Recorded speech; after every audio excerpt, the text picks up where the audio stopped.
You're about to watch every episode of a series of 8 out of 10 Cats, which is, it's quite the undertaking. If you like it, I guess like and subscribe. And there's compilations below if you want to see random clips from different episodes. Enjoy.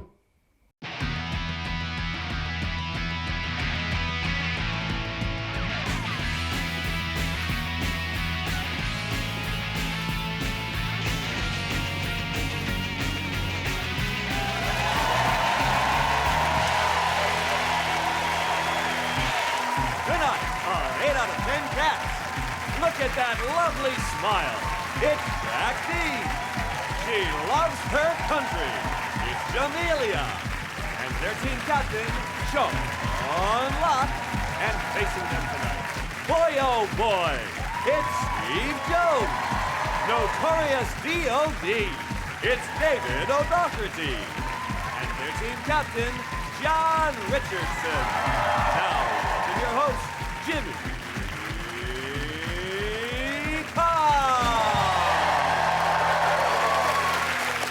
Hello and welcome to 8 out of 10 Cats, a show about opinion polls, surveys and statistics. Did you know, for example, 30% of people would consider moving abroad after a holiday? I read about 2 girls who recently went on holiday to Peru, and they liked it so much they're staying for 6 to 8 years.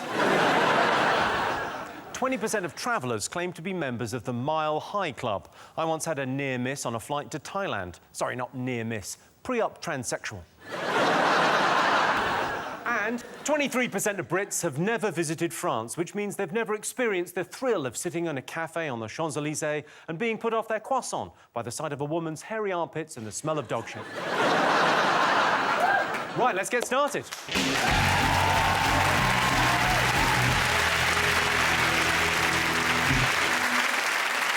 What are you talking about? That's the name of our first round. It's our panellists' job to guess the British public's top 5 most popular talking points. Sean's team, what do you think the nation have been talking about this week? Strictly Come Dancing has started again. It's back on. It's huge. Yeah, it is huge. It's massive. Although the line-up is a bit... Well, I think most of them should bring a utility bill. I don't know who they are. I thought there were huge stars on there. Who? With Vanessa Feltz. You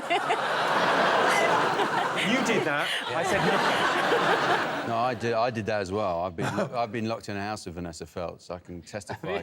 Of course. Yeah, I did. When you did Celebrity Big Brother. I did Comic Relief Big Brother in 2001 with Vanessa Feltz, and she is she's nuts.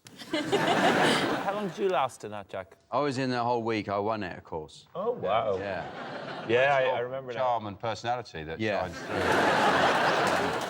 Captured the nation's hearts. Exactly. People just sort of warmed to me, and I think people kept you in because they knew it would irritate you. Yeah. I'm just thinking, like, do you think maybe she just said, like, I'll come and do the show, but I'm just not gonna do too much because I'm a bit heavy.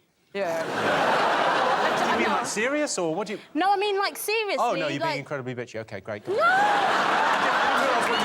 I didn't realise where you were going with this, but no, I'm with you. You can't go, no, you just called her fat and no, go... I didn't. No, I didn't used call her another fat. word. I didn't say... I didn't. Because I'm just saying she hasn't danced much, and to me, if you're going on a dancing show, you should dance. No, in your defence, she came on my show at the start of the year, Let's Dance, and she said, I'm not going to dance. And literally, I don't know if you saw it, we lowered her from the ceiling onto a gigantic 8-foot-long cannon with her legs spread-eagled in a sequin leotard. Was that the only way you could get her in the building? David O'Doherty, would you go on the show? I was just trying to think of what it would require for me to watch it. First, it would require either a baking element or a crystal meth element. The ultimate TV show would be a combination of so like the Great British Breaking Bad off, where they'd all cook meth, but then the judging would take ages. John, would you do Strictly? No, I don't dance. The only dance I do is YMCA. That's more spelling than dancing. Sean, presumably you're pretty... I mean, you watch the show. Would you go on the show? Would you go on Strictly? Well, you know, if if my whole career fell apart in tatters, and I had really no option and a lot of tax bills to pay and the situation... No, I actually didn't mean that. Sometimes you get lucky. I mean, you only go on it if your career has reached a certain point. Basically, you have to throw yourselves up into the sort of, like, tides of popularity and hope you get washed up on a beach, not smashed to pieces on the rocks. Right then, well, on that note, Jamelia, would you do it? Stop. What? Honest to God, I get asked to do it every single year, and just hell no. It's one of the 2 biggest shows on TV, so I mean, it's... Do you know the stupid amounts of money they offer you to do that show? I just What, wouldn't... how much did they offer? No, they're like Oh, come on. I mean, ridiculous What, amounts tell of us. money. You can buy a house, put it that way. And but I you live in always say no. Birmingham. Yeah.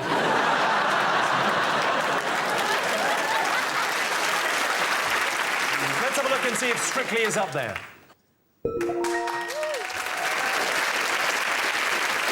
Yes, indeed, Strictly Come Dancing has started again. In the first episode of this series of Strictly, everyone agreed Abby Clancy stole the show. Typical Scouser. OK, well, let's just have a brief musical interlude while John shows us his dancing.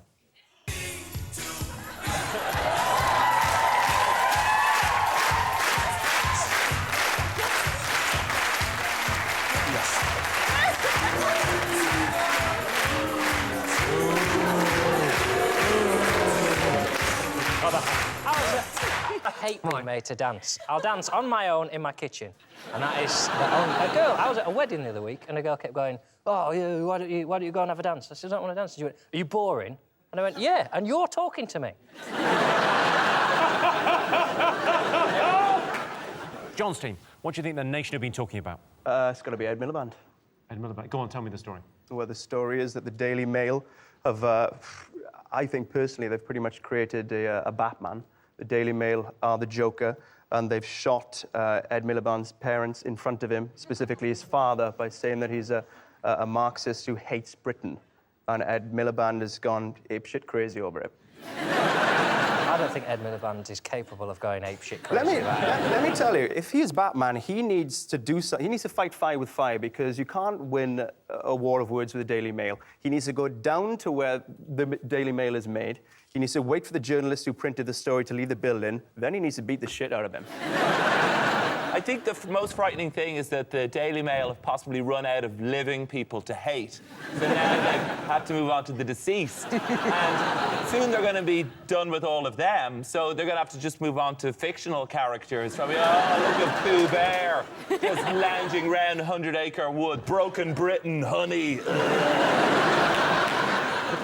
Jack, what do you make of Ed Miliband's father being slagged off in the Daily Mail? I think it's like a lot of people. I think it's pretty awful. Ed's dad is a lot similar, a lot in common with my dad, because Ralph Miliband fled Belgium to escape the Nazis. Right. My dad fled Belgium to escape Belgium. He was there, he wasn't enjoying it, so he had to. He got on one of the last boats out. He was one of the lucky ones. But no, it is. It's true. Everyone, stop staring at me. Don't. I suppose until you've been to Belgium, you don't realise how much you do love this country.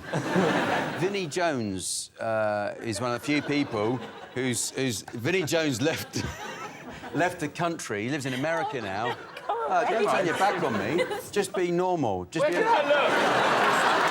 a normal human for a change. Look up there. Is everyone happy with that? But if you were... That just seems rude. Sean was staring at me. I felt like a bit of fresh meat in a prison, and he's an old-timer.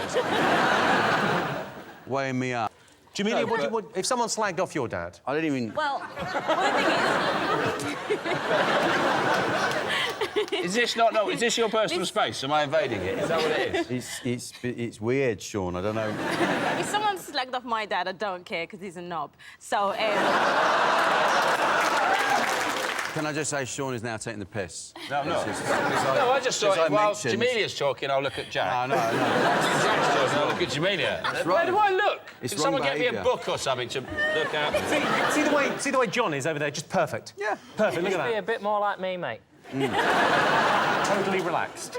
I'm annoyed that we didn't get to slag Vinnie Jones off? Because Well, really Vinnie is a prick, Jones, and I yeah, think he's we should another make that great point. academic, of course, who's left the country. Why did he leave the country then? Because he says he doesn't like Britain anymore. It's not what it used to be. He's gone to live in America. But his argument about Britain was that he said if you landed me at Heathrow now in a blindfold, I took it off, I wouldn't know which country I was in.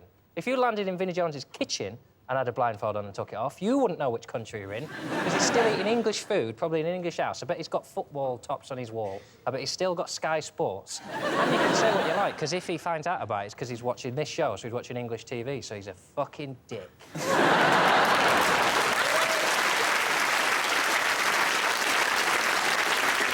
Well, actually, I've met him and... Yeah, no, I pretty read much. that, Jimmy, and it's... because he's Vinnie, as you rightly point out, Vinnie said, if you blindfold me, put me on an aeroplane and landed in Britain, I wouldn't know where I was. And I felt like saying, well, that's what blindfolds are for.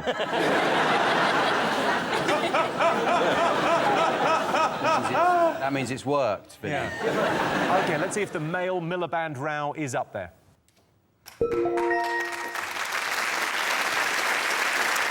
Yes, Ed Miliband is at war with the Daily Mail over an article attacking his father. It begs the question, why did the Daily Mail hate Ralph Miliband so much? He was a Marxist academic, not a black Romanian disabled single mum on benefits. Sean, what else did the nation be talking about? What do you think, Jack? Sorry. Jack! What do you think, Jack? Well, America, probably. Are they America? Yeah, America. It's a huge story, go on. The American budget. They can't pass a budget. Loads of state-run organisations, departments have had to close because they can't be currently funded. Loads of things. So tourist destinations have closed as well. So the Statue of Liberty's closed, the Grand Canyon, Alcatraz, museums... How'd they close the Grand Canyon? Did they put a tarpaulin over it? I think it's just a massive zip. It just goes zip. Nothing to see, move on. Statue of Liberty's just sat down with a cigarette. All of these things, can't you see them from a distance anyway? I don't really see what the... You know...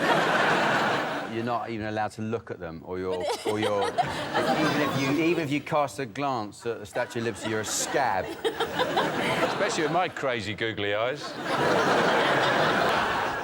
The worst story I heard was on death row, guys were having to electrocute themselves by the broom handle. They're all stretched in there. I tell you what I don't like about the situation, I do actually know something about it, is the fact that they're fighting. I know you're quite shocked. But they're not fighting, but, well, it is kind of fighting. Whoever it is, Republicans, are they the opposite? What was the thing you knew about it? So Obama is trying to pass Obamacare, which is kind of like an NHS. Yes. So basically, the Republicans, they just want people to die. They're like, you know, no, they do. Because, no, they do. This is the nub of it, OK? So Yeah. there are 44 million Americans unable to get health insurance. Yeah. And if you don't have insurance and you visit the emergency room in America, it'll cost the average person $1,200. Well, so, well, no, but if you're pregnant and you haven't got health insurance, you need to go to the hospital, they knock the baby back in with a mallet. If anyone needs healthcare, it's Americans, isn't it? Because they are unhealthy. Most of them have got 4 buttocks, haven't they? When they eat shit, I mean, their blood doesn't pump around the system. They squeeze it around like pate. I'm looking forward to the film, because like, they made films about 9/11. They do films about everything in America, don't they? So there'll be like a film called Shutdown.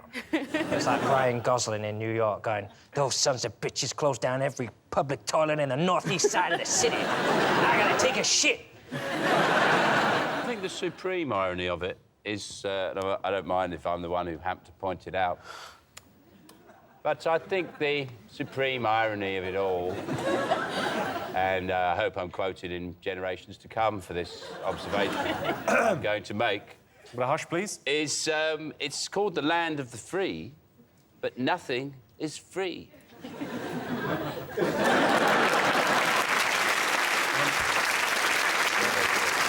Let's have a look and see if it's up there. Johnstein, what else have the nation been talking about? The Tory party conference. You people and your Tory party conference.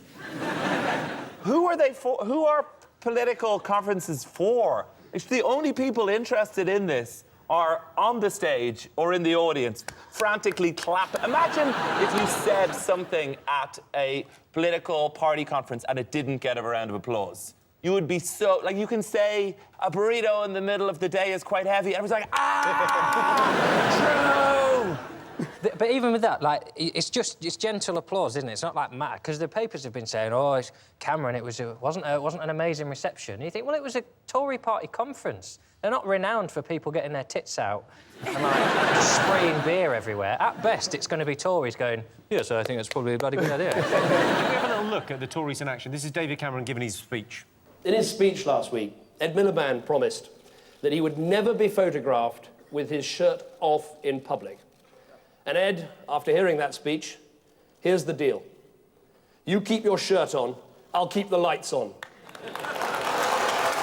What's he saying, though? He's saying to Ed Miliband, you keep your shirt on and I'll turn the lights... On. I'll turn the lights on. So, is he saying he wants to see him naked or not? It's a really mixed message, is what I'm saying. Ed Miliband had said there was shots of him on the holiday, beach, yeah. and he said, you won't ever see me with my shirt off, you know, trying to promote myself as some kind of relaxed individual, he's saying. Yeah. Let's have a look at Cameron topless. You notice he's not looking directly at Jack there. That's Jack standing with his hands on his hips on the beach. The other thing they kept saying again and again, hard-working people. For hard-working people. Well, you know, how about a party for people who can't be arsed? You know? like most of the rest of us. Because most of us don't actually want to have to work very hard. That's the whole point. I mean, and there are an awful lot of us out there. You think about it, there must be loads of people who aren't hard-working. Loads of people, oh, God. But the bloke who operates Tower Bridge, that goes up and down once a week or something, doesn't it? He's sitting there, picks up the phone, what? Oh, I did that again? Oh, OK, there you go. Have they won you over this week, Steve? I will say that Cameron is a wily minx. He was interviewed and asked how much a loaf of bread is. And he said, actually, I wouldn't know, I make my own. And then they said to him, how much is a pint of milk? And he said, don't need it, Sam's pregnant again. What was that knocking sound on him? No, that was the suction cup. That's it. Oh, I see. I thought she was like Pinocchio. Have you never milked a woman before, John? I think, Steve, if I'm not very much mistaken, two guys have taken advantage of you. Why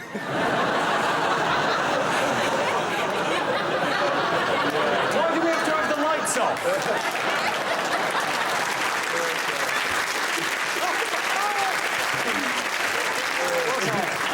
Good answer, I thought, because politicians every year, some politician will get caught up with oh, how much is a flump? How much is a bag of flumps these days? And obviously none of them can say, I'm running the country, someone gets my milk, all right? I've got shit to do, I don't buy milk. The person that wasn't flummoxed by that question was, of course, Boris Johnson. Take a look at this. You're the man who wants to reduce the top rate of tax to 40p in the pound, don't you? Yeah, I'm also the man who cut council tax year after year in London, and which helps every household. Do you even know the cost of a pint of milk? And about 80p or something like that. No, it's about 40-something p. Yeah, well, okay, big. I mean, one of those biggish ones. This is a classic Boris, isn't it? You're going to change now the sort of milk. I said a pint of milk. All right, a pint of milk. Okay, about 40. Well, there you go. I don't know how much a pint of milk costs. No, so what? Well, don't you think you should if you're concerned about the cost of living? How much is a loaf of bread? I'm not standing for election. You are.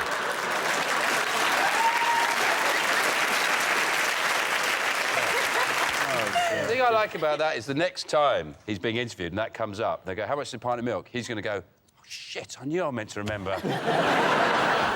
You've been to a Tory party conference, haven't you, Jamelia? Yeah. Honestly, it was the most boring thing ever. Every single, they had all these, meetings in different rooms, and I was like, I don't care what you got to say. It was so boring. And then that man from Queen with the hair, you know, what's his name? Brian May. Anyway. Brian May. Yeah. I swear, he came up to me and he was like, look, Jamelia, I would love you to support my cause. He wanted me to save some badgers. I was like, I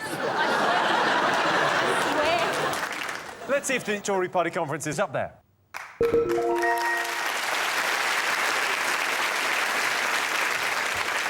Yes, the Tory party conference. The conference started with a short film about Margaret Thatcher, which got a standing ovation. To be fair, it has got a brilliant ending.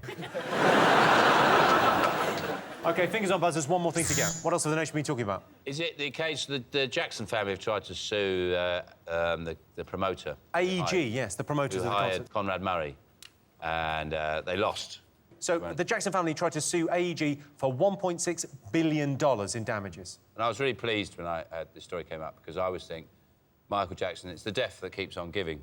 With comics, for comics, it's just great, because you can just come up, as soon as any story with him, you go, brilliant, we can do all the Jackson jokes again. Hey, get them out. I think comedians should actually build a statue, a monument to him, just to say thanks. Can I just clarify? Are they suing the production company, whatever it's called, for murder? No, they were suing the production company because they hired the doctor that administered the drugs that killed Michael Jackson. Kind of But murder. the best Not, story is... not kind of murder, no. Remember what I just said? It was that, not murder. Sort of murder. They call it quite murder.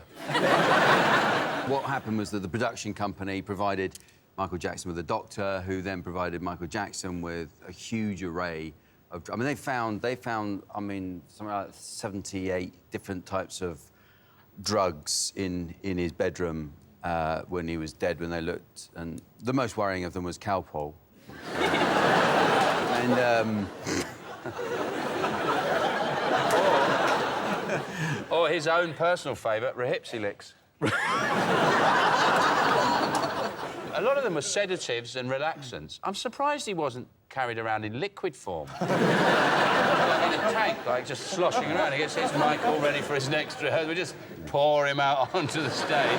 Well, the sad thing is, a lot of people did just kind of know... keeps giving. Thanks, Michael. Not easy being Michael Jackson's doctor, though, because, you know, you ring out and go, ow, ow, ow, what's the matter, Michael? I'm rehearsing, I'm fine. Oh, come on. Say thank you to Michael for that. Yeah, thank you, Michael, thank you. Thankfully, thankfully not for the Jackson family, but they lost, didn't they, to AEG? Yeah. They lost their case. And I was thinking, what would AEG have done if the Jackson family had won? They owed them £1.6 billion. The only way they could make that money back, I think, is by digging up Jacko's corpse and doing, like, a Weekend at Bernie's thing. Like a...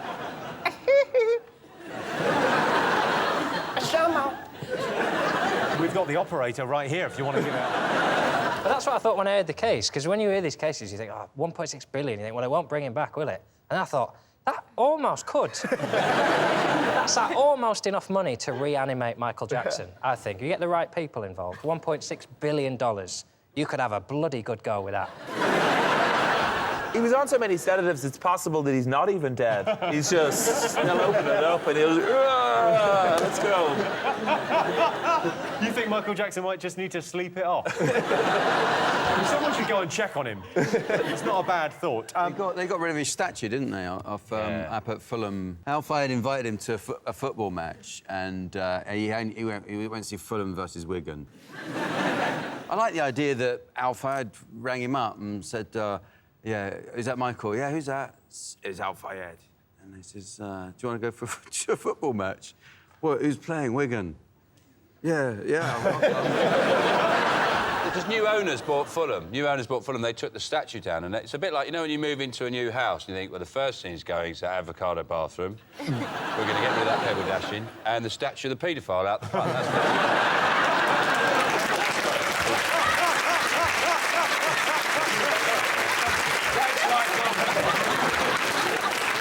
Thanks, Michael. What are we doing? What are we doing looking up? Yes, thanks, Michael.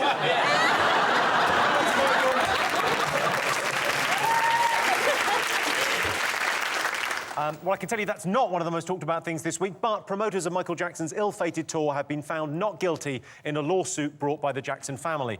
The Jackson family claim that AEG had ignored signs that Michael was in poor health. Little telltale signs, like when his face fell off.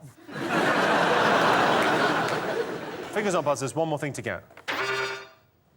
It must be the return of the X Factor, which is why Kurt Cobain killed himself. But it's different now because there's chairs. The chairs are good, aren't they? Oh, I love a chair, mate. Don't like the singing or any of the people involved, but those chairs, I was gripped. Like, is someone going to sit on it? Oh, they're sitting on it! Oh, what it's added a new level of cruelty. It's horrendous. I think they should have chairs and nooses. So you have to stand on a chair with a noose around your neck, and then Dermot O'Leary just comes and kicks it away from you. So, John, just explain to us what happens with the chairs, just in case anyone hasn't seen it. So what happened is the people who've all been voted through... So what we do now is we've got down to the list where there's a shy gay one and there's the girl who egged off her mates who clearly wanted to be famous and was never her mates anyway, a thin man, and a fat one. There's the Irish one as well, and the novelty shit one. They're all there. It's like musical chairs. There's 7 of them, but there's only 6 chairs. So instead of taking them back and breaking their hearts, they put them on chairs and they break their hearts live on camera. Pretty awesome. But you mentioned there the novelty one. There isn't a novelty one this year. They're all brilliant. Take a look at this. What you want, baby, I got it. What you need, don't you know that I got it? All I'm asking is for a little respect when you come home. Hey, baby, when you come home.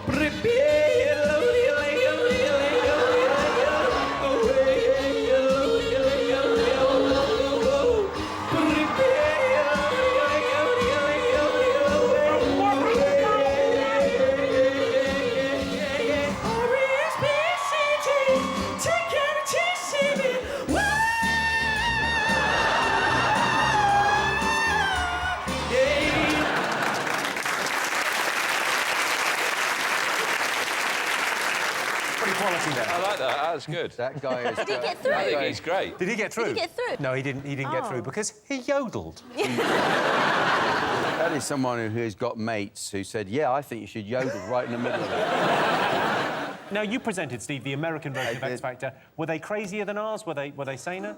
I've never actually seen ours. Not once. You've never seen the British version? Well, no, I went over there and I thought I'll just do my own thing. And then at the end of the season, they were like, no.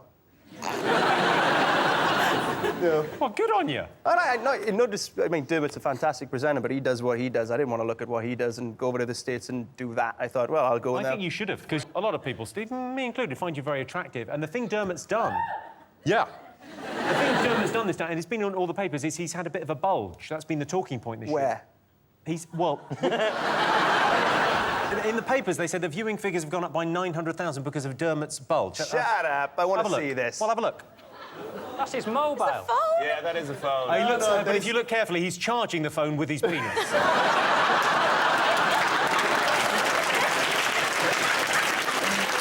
It's a bit weird, it's behind my head like that. Feels a bit disconcerting. Steve, when you found out you weren't doing any more of it, how did you find out? Who told you? I was on my way to Runyon Canyon to go for a run. And they rang, and I was in my car, said, they're not picking up for season 2. And I was like, cool, I'm just going to go on my run. So I did. And that was that. And off the cliff you went. Now, you've been on X Factor Ukraine. Oh, please don't show me.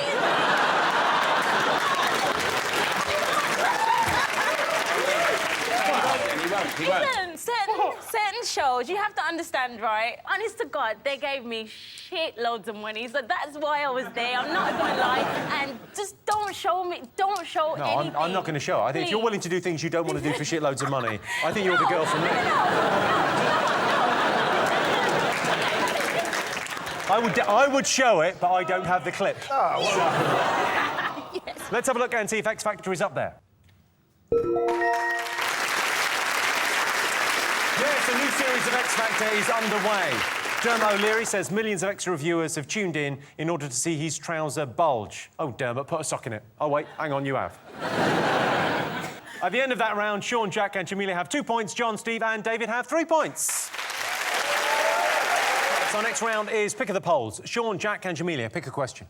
The puppy. You're going to go for the puppy, OK. Yeah. Most people find spending time with animals relaxing. True or false? What do you think? Depends how much gravy there is.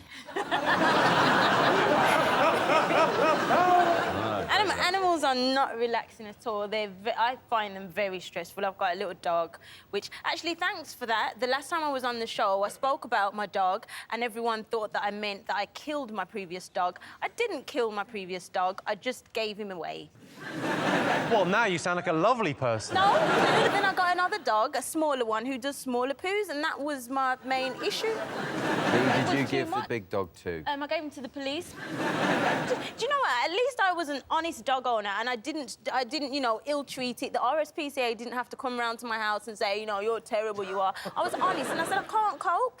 You know, you can't do that with children, but, you know, you can do it. Jack, do you find animals relaxing? Yeah, I do, actually. Have you got any pets? I have pets, yeah. What have you got? I've got 2 dogs, 2 Dachshunds. Find them relaxing to be around. That's not a dog. Yeah, don't That's not a dog. Don't you diss the Dachshund. That's not a dog. It is, it's like a sawn-off Doberman. Yeah. I had a very relaxing summer with animals because I was paid by the government to shoot badgers. Very relaxing. Knowing every time I pulled that trigger, there was another 100 quid in the bank. I've got these... Oh, I need to know how to kill moles. There's loads of moles. No, they keep coming They call up me the in my... go-to guy. This is what you do. You don't need to kill them. You need to get them to visit somewhere else. What you do is put books in your neighbour's garden. And they come up and go, ooh, a lovely book. Yeah. They put their little glasses on. They'll read there. Apparently, there's a time of year when badgers mate, and if you are walking through a badgery part of the woods, you're advised to carry a stick, because if the badger grabs your leg, it won't release till it hears the crack of bone. So you have to get the stick and break it over your knee. And the badger hears that and goes, ha-ha, and runs off. But how could you possibly not be holding a stick and not go, fuck off, badger? Steve, you've got a dog, right? I have 2 dogs, yes. Very relaxing beasts. Do you like them? I love them, yeah. I mean, I wish they'd grow like opposable thumbs, so, you know, I get a bit tense back here, or maybe like a candle if I'm in the bath. I feel like you spend a lot of time tickling their tummies and getting them relaxed, and then they don't... Exactly. I'm cleaning up all their shit, and I'm not getting much from it. Well, I've got a picture of your dog. Have you? So, yeah, because your Twitter feed... Oh, hey, that's my boy. He is adorable. And you would think if I had a dog like that, oh, my God, you'd love him. He's so adorable. Steve, not a good owner. Look at this. Oh, yeah. You meant to wash him in the sink. Yeah. Don't try that at home. I didn't switch it on. Is that the day you found out about the X Factor job? So the question is, most people find spending time with animals relaxing. Let's put it to the test. John, I've got a little treat for you. Let's bring on a little puppy. There he is. Oh. She's a little mastiff. That's just a puppy. I think she's only 12 weeks old. Which size are those paws? That's just their tastiest, isn't it? Have a little stroke. What? Is that not the most adorable creature? Oh, my God. Green eyes. Huh? Green eyes. Green eyes. It's the one from Turner and Hooch. It's exciting. Amazing. You can all leave now whenever you want. I'll just... So, John, I can already see you look elated and relaxed. John, do you want to take her for a little walk? No, because she doesn't like John. Yeah, there you go. Oh. Bring her around the front, take her for a little walk, because she's the most adorable creature. That's Steve. Hello. Hey, mate. Yeah, everyone likes Steve. Hey, Jimmy. Hello. How are you? Didn't think you'd let dogs on a show with cats in the title, but fair play to you. Go on, sit him down. So cute. Pretty adorable, right? Oh. Look at that happy little creature. Sean, you look grumpy. I don't get it. Do not understand. But the reason I mean, I don't understand how people have animals in their homes. I don't understand that. We built homes to keep animals out. What's he done? Genuinely never seen John look happier. Look at his little face. It's almost cuter than the dog. John, we're going to have to say goodbye to the puppy. You're going to have to hand... No, we're not going to do a Jamelia. I have a feeling this is the calm before some desperate storm now. Meet the only great white shark currently living on land in Britain. See, we've got brilliant handlers in today for all the animals. I say all the animals. Oh, God. No, because we got you a puppy, so we thought it'd be only fair, Sean, to get you an animal. Oh, no. I think you'll like it. I genuinely think you'll like it. Oh, no! No, it's not me. Sean, are you not? No, I don't want it. Well, I'll bring him over here. Are you not? Are you genuinely... I don't want to know. Just stick him on my neck, it's fine. Are you genuinely not keen on snakes? No. Is that not your thing? Sure, it won't bite me. Is that python? It's a boa constrictor. Do you know it won't? Huh? Go on, Boa. Look how it It's amazing. It likes you, Jimmy, because you're Let's go around cold-blooded your as well. Oh, feels like some of my shoes. Oh, hang on. Oh, round the neck, actually, you can really feel how they do their thing. Oh,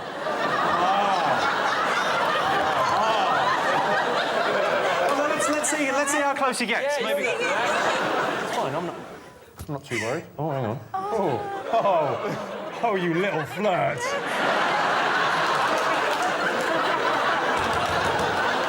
That is nice. Oh, it's nice to hold something that thick and powerful. Don't look at me. You don't want me to look at you when I'm touching it? No. Would you like to have a go? My main question is, if it kills you, will this be one of the stories on the show next week? Pretty calm and relaxed with that. I sort of think he's amazing. I love him. Oh, my God. He gave me a look there that suggested that was not mutual. Okay. OK, John Steen, how do you feel about spiders? I would rather be in a different country. Yeah. I don't like where this is going. Yeah. Bring on the spider. Really? Really? It's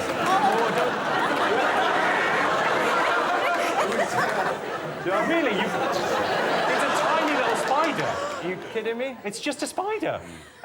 It's just a massive spider. Why are they being so weird about spiders? OK, just hold your hand very still. Hold it out. Here you go. Oh, I'm going to do this.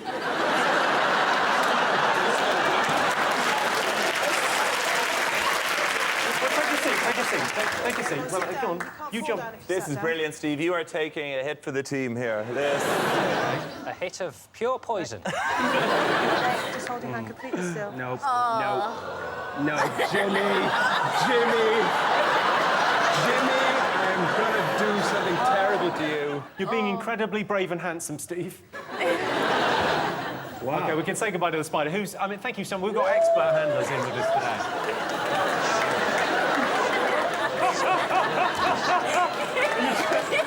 That was incredible to see. You guys just you bolted when that came on.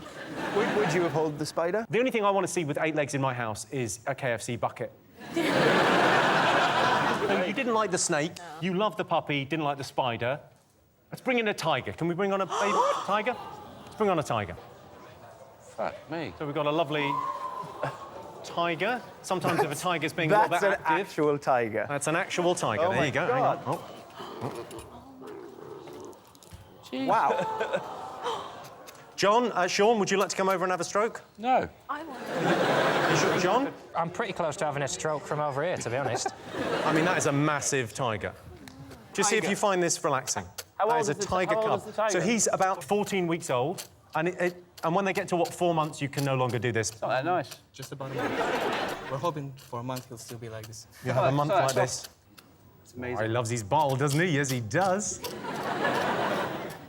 So our handlers are incredibly well-trained and experienced, and I think they're going to lay down their own lives when he finishes this milk so that I'm not harmed. Take the bottle out, see what happens. Yeah. Yeah, why don't you put your head there and I'll do that.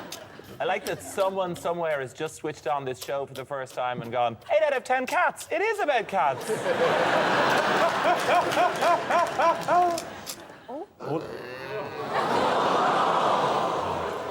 Come on, Tiger, go for a little walk.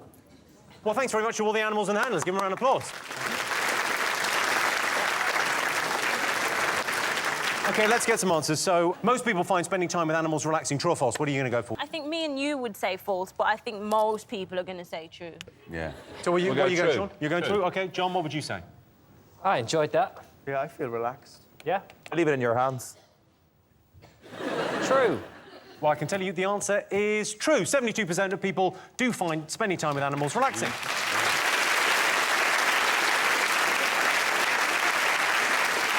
I like spending time with my favourite animal in my basement. It's a sort of centipede. I made it myself. It was a lot of work, and it's a bit messy, makes a hell of a noise, but it was worth it. John, Steve, David, pick a question. Who's the guy in the hat? What? Walter White. Walter White. Is he in Cluedo? He's in Breaking Bad. Walter White off of Breaking Bad. So, this week, thousands complained about having the series finale of Breaking Bad ruined by spoilers. So we asked our studio audience, would you be angry with someone if they accidentally spoiled the end of your favourite TV show? Yes or no? I watched the first season, and then I binned it off after that. I thought it was crap. It's a very good show. It's a brilliantly written show. Well, according to IMDb, Breaking Bad is the second best show ever, according to audience ratings, and that's after David Attenborough's Planet Earth. Well, they've obviously never seen Why Don't You? Has anyone ever spoiled a TV show for you? Like something that you were into? Yeah, they've just made them. Some programmes, though, you know, if you know at the end of Grand Designs they're going to be living in an office in a field. Drinking wine out of glasses this size, going, everything's turned out brilliant. Porn films always end the same, don't they? Porn films do always end the same. They do. They always end the same with self-loathing. A frantic grasp for tissues. Like, oh, God, I suppose I'd better get on and cook the Christmas lunch. As I emerge from behind the Christmas tree in my new slippers. It wouldn't ruin this show if someone said, and by the way, John's team... Oh, well, there's no point in watching it now. I know how this show's going to end. This show will end with a horrible noise, and then you'll go, that noise tells me it's the end of the round and the end of the show. Don't ruin it. They don't know that. To all our studio audience and to you at home for joining in. If you want more, tune in to 8 out of 10 Cats Uncut. Good night.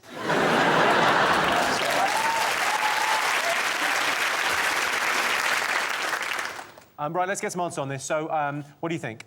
Would people be angry if someone accidentally spoiled the end of their favourite TV show? Yes or no? Yeah. You guys, you in agreement? Absolutely, yeah. Yeah. I can tell you the answer is 84% of people would be angry with someone if they accidentally spoiled the end of their TV show. You're absolutely right. And the winner is the name of our final round. And here's your question. Top thing men worry about. The main thing I worry about as a man is the assumption that I know more about wine than anyone else at the table. They pour a little bit, always in my glass. I don't know. Because you're the only one at the table.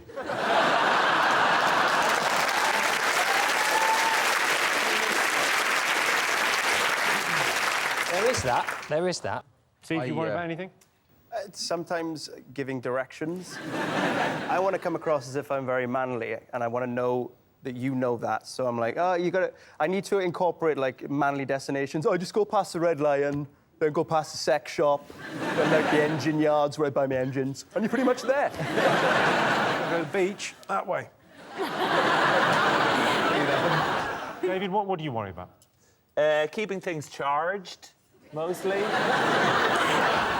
Especially the new operating system on my phone has got, like, the percentage. So you're like, 76%. Oh! Quick, shut down things. Don't touch it. Leave it. We'll get an extra 20 minutes out of this tomorrow. What do you think men worry about, Jamelia? I genuinely can only think of one thing, and I don't want to say it because I just think my nan might be watching. Well, go on, just say it. It's fine. It's late night. No, She's not watching this. Just... Whisper it to me. Whisper it to me and I'll say it.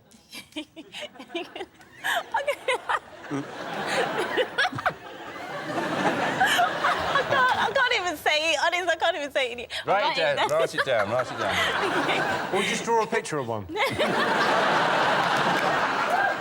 Go on, what do you think, Jamelia? It's a 9-letter word. Premature ejaculation. Ooh, you saucy cow. That's the only thing I can think about. Or finding out the football scores too early. So one or the other. It's all about being early with you, isn't it? Oh, sorry. Penises are just a pain in the arse. They're bitty.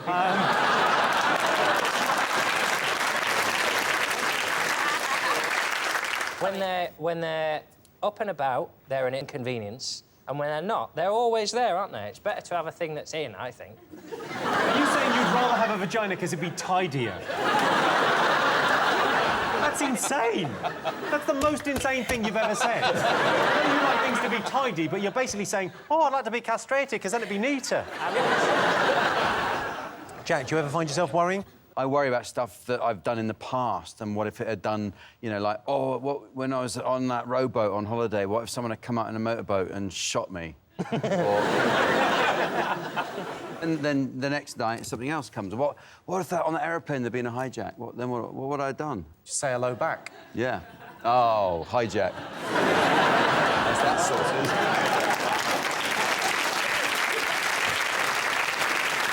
OK, top thing men worry about. I think I've got it. Go on, what do you think? Is it the size, their size? Of their... Of their... No, but it is size. No. Getting fat. That's the right answer.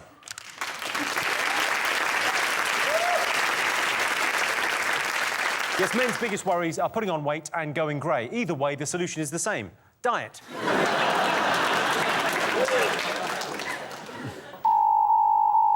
Well, that sound tells me it's the end of the round and the end of the show, which means the final scores are Sean, Jack and Jamelia have 4 points. John, Steve and David are the winners with 7 points. Thanks to all our panellists, our wonderful studio audience, and to all of you for watching at home. That's it from us. Good night.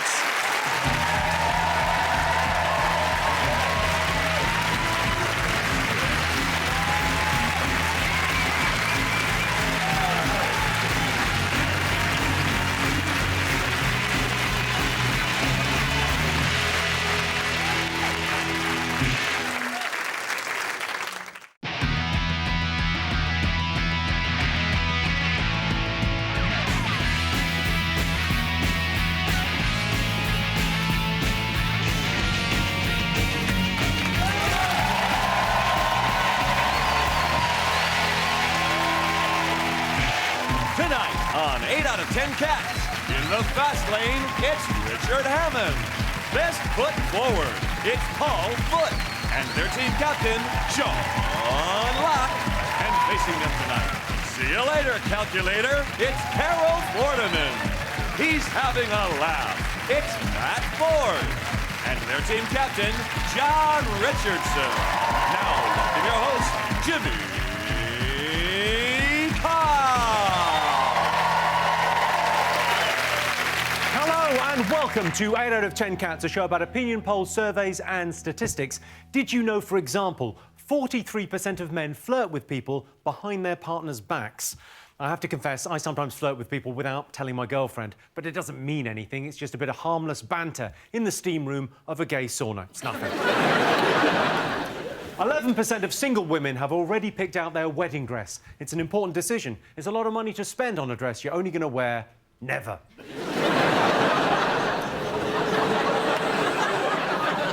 And video game controllers have 5 times the amount of germs found on a toilet seat. It's their own fault for giving them that vibrate function. Right, let's get started.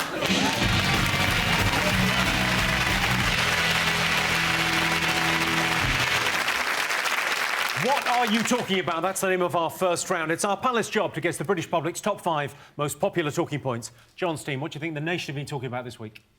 The Sinead O'Connor's back in the news. Tell me all about it. Miley Cyrus done a sexy dance and Sinead O'Connor's angry at Miley Cyrus, which strikes me as odd. I mean, I don't think Miley Cyrus has ever made a decision in her own life. It's like getting angry at Tony the Tiger because you don't like a Frosties advert. She cried in the video and she said, oh, I was crying for my dead dog. And I wouldn't be surprised if it's because Disney were killing it in front of her at the time. Cry in the video, yeah, that's nice. Cry while I kill your doggy. Well, the controversy has been that Sinead O'Connor has got involved and written an open letter.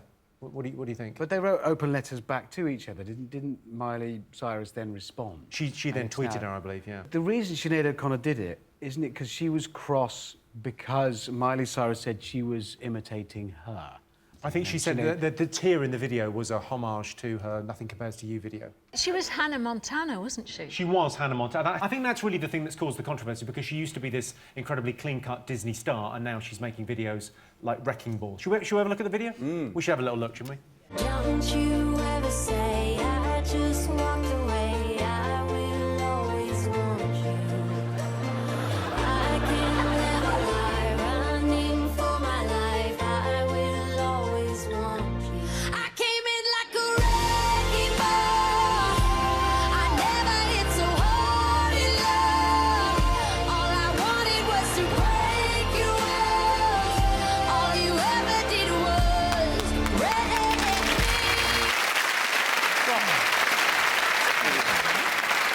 me. You like it? I absolutely loved it, although I'm disappointed, because I'd heard... Well, I misheard. I thought she licked off MC Hammer. Deeply disappointed. See, that's the bit I didn't like, because I'm sort of worried about rust. I suppose when she's licking the hammer, she's not singing. That's something. She's got a palate. It's also the... She'd be going... I was hoping it'd be a freezing cold day and her tongue got stuck to it. I mean, I don't know, I might be getting old, but when I saw that video, I thought, I hope that's not a pub they're knocking down.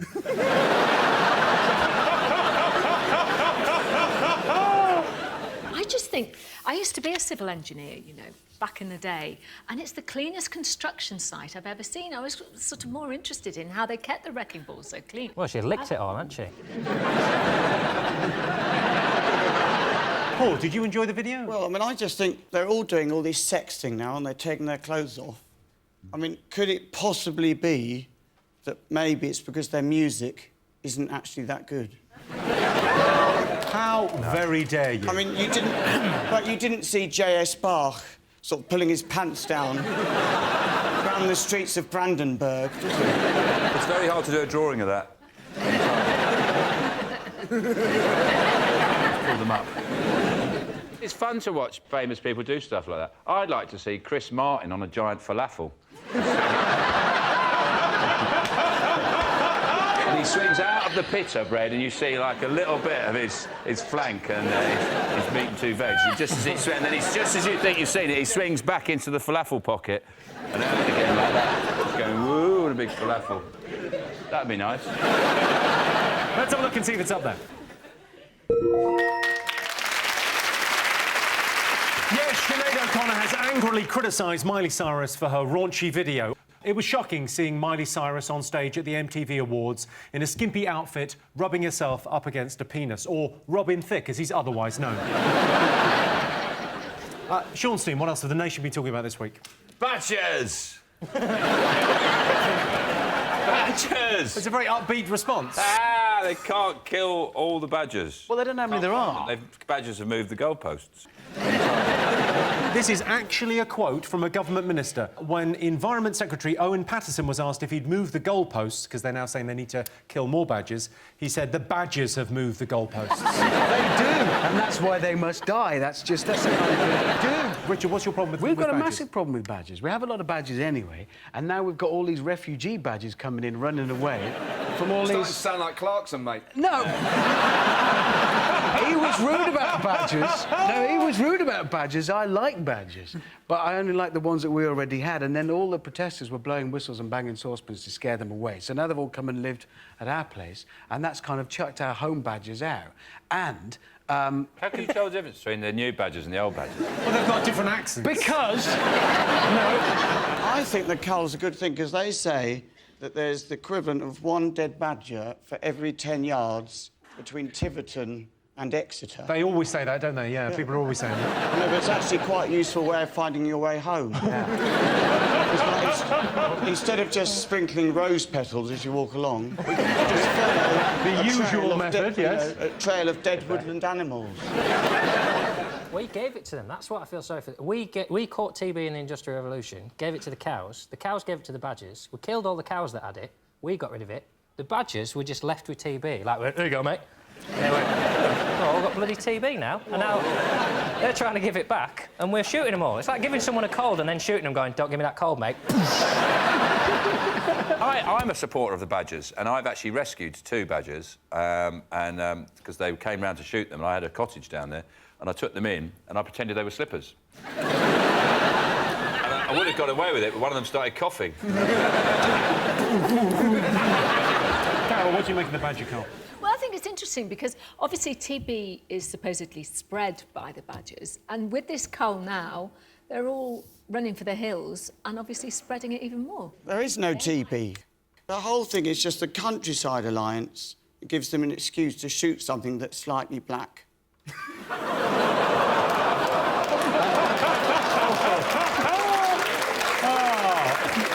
Why? There's no TB. Do you think the reason people are so upset about badgers is because they're like our pandas? People are feel very, very fondly towards pandas. Do you think people see them badger as our It's like a shit panda. They are a bit like pandas, because I love watching two of them shag. What, a panda and a badger? Oh, no. Two badgers having sex, not anything weird. You like watching a couple of badgers? Because there's two pandas up in Scotland they're trying to get to have it off. Yeah. So if people like watching pandas having sex, people might also like to watch badgers do it. The badger might help, because the badger could be like a fluffer for the panda. There you go. And then the panda comes in and takes over. Sure. Panda just goes, out of the way, sunshine. I'll finish this job. Let's have a look and see if the badger call is up there. Yes, the badger cull's been extended as they say they haven't killed enough animals. The aim of the cull was to stop the spread of bovine TB and to distract Brian May from making any more music. John Steam, what do you think the nation have been talking about this week? Sex box! Oh. Matt, you seem genuinely excited. Sex box, tell me all about it. They have sex in a box. The cameras aren't in the box, so you can't see. And consenting couples go in there, and they have sex, and then they come out, and then there's a panel of experts, and then they just sit there, and they get asked about what happened in there, and they say, yeah, we did it. Hang on. I want to know more about this, because I haven't actually seen this before. It's like a porno version of The Cube.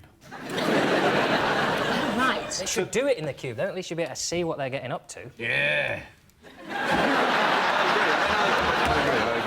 Put your hands on the table. My favourite thing is the couples enter the soundproof box for 35 minutes. Hope they let them take a book in.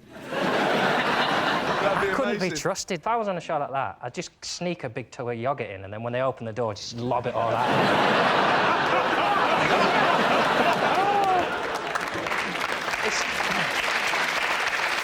I thought the panellists were disappointing. I'd like someone like Alan Hansen on there, but he didn't do it. And Len Goodman. Len Goodman and Alan Hansen just going, 7!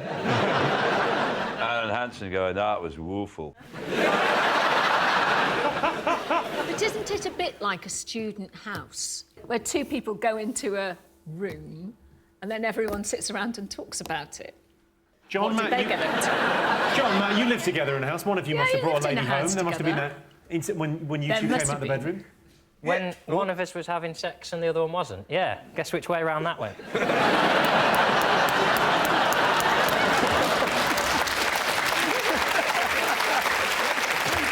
Did you ever walk out into the room and have a little chat about it afterwards? Yeah, he would come down and tell me. He'd come down and I'd go, so what did you do in there?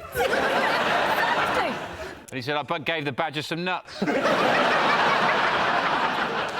Did you see this, Richard? No, I'm aware of it. I'd be tempted to go in and just try and rock the box until it fell over on its side. Just go crazy in there. But actually, I've just... until it rocked from side to side. That's a very Top Gear take on this. Impressive. Try and push that over. Or you could see how fast we could drive a sex box to Plymouth.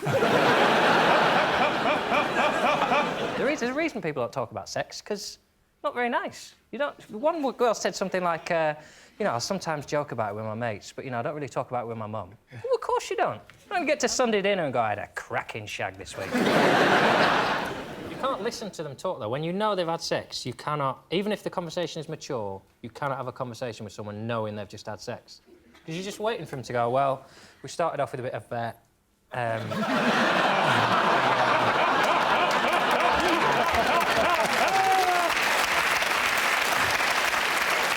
Well, I can tell you it's not one of the most talked about things, but Channel 4's new show, Sex Box, aired this week. If I want to have sex in a small, windowless box devoid of any romance or sexual excitement, I'll book me and my girlfriend into a travel lodge. Sean's team, what else has the nation been talking about? Politics. There was a cabinet reshuffle, Cabinet wasn't reshuffle. Yes, people are so excited by it. Basically, what they do is, as soon as someone has, like, got to grips with what they're doing a fairly good job, so they move them to a different department where they don't know what they're doing. Yeah. They move them like their environment, and they move them to health. You don't have that many other thing, do you? You don't have people saying, oh, yeah, you're doing quite a good job working on the tills at Asda. Why didn't you try your hand at being a falconry expert? I think what they should do is, if you're a minister for something, you have to dress appropriately. So if you're the Minister of Fisheries, you wear a sou'wester and carry a lobster pot all the the time. Health minister, nurse's uniform. Yeah, or sports, you got wet hair and a tracksuit on. Dress according to your job. Foreign minister, it could be quite controversial. Onions. Yeah. Maybe sellotape No, your eyes. no, that's where I went too far. The onions and the It could be controversial. That's why I'm gonna highlighting the pitfalls there. I'm not recommending it as an idea. I'm highlighting how wrong that would be. I understand reshuffling the cabinet because they're running the country. I don't understand reshuffling the shadow cabinet because they're not doing anything anyway. That's like the difference between tidying your lounge and your loft. No, you've got to reshuffle. I think it's amazing. No, this is, you're genuinely excited about it. Politics is phenomenal, and all the little changes, sort of like transfer deadline day, when they're moving around all the players, and out comes Brown, in goes Baker. What does this mean for government policy? Marvellous, isn't it? And he had sex.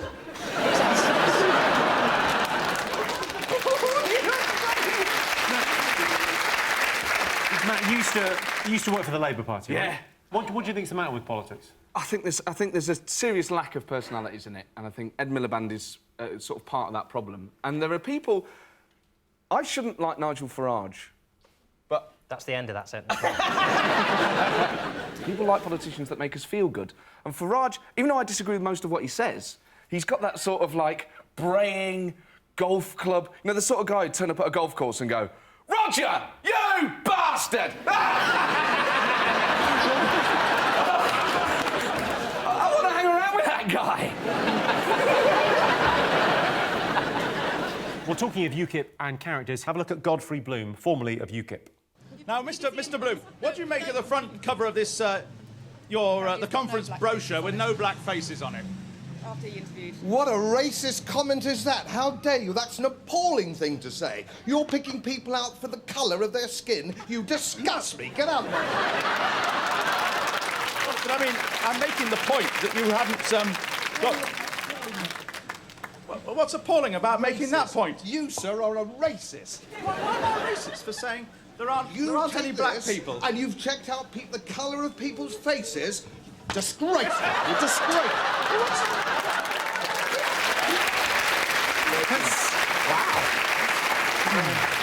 The thing is, there are other personalities. To be fair, in this reshuffle, some personalities did come in, and there's a guy called Norman Baker, who's a Liberal Democrat MP, who's now a Home Office Minister, and he wrote a book a few years ago about the death of Dr. David Kelly, because he believes that the Iraqis did it and the British security services covered it up. This guy's a conspiracy theorist, and he's now in the government. Which I think, that's brilliant. That's going to make Parliament more exciting. He's going to be there going, and we will continue to invest in our security services because they killed Diana, the Queen's a lizard! Sorry, what did you just say? The Queen's a lizard? Yeah.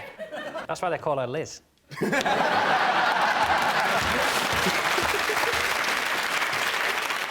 Let's have a look and see if it's up there. Yes, David Cameron has reshuffled his cabinet. David Cameron denies putting more women in the cabinet is mere tokenism. The promotions are Minister for Hoovering, Helen Grant, and Nicky Morgan, the new Minister for Total Sexiness. OK, fingers on buzzers, two more things still to get. What do you think, Sean? Energy. Oh, possibility of blackout. Yes, the blackouts, yes. Go on, they tell said me more about there's this. not enough energy and there will be blackouts this winter. Currently, the UK has enough gas storage for only 21 days. OMG. It's apparently the biggest energy crisis for 6 years. 6 years ago, of course, when we had no power cuts. They were tough times, though, those 6 years. So it's the highest risk of a problem since a time when there were no problems. People are speculating about what will the consequences be of an energy cut, apart from obviously switching Stephen Hawking off, which would be a terrible... I was out with Stephen on Monday, weirdly, at the Pride of Britain. He was at our table, and there was a point after about 2 hours of the awards, because it went on quite a while. It was quite a long award ceremony, where we had to take him and plug him in. He went, "I'm running out of power," and we had to go and plug him in. Really? Yeah. I feel really bad now. I won't feel bad. That's fine. It's fine. I told him my Stephen Hawking joke. He rather liked it. Yeah. Well, he hadn't have much fucking choice, did he? Stuck there in a wheelchair, and you're telling him a joke. What can you do? Go, and he's been recharged. He can't get away. He's sit there and listen to you. Going, anyway, Stephen Hawking. He's going, standing power. Sorry, Stephen.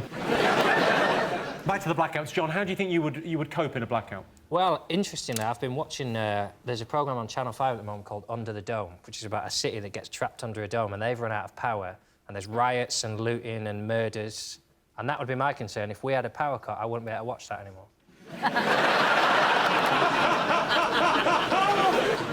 Are you worried about the blackout, Richard? No, I'm not worried about the blackout, but I have noticed they are advising us to put together survival kits, emergency kits. What's in your survival kit? I don't know, I haven't built it yet, but I'm going to spend all weekend doing it at the end of this week, because I love survival kits. That's my favourite thing. I think I'm the only one old enough to remember all the blackouts and power cuts in the 70s. Also, when they introduced electricity, that must have been a thrill. So what was it like? So in the 70s, of course, we had... So in the 70s, you had... Well, we had paraffin lamps and you had boxes of candles. No, I remember that. The thing is, these days would be much better because candles are more varied, much better scents. In the 70s, it was just white candles, whereas now you've got cinnamon candles, various oils. Everyone would be much more chilled out. I think everyone would immediately have a bath, wouldn't they? Well, you can't, because the water won't be hot. Oh, damn it. Well, if there's no hot water, you just boil the kettle, don't you? Yeah. You can't, because it's a power cut. We just watch some telly until it comes back on. You can't, you can't watch the telly. Put a DVD on. OK, so... here's a fun fact. In 2008, a 2-day power cut in Holland led to a 44% increase in the birth rate. Now, that's because you like to keep warm, you see. You go to bed and keep warm. That's because she can't get away. It's dark, isn't it?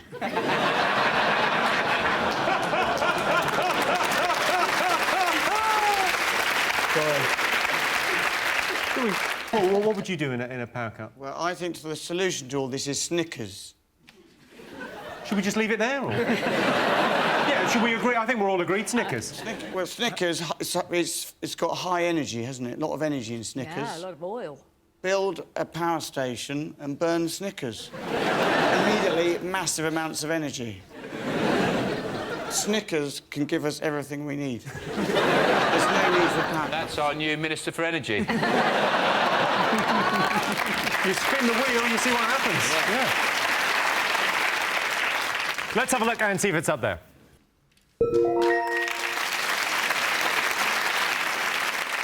OK, fingers up, buzzers. One more thing to get. Is it the news that our kids are less literate and numerate than virtually the rest of Europe? There's only a couple of people below us. That's absolutely right, yes. Britain's youth have scored among the lowest in the international literacy and numeracy tests. Number 1 was Japan. I think what it is actually the invigilators are much stricter these days. And in Japan, they're just like, yeah, it's all right, that's fine. It just shows in this country we're very strict. We like to do things properly. What, they actually expect them to give correct answers and things like that? Yeah, whereas in Japan, they're just like, yeah, whatever you want. They're known for that, the Japanese, for being, like, all casual about stuff. They got about 650 different words for... Like the Eskimos got 1,000 words for snow. The Japanese have got hundreds of words for... Crazy, easygoing, happy-go-lucky, freewheeling.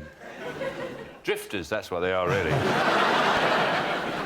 We should probably crack on from talking about the Japanese. Well, I think it's good for everyone to have an insight into their culture. So why the standard slipping? What's going on? It's as though the basics of mental arithmetic haven't been taught properly, and actually they are the building blocks of everything else. Or it could be this. Problem is that, like, sick and ill have become words for good. So kids are going in and their teachers are telling them they're illiterate, and they're thinking that's a good thing. I'm telling you, man, I got illiteracy in it. Told me to my face, blood. Since I started on Countdown, God, back in, when was that, 1873. I'm glad you got there before me.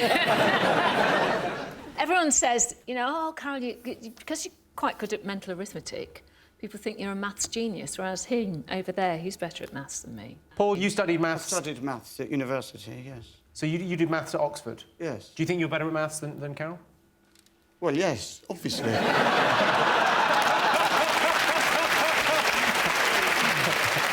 Okay, let's see if it's up there.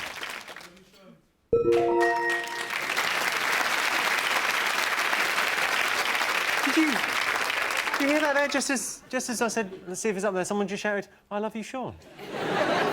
That's how lovely. I don't know how Sean feels about you. I think with the best will in the world, I think he thinks you should see other people. Yeah. No, I'm quite Japanese about the whole thing.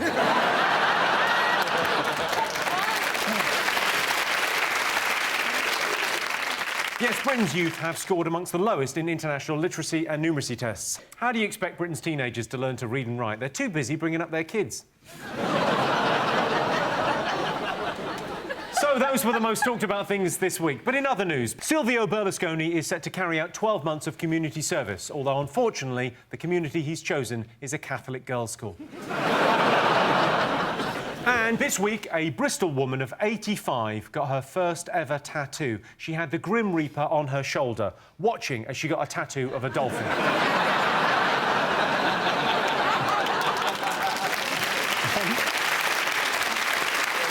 So at the end of that round, Sean, Paul and Richard have 4 points, John, Carol and Matt have 1 point.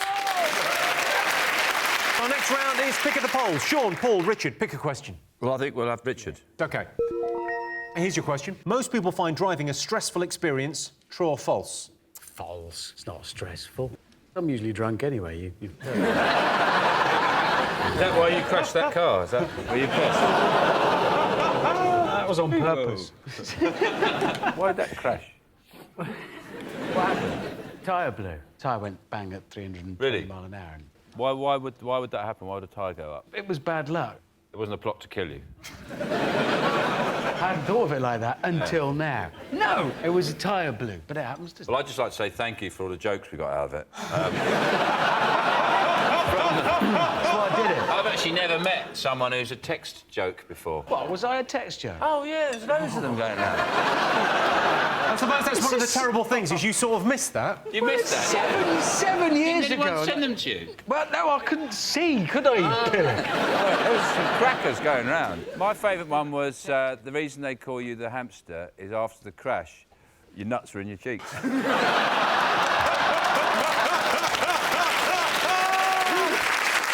That's not bad, you know. Why have I been protected from all of these? My wife never told me any of these. A lot of people have social skills, so they wouldn't have mentioned it. But Sean is a different kind of man, and he tackles it head on.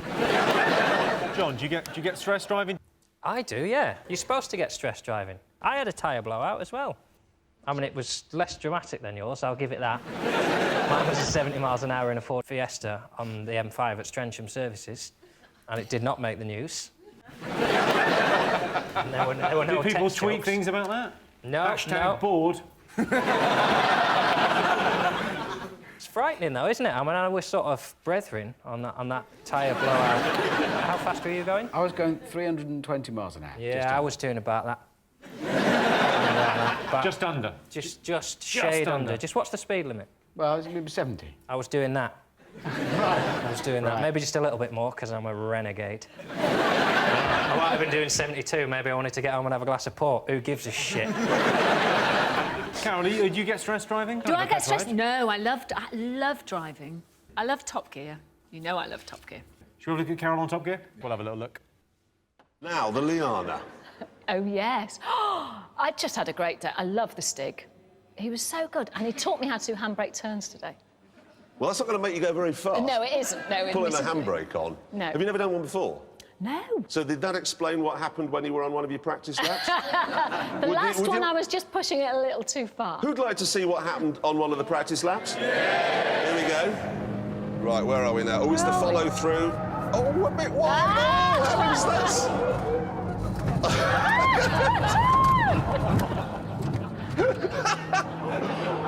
That was my last lap. That was quite close. Oh, this is great. This one's great.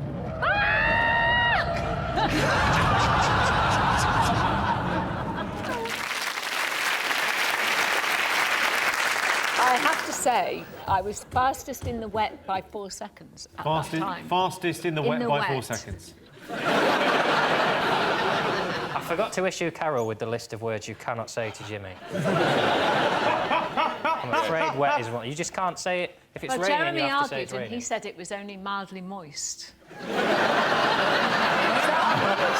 Now you're pretty much reading out the list.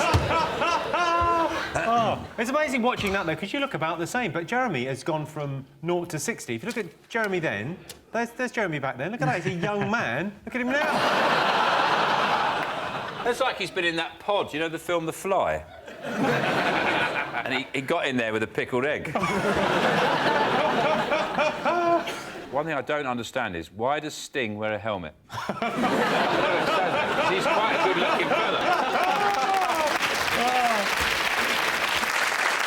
OK, most people find driving a stressful experience. True or false? What are you going to go with, Sean? Well, I'll agree with Richard that it's not false. It's not false. It's not stressful, whatever that is. Not stressful, false. All right, what are you going to go for? Well, I'm going to go False. true. Oh. I'm going to overrule because I've seen how you drive and it's made me stressful. So I'm going to say true. So I can tell you the answer is false. Yes, only 31% of people find driving a stressful experience. I tell you what stresses me out, those white van drivers. They think they own the bloody road with their flashing blue lights. Calm down, mate, there's an accident up ahead. We've all got to wait. And the winner is the name of our final round. Here is your first one. Top thing people wish they were better at. Is it first aid? Because I always think, I wish I was better at first aid. Because the amount of times I'm in situations where there's somebody says, does anyone here know first aid? And I can't help myself. I always go, yeah. And I'm working on them. I'm thinking, oh, I should be better. I wish I was better at this. I shouldn't really have put myself forward. No, I don't know what's the matter. It's just not working, this. That's literally the worst thing you could do to a twisted ankle. Yeah. I wish I was better at shopping. You wish you were better at shopping? Yeah, because what happens is I think, all right, I'm going to... On the Monday, I think I'll go to the supermarket, I'll get myself some chicken and some veg and some fruit, and I'll look after myself, and then I get into the supermarket and I go, lasagna sandwiches are on offer. And I'll buy... I remember one week I had sandwiches for breakfast, dinner and tea for 3 days because they were all on offer. And I just bought a bag full of sandwiches. And the first day I thought, this is amazing. And then the second day I thought, this is still amazing. By day 3, I felt bad. Richard, what do you wish you were better at? I don't know, but people will have said driving on that list. They will. Driving's not in the top 10. Driving is like sex. I think people think they're good at it. Well, sex is going to be on there, obviously. It's not. You've got the wrong list. What? You've just got the wrong piece of paper. Top thing people wish they were better at. You have got the... Well, what else is there to be good at? Well, number 2 is saving money. Number 3 is making conversation. Gravy. Who gives a shit about Gravy? making conversation? What do you mean, gravy? Just wish I was better at gravy. I'm good at a roast, I'm shit at gravy. But the gravy's the best bit of a roast. I know, mate. That's why I wish if I was good at gravy and shit at parsnips, nobody would know, would they? Handshakes. I'm shit at handshakes. Or I catch them at the wrong angle. It's a bit weak. I need a What were handshake. you hoping for? Look at him. He's wearing a mustard cardigan. I need a handshake that is non-threatening but says to a plumber, yeah, I could do this myself, mate, but I ain't got the time. And I've got a handshake that says, it's broken!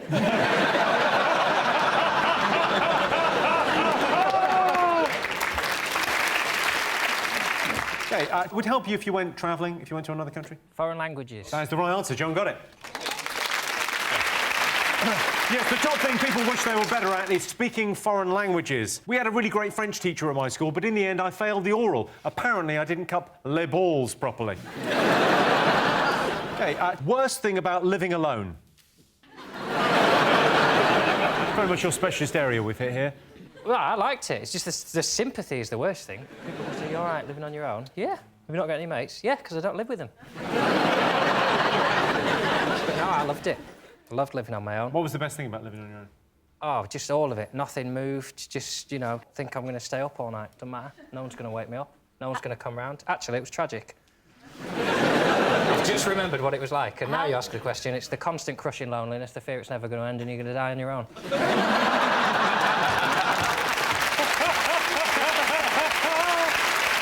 You live on your own now, John? No, I've got a girlfriend. Oh, have you? Yeah, I live with her. That's nice. Yeah. Carol, do you live on your own? Do you have someone to look in on you in the winter? I think the worst thing must be living on your own is like pulling a cracker, something like that. Well, I imagine looking at a bottle of vinegar and thinking, that'll probably last longer than me.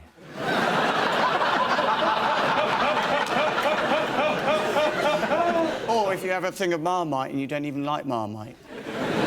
Just a Marmite and you hate it every day you get out and think, I hate Marmite, I'm not going to eat that. If you've got 2 people, you'd say, one person says, oh, I love Marmite, oh, don't talk to me about your Marmite. You and your Marmite, you can eat that on your own. If you're on your own, it's just you with the Marmite. Just saying, oh, God, I've got the Marmite, don't like it. There's no one to argue with. Yeah, yeah. In the end, you acquire a taste for it. That's why I like Marmite now.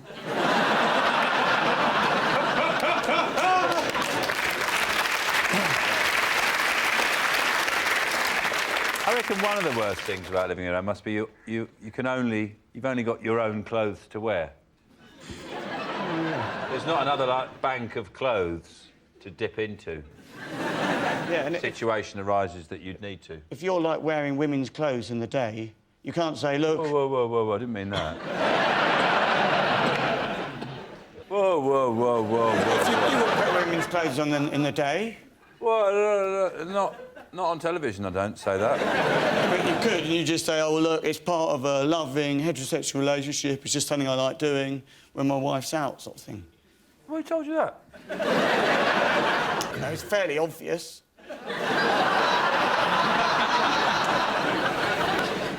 So, worst thing about living on your own? Is it the worst about living on your own is nobody to talk to? It's the right answer.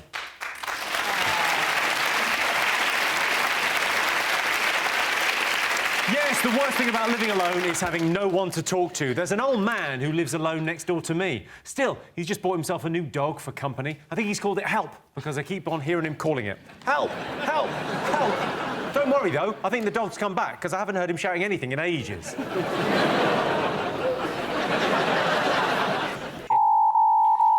Well, that sound tells me it's the end of the round and the end of the show, which means the final scores are Sean, Paul and Richard are tonight's winners with 6 points.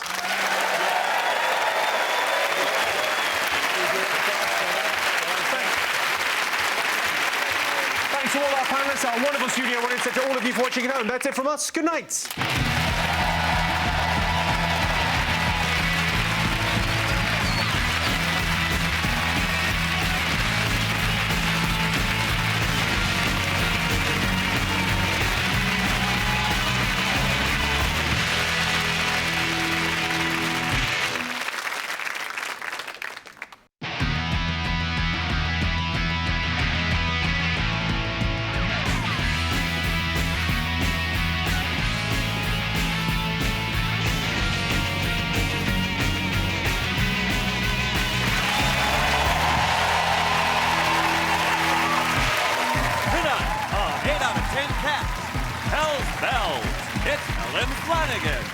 The only way is jump.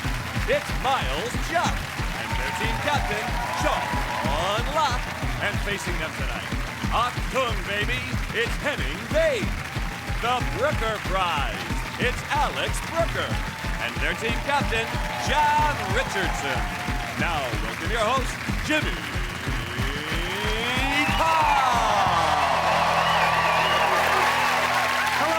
Welcome to 8 out of 10 Cats Uncut, a show all about opinion polls, surveys and statistics. Did you know, for example, 36% of people think the best way to dump someone is over the phone? Please press 1 for it's not you, it's me. 2 for we can still be friends. And 3 for I'm sorry, I've got your mum pregnant. 25% of men pretend to be asleep if they hear a strange noise in the night. I can't get to sleep sometimes because there's this strange bzzz, bzzz, bzzz.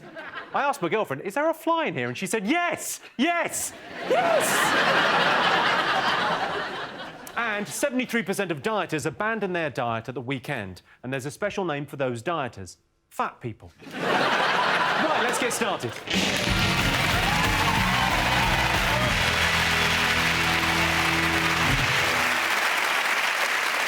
What are you talking about? That's the name of our first round. It's our panellists' job to guess the British public's top 5 most popular talking points. John's team, what do you think the nation have been talking about? What have you been chatting about? On Tuesday, England won the World Cup, didn't they? England! England! Hey! Who are you? Henning, so you've lived... How long have you lived in the UK? Since 2002. So I've seen them win many, many World Cups. I don't enjoy football as much as I used to, because our German side, we're rubbish these days. We have not won a major tournament for 17 years. Haven't in Been to a final of one for about 5 years. And been to a semi-final of one for practically 18 months. So. Can I remind you you're a guest here?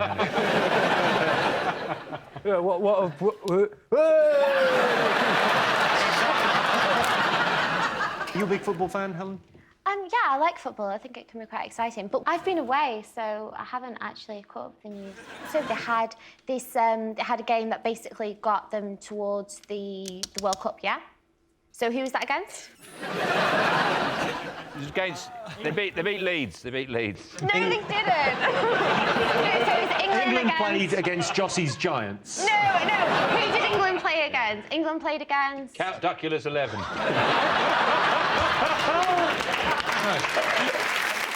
Mate, they played Poland. The Poles, they looked ill, though, didn't they? I saw that. The Polish people in general, they look fairly ill. whoever they replaced, so they always looked as if they hadn't slept for 3 weeks. They've had a tough time of it historically, to be honest.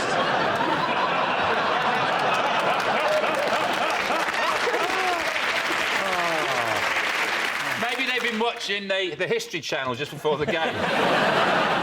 Oh, Jesus. What those Germans did to us. They realised, actually, we should be playing with the English.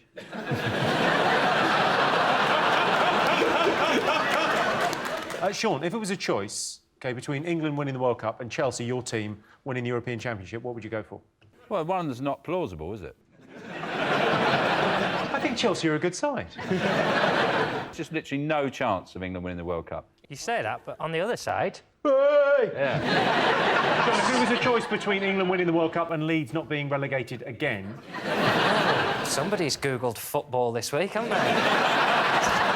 Funny is now they're starting to wheel out all the statistics, isn't it? Like, that England hasn't lost a football game in Brazil since 1972. Well, Germany hasn't lost a world war since 1945, but all amounts to very little. These are all good stats. They're really getting me up for it. I think we're going to win. I think obviously the big story is that Roy Hodgson, he gets us to the World Cup, and they don't even give him 12 hours. Like, his duvet's still warm, he's just got out of it, and there's, like, Roy's a racist on the front cover of The Sun. This ridiculous story about him, part of his half-time team talk was this joke, a motivational joke, about 2 monkeys in a spaceship and an astronaut. And the joke is that the NASA speaks to the first monkey and says, switch on the retro boosters, and the captain's then in the second monkey, do this, whatever, and that happens. And then they show the astronaut, he goes, I know. He said, feed the monkeys and don't touch anything. And he told that joke, and then he was saying to the players, feed the monkey, meaning he meant Andros Townsend, as in he's the main man. But it's been taken by the press as a racist statement. It's just an old joke, isn't it? He's done nothing. Well, the ironic thing about it is it's an old Irish joke. It used to be, it's a racist joke about the Irish. And Roy's gone, I know what, it's a bit racist. I'll just say astronaut. I won't say Irish astronaut. He thinks he's removed. He thinks he's removed. Racism point, not He's seeing. wily. So the players came out in sport. I just don't think they've understood yet. I think the penny will drop in the midweek that they think he was being racist, so that's why they've gone, it's ridiculous, right? Oh, what? He's not... Oh, I thought he was being racist. That's disgusting. If he's telling jokes in the dressing room when he could have been being racist, I've had enough. But the player himself has come out and said it's nothing, it's not newsworthy. And on Sky News, they were reporting the story with the strapline underneath saying, Andros Townsend says, this is not newsworthy. And we're here at the FA, saying what Roy Hodgson has to say, and he goes, Andros Townsend, not newsworthy, not newsworthy. I mean, the irony was delicious.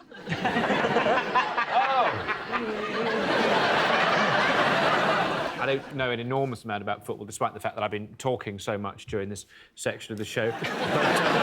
But there's something about Hodgson. He doesn't necessarily have a great deal of sort of confidence about him. He doesn't necessarily look competent. If your boiler stopped working and you sort of rang the yellow pages and said, can someone mend the boiler, and Roy Hodgson turned up at your door, you'd immediately think, well, he's not going to get it started, is he? Look at him.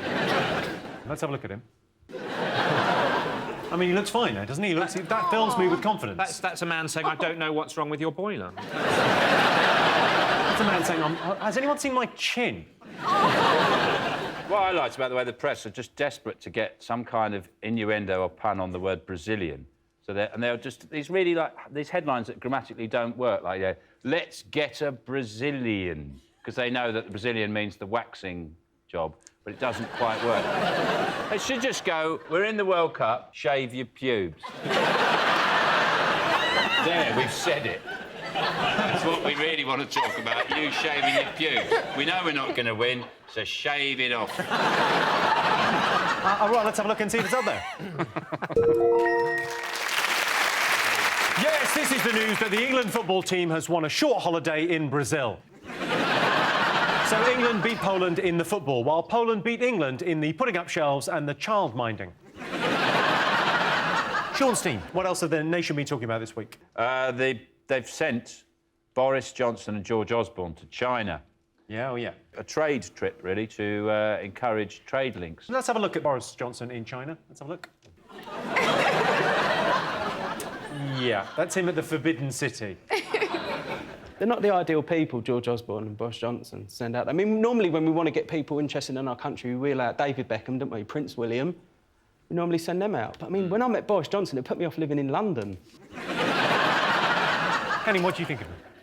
I don't know. I'm in two minds. I'm obviously a Londoner in it. Obviously, yeah. That means he's my governor, he's my mayor. And personally, I like my politicians really, really dull. Once bitten, twice shy, yeah. I really like Boris. You like Boris Johnson? Yeah, I do. Is it because he's got the same hair colour as you? No, I just think he's really cute and I think he's really funny, and I can see why they would send him over, because he's kind of like, he'd probably charm them because he's really funny. But it's just, I just don't think he's not a serious person. He never commits to anything. Well, there has been a lot of speculation over the last little while about him being the next leader of the Conservatives, and he was asked recently about his ambitions. Take a look.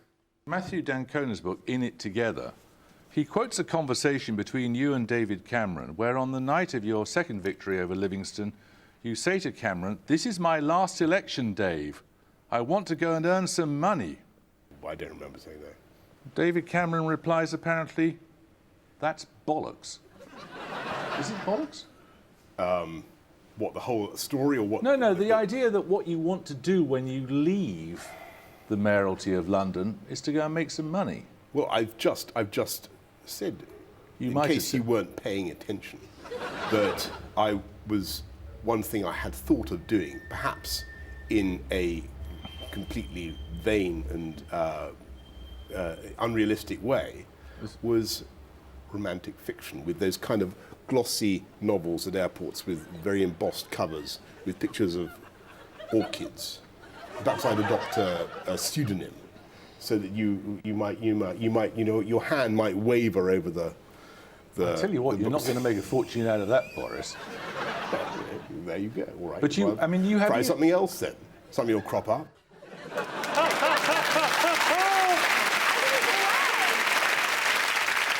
that's why he's such a good politician, because that was a genuine question about, do you care about the city you're mayor of, or do you just want to be Prime Minister?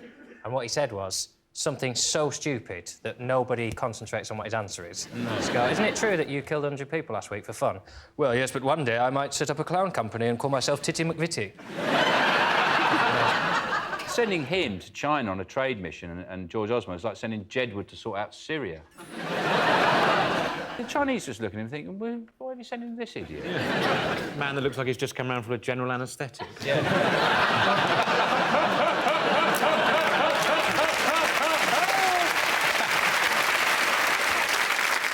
OK, let's have a look and see if it's up there.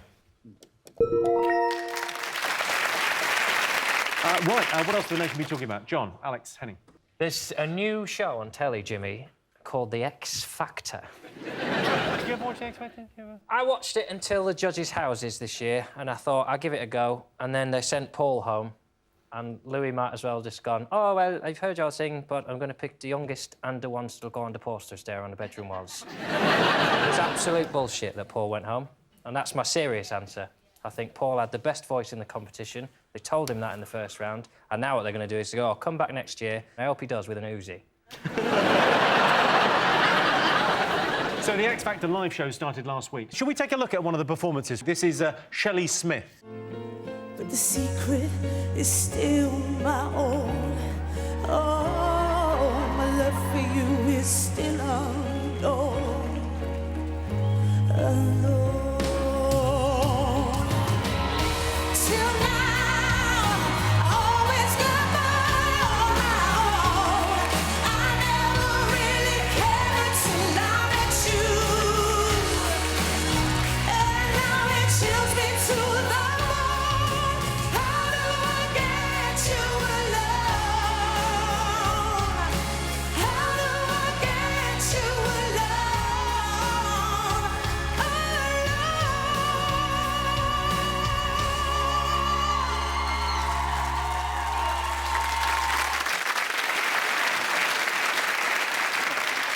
What do you think, Sean? Well, I think she'd make a very good prison guard. She's got up there, you could see her on the corner of a prison camp, singing, you know, about her dreams and whatever, but also keeping a good eye on the exercise yard with an M16. Miles, do you watch X Factor? Yeah, very, very big fan. I mean, essentially, it's Bake Off without ovens. It's a bit sort of samey, isn't it? It's people standing and singing. Sometimes they go up and down. I sort of feel that it's ready for something else, and I would really get behind, you know, like if they had a proper brass band on or something like that. What that programme really needs is a decent trombonist. Helen, who's your favourite judge? Who do you like? Favourite judge? Favourite judge? Nobody's got a favourite judge. Oh, probably Justice Edie. Yeah. On the X Factor, who's your favourite judge on the X Factor? Yeah. I think Nicole does a really good job, and also she's amazing. Nicole Scherzinger? Yeah, she's good. Yeah. Yeah, she's definitely got something. Yeah, I like Nicole. And they brought Sharon Osbourne back, which is I know, quite surprising, from the actually. dead, by the looks of it. It's a medical miracle that they've got Why her. have they got a wind cannon just aimed at her?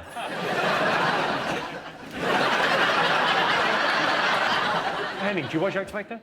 No, I must admit I haven't watched it. Strange concept, isn't it, going on a reality TV show?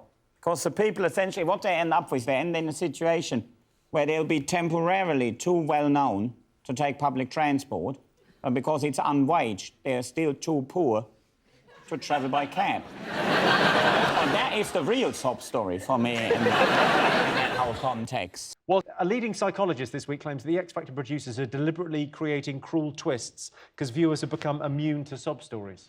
I'm bored of them. I mean, what sort of person uses a sob story to get on television and become famous?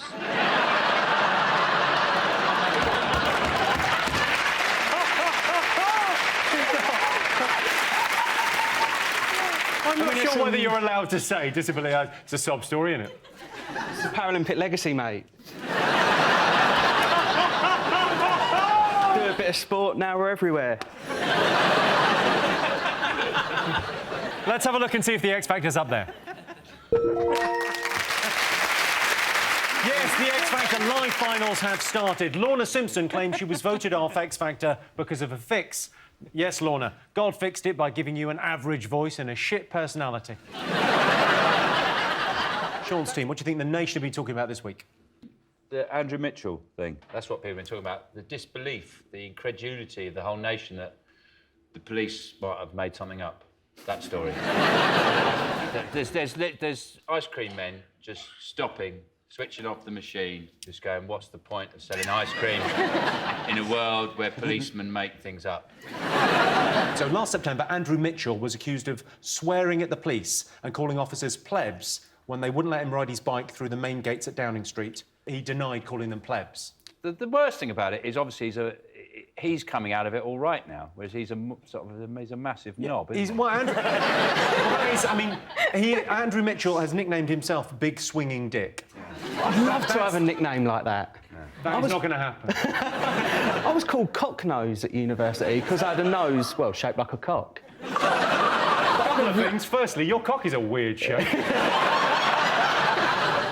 What do you call it when a scandal becomes a scandal? Because it was Plebgate, so now it's Plebgate Gate. Plebgate itself has become a scandal, because if it happened in Harrogate, it would have been Harrogate.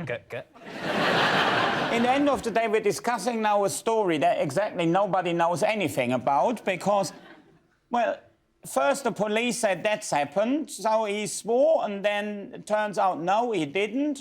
Apparently they said there was loads of onlookers, then there was nobody standing there. Well, you can't really trust the police, can you? And then somebody else goes, yeah, but that Mitchell fella used to be an investment banker. You can't trust him either, can you? And then everybody goes, well, who can you trust? Let's go to church on Sunday.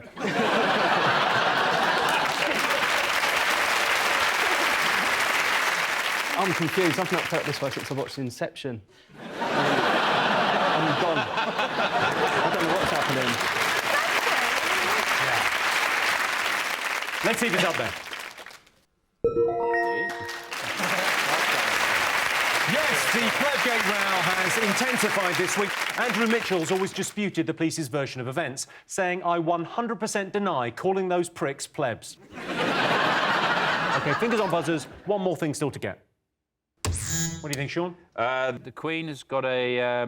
She's pregnant. Yeah. The Queen is not pregnant. No. Well, the Queen has been in the news, though. She attacked a child. A child, yeah. In a park. And got away with it again. Because she's got some kind of immunity where she can just go up and slap children around the back of the head. And then just get carried off on the back of a beefeater. That wave looks really sinister when you think about that. That's just her out of the window going, go on. Is it the Queen attacking the children in the park? No. OK, so the Queen has been in the news because of her finances this week. Yes, she can't afford to heat all the palaces. I know. Yeah. Awful. Castles. Poor Biddy. So what do you think of this, Miles? Well, I mean, I worry about her the way I would about any relative, really. Henning, in the way that China wanted Hong Kong back, would you like the Queen back? You can keep them all. We had royal family and all that, but these days in Germany we haven't got a class system. It's like everybody's doing incredibly well. Why are you here? I wasn't good enough to cut it back home. What job did you do in Germany before you came here? Well, I tried to do stand-up comedy, but not good enough. And over here in Britain, bloody easy.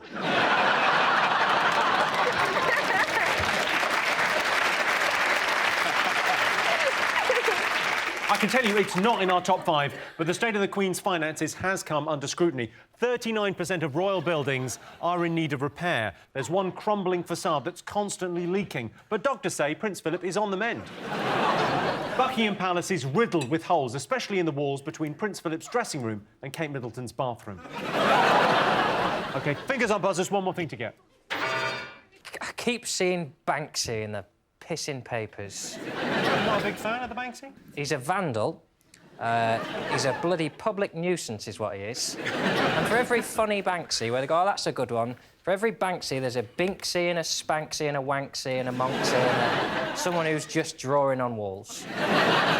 So this is the story. Banksy anonymously set up a stall in Central Park, selling original prints worth £20,000 each for just $60. People were haggling, that's what I like. New Yorkers were going up to Banksy and going, I ain't paying $60 for that piece of shit. And he had to stand there and go... He's anonymous, isn't he? Yeah. And I could understand him being anonymous if all he ever drew was like a cock and balls.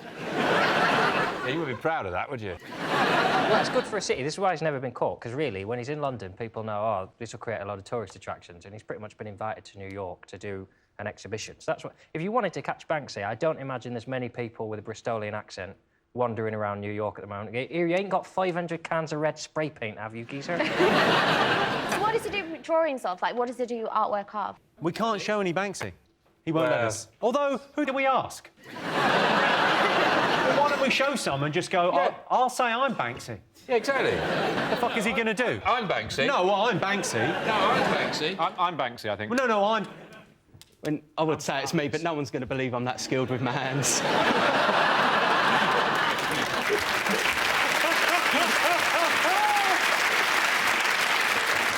Cool. Let's have a look and see if Banksy's up there. Yes, graffiti artist Banksy set up a secret stall in New York and sold his artwork for just $60. There hasn't been a discount on art this big since Rolf Harris was arrested. So those were the most talked about things this week. But in other news, the US debt crisis has been resolved. Americans are going to have to tighten their belts, which won't be easy for them, as most of them are wearing elasticated trousers. British Gas has put up prices by 10%. Our only hope of beating the energy crisis now is to build more wind farms and to switch exclusively to Mexican food. And it's been revealed this week that the Soviet Union once ran up a huge debt to New Zealand after importing massive quantities of butter. I'm not sure where the Soviets kept all this butter, but I'm guessing in the middle of Kiev.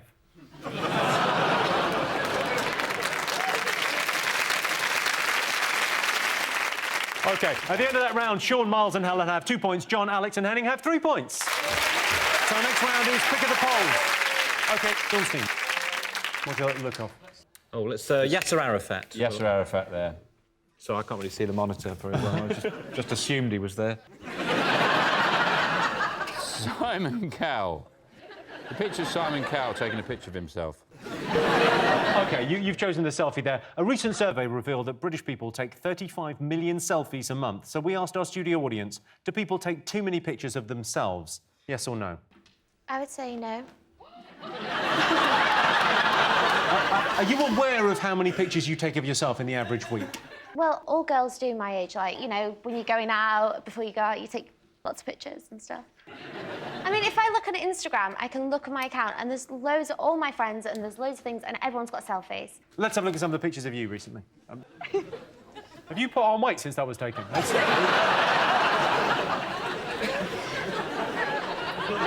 an art to it. Do you take many pictures of yourself, Miles? I've knocked a few out. Miles, 1 in 8 people admit to taking sexy selfies. Yeah?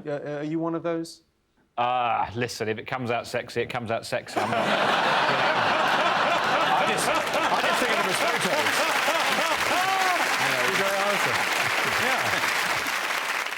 This is my favourite ever selfie of all time. So in 2011, a macaque monkey took a selfie after wildlife photographer David Slater left his camera unattended. Here's the selfie taken by a monkey of himself.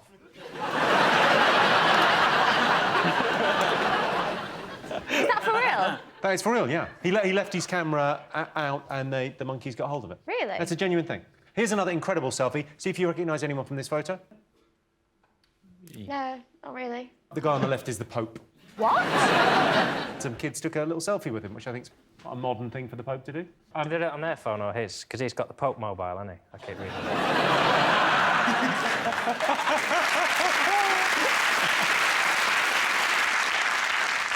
John, you took a selfie this week.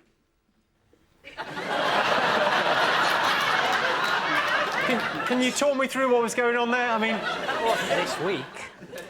What happened? That was my New Year's party. I had a beard, and I decided that throughout the evening I would shave the beard off in instalments as a little treat for my guests. That was the penultimate stage, and they call that the monkey tail beard. And it looks like a monkey tail. Oh, yeah. We've got one of your selfies. Don't worry about that. What? We've got a selfie of you. Let's have a look. I'll tell you what. What was that for? It was for... I did, like, a documentary on weight loss. So it was to illustrate my weight loss and also the last one to send to a couple of people, you know what I mean? Was it really good? Oh, thank you. You can follow me on Instagram if you like. I already follow you. I'll follow you back. Brilliant.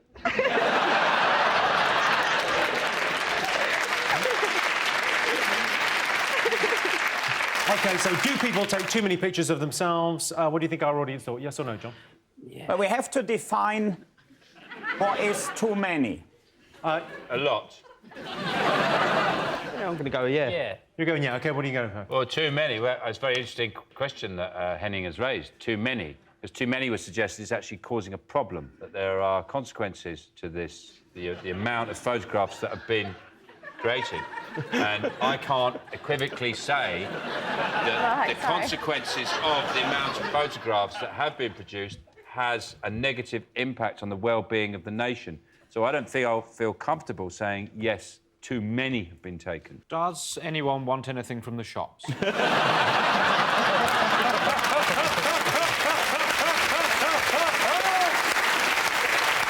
Helen, let's go to you. Do people take too many selfies? There's not like an amount, so no. I can tell you the answer is yes. 79% of our studio audience think people do take too many pictures of themselves. 25% of people have dirty photos on their phones. Helen Flanagan has literally hundreds of absolutely filthy photos on her mobile. I know, because I sent them to her. John, Alex, Henning, pick a question. Let's have the nice tea, the nice roast dinner. I can tell you that's a dish of squirrel and mash. Oh. Genuinely. So here's your related question. This week, the new president of the RSPB encouraged people to eat animals killed by the roadside. So we asked our studio audience, would you eat roadkill, yes or no? At the moment, yeah, I would eat it raw off the pavement.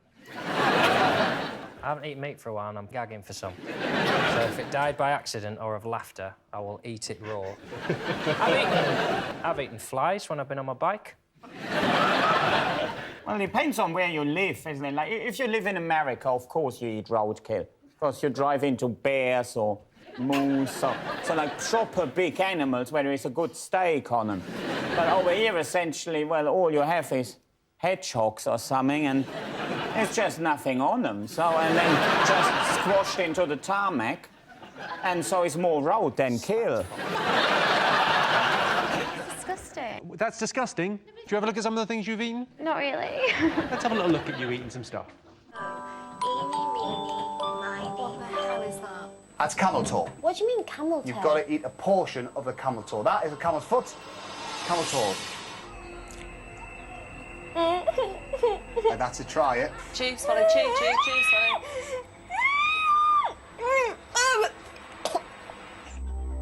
And what's in the middle of that hot cross bun? A hot cross bum. Bum. It's bum. Oh my God, are you joking me? It's an ostrich anus. There you are. Promise me some nice. Think about you lying on the beach. You can hear the waves, on the shores, and you've got a pina colada by the side of you, and you're going to go out tonight, and you just get your tan topped up. Yeah. That's lying there, and you're chewing a club sandwich. Oh. It's not big. Yeah. Go on, you're nearly there. And you're off. Well done. Good girl. Have a drink. What was worse, the camel toe or the anus? I can't remember, but when you watch it back, you're like, oh, don't be soft, like, it can't be that bad. But actually, when you're doing it, it's horrific. What did it taste like once? I can never actually eat any more, like, turkey or chicken sandwiches because it just reminds me of that. I've never heard anyone say that before. I ate a thing that tasted like chicken, so it's put me off chicken. Normally they just go, it wasn't that bad, it tasted like chicken. No, but like a minging chicken, like... Minging chicken. You don't think it'd be a good new flavour of crisp? No, it would be vile. Camel toe. What about the ostrich anus? How was that? I can't actually remember what it tasted like. Probably like normal anus.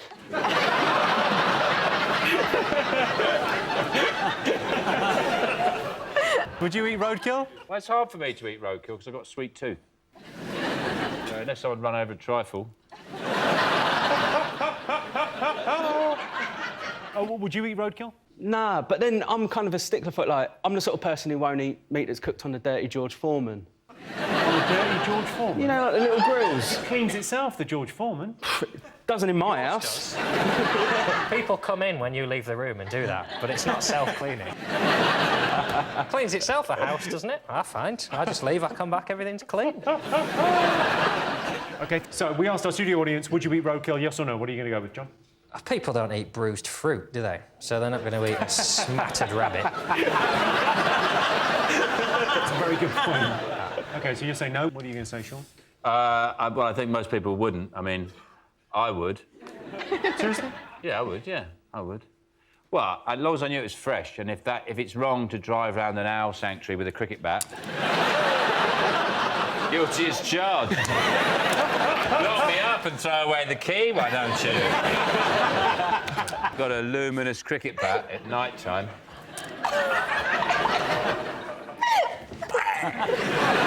That's a show I'd watch instead of X Factor. We're going to say yes. OK, I can tell you the answer is no. 61% of our studio audience would not eat roadkill. You're right.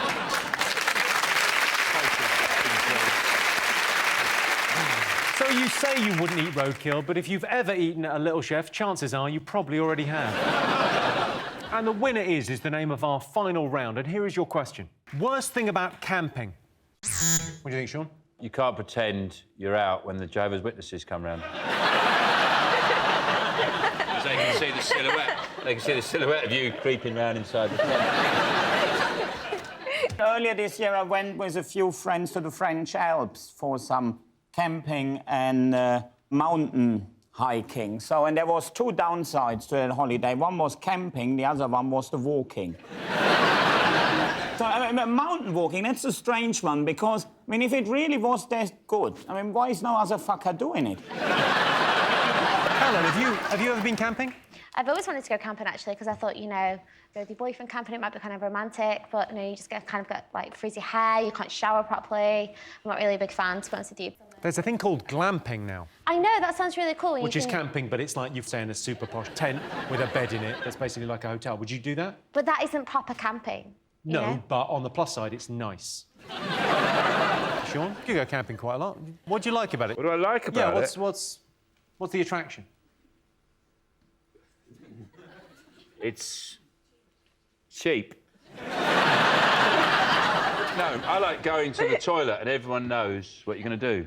A toilet roll in your hand. Because it's weird telling people on the way. Yeah. In a regular hotel, I'll stop people and say, "You'll never guess where I'm going, but I haven't got a toilet roll to prove it." I just need to walk around, go past every tent, go, oh, I've got my toilet roll here, and I'm headed over there. I think we know what's going on. Yeah.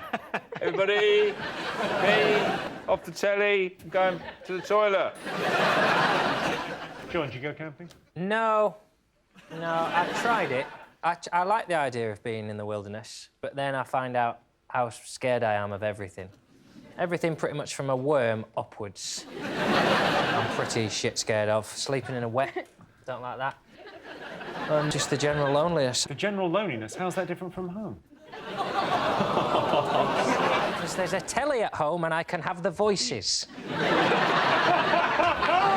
Put my DVD on and pretend, oh, I'm going to sleep in my bar in New York. Where everybody knows my name. You were close before with sleeping in the wet. The weather. The right answer. It's that simple. Yes, the worst thing about camping is bad weather. I love going camping in a tent made of bricks shaped like a hotel. I think the worst thing about camping is the bit where Paul Gascoigne turns up with half a roast chicken and a fishing rod. Well, that sound tells me it's the end of the round and the end of the show, which means the final scores are Sean, Miles and Helen have 2 points, John, Alex and Henning have 6 points. Thanks to all our panellists, our wonderful studio audience, and to all of you for watching at home. That's it from us. Good night.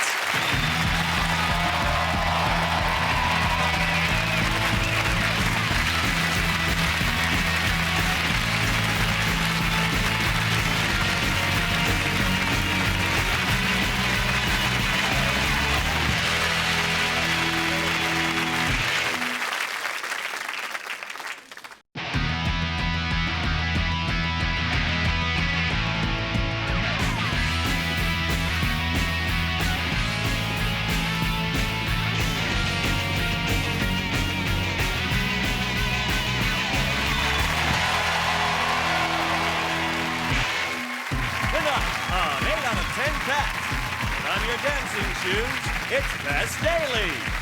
She's the bee's knees. It's Aisling D. And their team captain, John Richardson. And facing them tonight, newsflash, it's Krishnan Guru Murthy. From beard to eternity, it's Joe Wilkinson. And their team captain, Sean Locke. Now, welcome your host, Jimmy Carr. And welcome to 8 out of 10 Cats Uncut, a show all about opinion polls, surveys and statistics. Did you know, for example, 10% of British people let their pet sleep in their bed? There's nothing more relaxing than waking up in the night to feel the weight of your dog on your chest, to feel his fur, hear his gentle panting and sense his eyes staring at you in the darkness. Until you realise, hang on a minute, I haven't got a dog. 54% of teenagers never go to the cinema. Really? Where do they make their phone calls? And 25% of Brits rate themselves 10 out of 10 in the bedroom. I'd give myself 9.9 because I fell over on the dismount. OK, let's get started.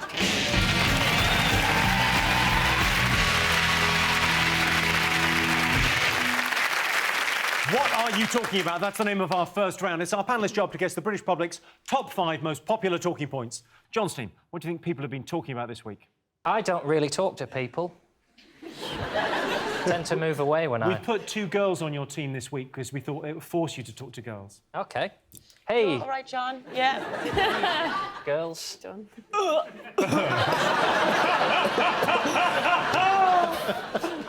about Tesco saying that we're throwing away, is it 2/3 of our food that we buy? Phenomenal. So much wasted food. Yeah, well, specifically, it's the bagged salad. They reckon 2/3 of it goes in the bin.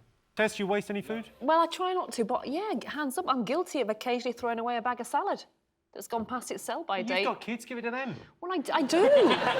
Whatever you and Vernon don't have, throw to them. I do. And if it's not them, it's the dog. But occasionally you do find yourself throwing stuff away, don't you? The thing is the labelling, isn't it? Because they say bag salad, mixed leaves, but actually that's not accurate, is it? It should be mixed leaves stroke compost. That's what it is. You're basically buying a bag of compost. Because sometimes, you know, it's gone off by the time you got it home. I go through red lights just to get the food home so I can eat it. Have a picnic in the car park. I think there's a smell test where we all believe the best before date, just give it a sniff. If you're not sick in your mouth, it's fine. Yeah. It seems like a lot of waste, 2/3 of everything you eat, but I thought about it, it's true, because I've got an example of, like, if I'm eating a packet of 3 Scotch eggs, I'll eat one and throw the other 2 at cyclists.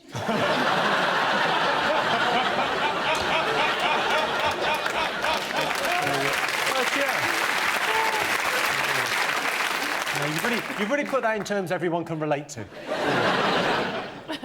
I waste so little. I went on holiday and took some Nurofen, because you can never be too prepared on a holiday, can you? No, John. And when I got back, I saw that one of the Nurofen had popped out of the little metal thing they're in, and I didn't want to waste it, so I ate it.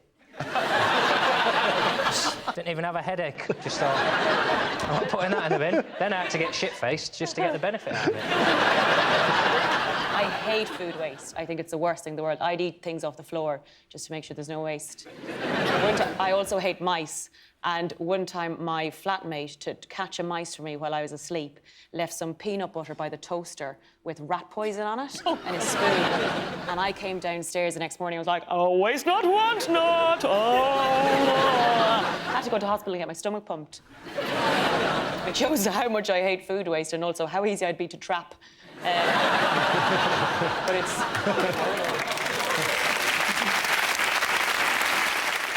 Krishnan, do you waste food?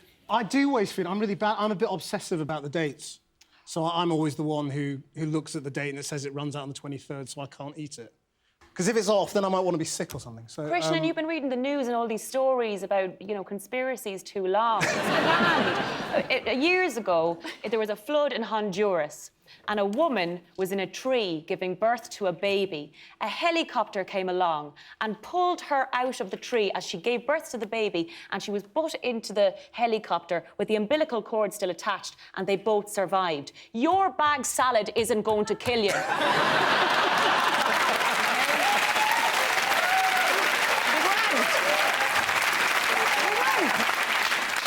I feel that story might have been a sledgehammer to crack a nut there, really. There was a helicopter and a flood in Honduras to get him to eat some salad. A bad bag of salad might make you rush the news, won't it? Well, I've got a weak stomach, and reading the news on a weak stomach is not good. No. My sister once had to throw up. She's a newsreader as well, and she had to throw up in between the stories. So she would do an intro and then go... and then carried on, you know. Was it a particularly gory story? There was nobody to relieve her. Madonna has a new video out where she tries to be sexy. Sean, do you read the best before dates? Do you adhere to them? No. I've got pesto in my fridge that Assad wouldn't fire at insurgents.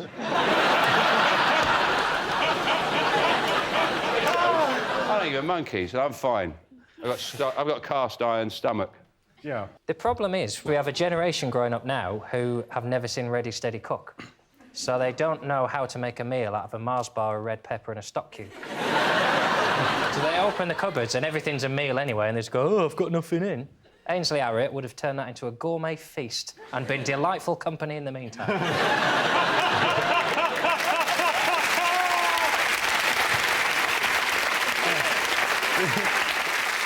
OK, let's have a look and see what's up there.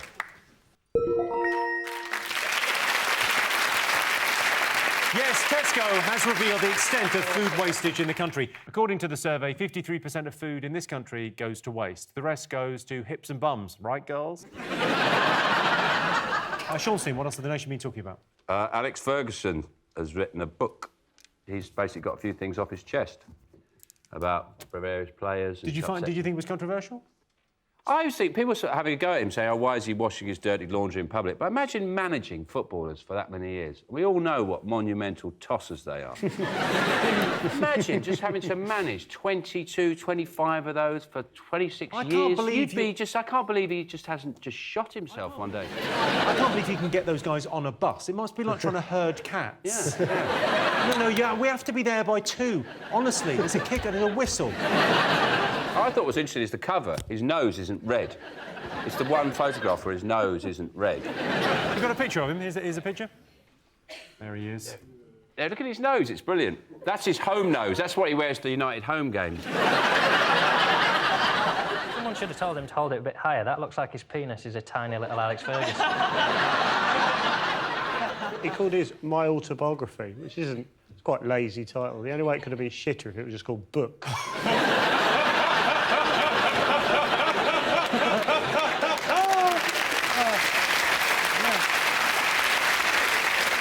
The most disgusting line in his book was the revelation that the hardest part of Roy Keane's body is his tongue. I don't want to know how he found that out, but what a disgusting image that is. That's a man who's broken legs. What can he do with his tongue? My God. He can break hearts. I was a bit gutted it came out this week, if I'm honest, because I released my autobiography this week as well. Is it out this week?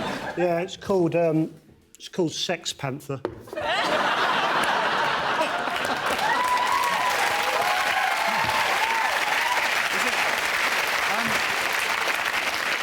I'll be honest with you, it's mainly about panthers.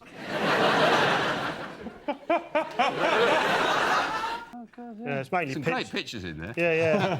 There's a couple with my top on. Can't find it. Morrissey's got one out as well. Morrissey's got one out. Yep. Yeah. I like to read them in tandem. I read a line of Fergie's, then a line of Morrissey's. So he goes, "I wept for days when I realised my bicycle would one day rust. Rooney is an arsehole." OK, let's have a look and see if Alex Ferguson's up there. Yes, Alex Ferguson's autobiography was released this week. In the book, Ferguson is scathing about David Beckham, Roy Keane and Wayne Rooney. If that lot ever learn to read, they'll be livid.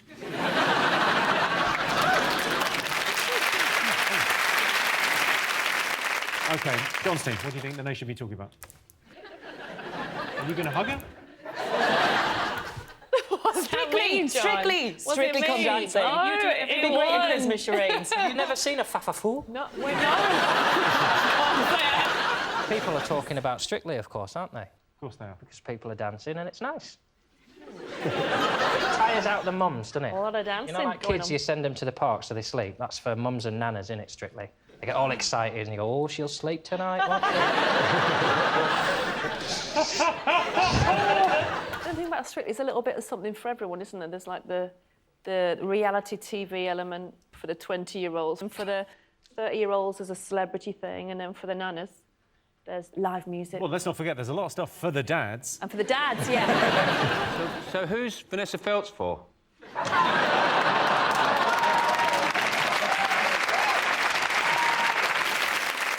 I'm always fascinated by Britain's refusal to let Bruce Forsyth go.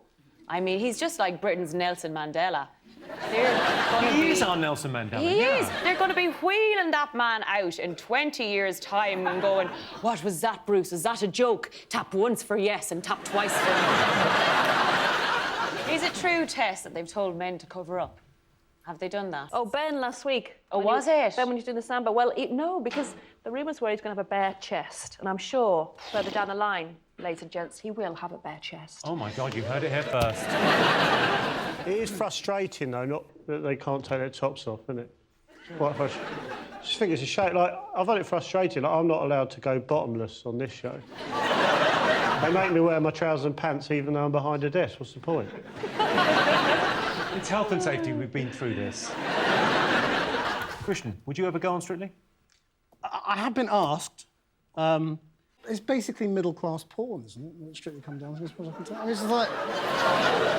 it's the job of the female newsreaders to sort of bounce around to entertain the bloke. Like your sister. And... Well, this is...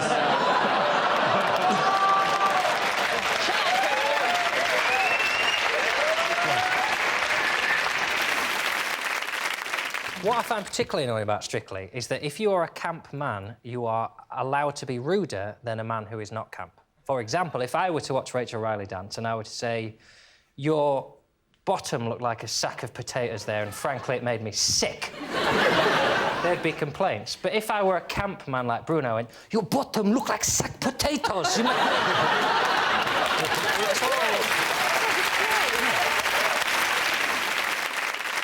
OK, let's have a look and see if it's up there.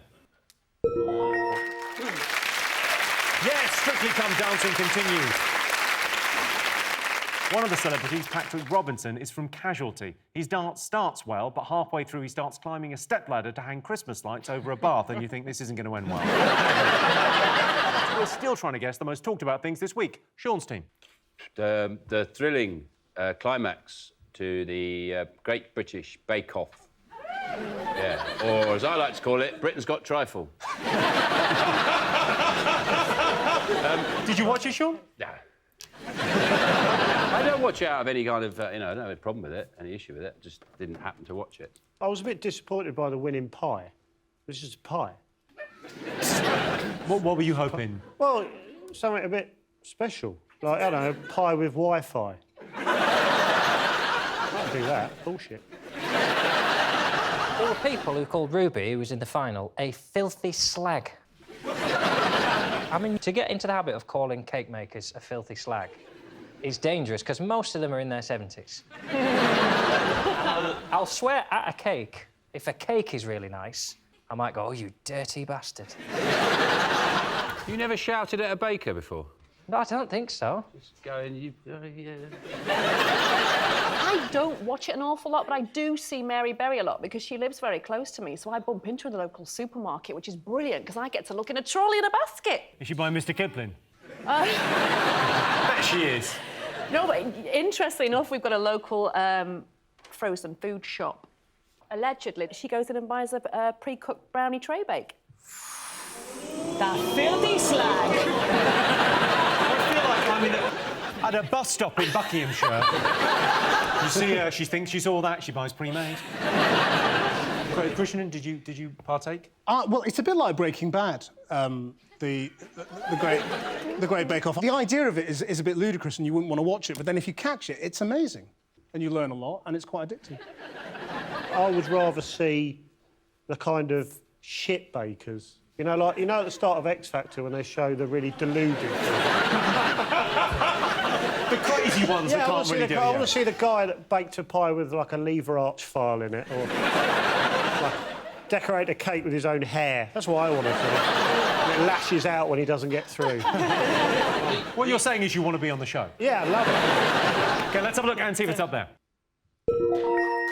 Yes, the #1 story. Yes, the Great British Bake Off was the most talked about thing this week. Bake Off's not been a great success in America, of course, over there. It's a dieting show. OK, fingers on buzzers. One more thing still to get. What do you think? I think it's maybe heat and energy. There's all these new nuclear plants that they're launching because the heat has gone up 10%. And the only people who are going to win from that are the perverts in the strip clubs, because they're going to get more dance for their dollar now, because the strippers will be like, oh, I'm going to take off my woolly hat, take off my big coat. It'll go on for an extra 20 minutes before they get to the nipple tassels. I don't think the first bit is really what the men are there for. Really? I don't think the bobble hat bit they're enjoying. Do you go to the loo? I don't go anywhere. Where's the magic on? Where's the magic on that you can't start with the hat? I love your idea of a strip club where the girl comes in with a hat and a coat. Everyone here? Right, I'll get myself ready. Right, back to nuclear power. John. Well, there's going to be no energy left, so we're going to have to build some more nuclear power plants, is what's happening, because... Well, basically, because we've all come weak. I like the cold. I like a little bit of... It's romantic, isn't it, the cold? But to fill the deficit from the energy companies' prices going up and up and up, we're going to build nuclear power stations. It's a non-renewable source of energy, so it has to go up because we can't keep drawing from the earth forever, guys. Yeah, well, we can while we're alive. Which is the main issue on the table at the moment. I think what we should do is all refuse to pay our energy bills. If everyone did it, like in a mass disobedience. Just that woman and you, yeah. It sounds like. That's two. Once you got two, She's only you got clapping four. her hands to stay warm. She's like, oh. Just everybody, just choose a quarter. We just choose one quarter, and everyone just says, no, sorry, we're not. Because there's 6 energy companies, and it's a cartel, really. There's no difference. Yeah. And then what they need to do is people generally need to have, like, some kind of civil disobedience. I'm trying to be like the utility Gandhi. That's who I see myself as. And everybody just says, no, we're not paying it. And that quarter, give us nobody... Because they can't cut everybody off. They get their energy from Russia, though, so it'll be the Russians who just turn the tap off. You just go, you don't pay for gas, you don't get gas.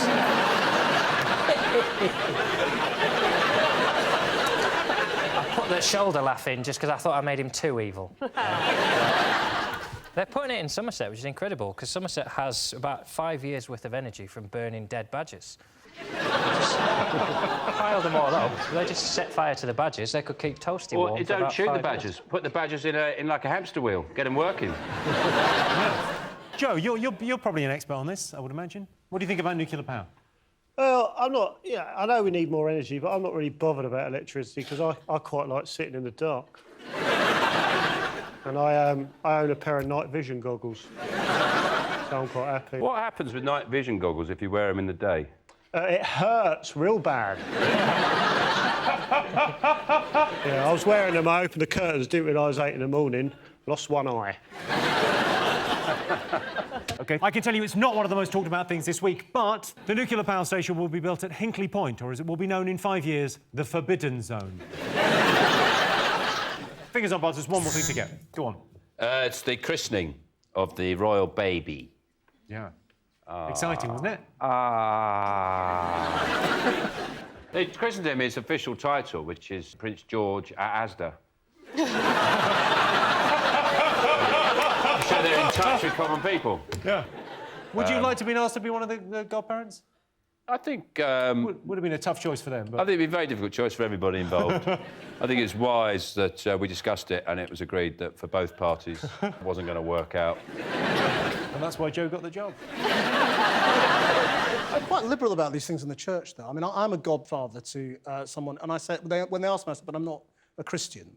And they said, don't worry, just come and meet the vicar. And I said to the vicar, obviously, I'm not a Christian. And he said, don't worry. When I just say, you know, none of us are.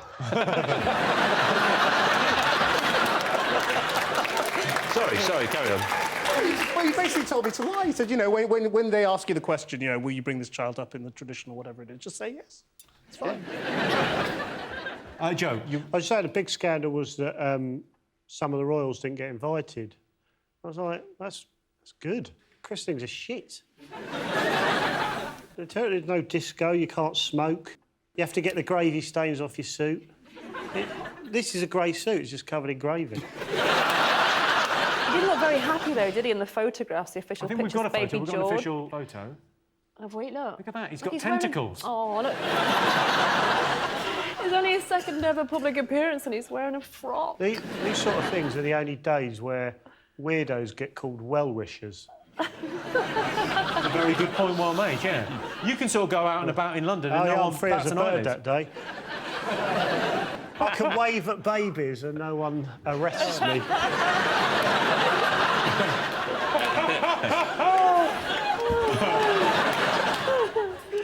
I never care about other people's christening. I have just come from St James's Palace, actually, from here. I was at a royal reception with Prince Charles and Camilla. What were you doing at a royal reception?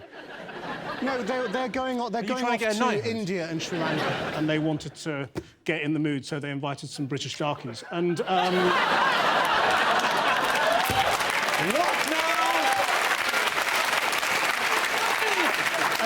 Sorry, so they're going to... I'm so glad you said it, not me. They're going where, sorry? They're going to India and Sri Lanka. And they invited you round to kind of get... Yeah, me and a few friends. Get in the mood, get some taste travel curry. tips. We've got a picture of you there. Let's have a look. There you are. Oh, gosh. That was quick. Well, they're pictures. They're just... You can email them. We'd have to go into Snappy Snaps to get it developed. Yeah, well, there I am, sucking up to Camilla. What did you talk to Camilla about? I talked to her about something really serious. We are both patrons of the same charity. Oh. So I talked to her about that. It won't get reported as a serious conversation. Whatever the royals say, in the papers they put, they quipped, or they... as if they're these piss-funny, hilarious... The front page of the paper said, "It's the first time the baby's been quiet today," joked William. It's not a joke, is it? That is a statement. That's just a fact. He was noisy, and now he's not noisy. You cannot tell these people they're funny. They get enough, they get driven everywhere and carried in gold carriages. They need an honest appraisal, at least, of their comic talent. To be told, fine what you do, but that's a shit joke. OK, let's see if George is up there.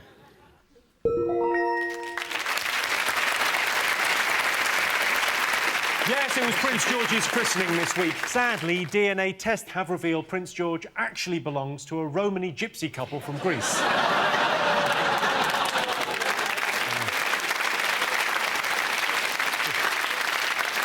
So those were the most talked about things this week. But in other news, the German Chancellor, Angela Merkel, has accused the American Secret Service of bugging her phone.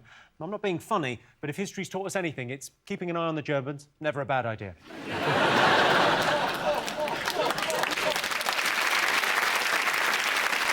A cat in a Moldovan prison has been caught smuggling cannabis into inmates. The cat has now been sentenced to death, which means it can only do it 8 more times.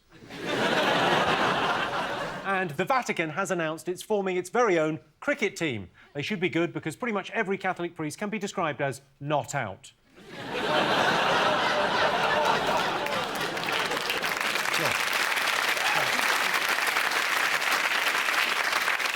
So at the end of that round, Sean, Joe and Christian have 3 points. John, Tess and Aisling have 2 points. Our next round is Pick of the Polls. John, Tess, Aisling, pick a question. Can we have the robot, please? Of course you want the robot. A recent survey revealed 61% of people would be happy to shop at a fully automated store with no human interaction. So we asked our studio audience, would you rather be served by a machine or a human being? It's really annoying, isn't it, when you're in a supermarket and you use one of the automated tills and a light is flashing, it's either the DVD or a bottle of wine, and you know, you need help. They never work, those things. You're supposed to pay for them before you leave. I've lost it with them. I've just shouted at the machine. So I've swiped this loads of times, and I've just said, look, I'm taking the chicken, OK? Do your worst. The chicken's coming with me. So I'm like a hostage, so I walk out of the shop like this, go, I'm having this chicken, OK? I've tried to pay. You won't take it. I'm going. Drives me nuts. Yeah. It is annoying. And then you swipe, nothing swipes, and then you go, an apple, no sticker on it, just goes boop, and you go, what the... Get in your head. Occasionally, I like to put an unexpected item in the bagging area just to hear a woman's voice.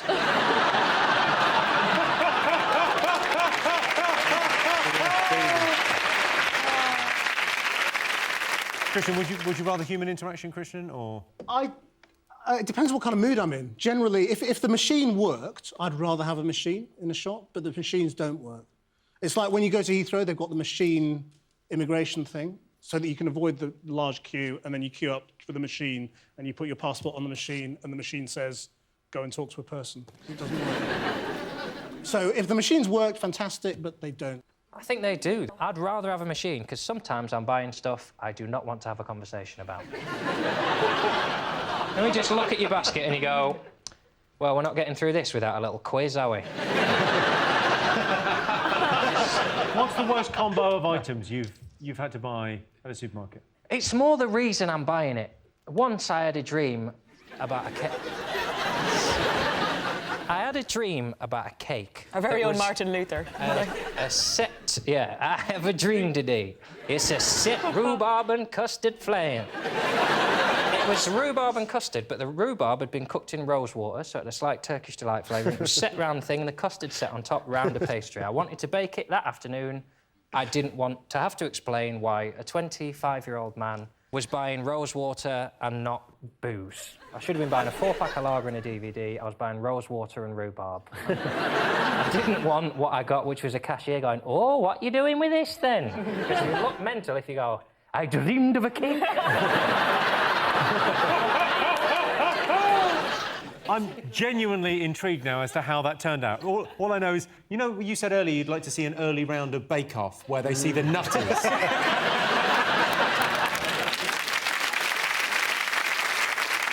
OK, so let's get some answers on this. We asked our studio audience, would you rather be served by a machine or a human being?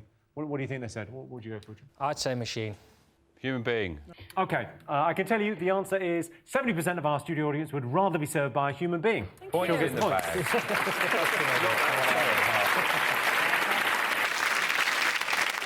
OK, Seanstein, what do you like the look of?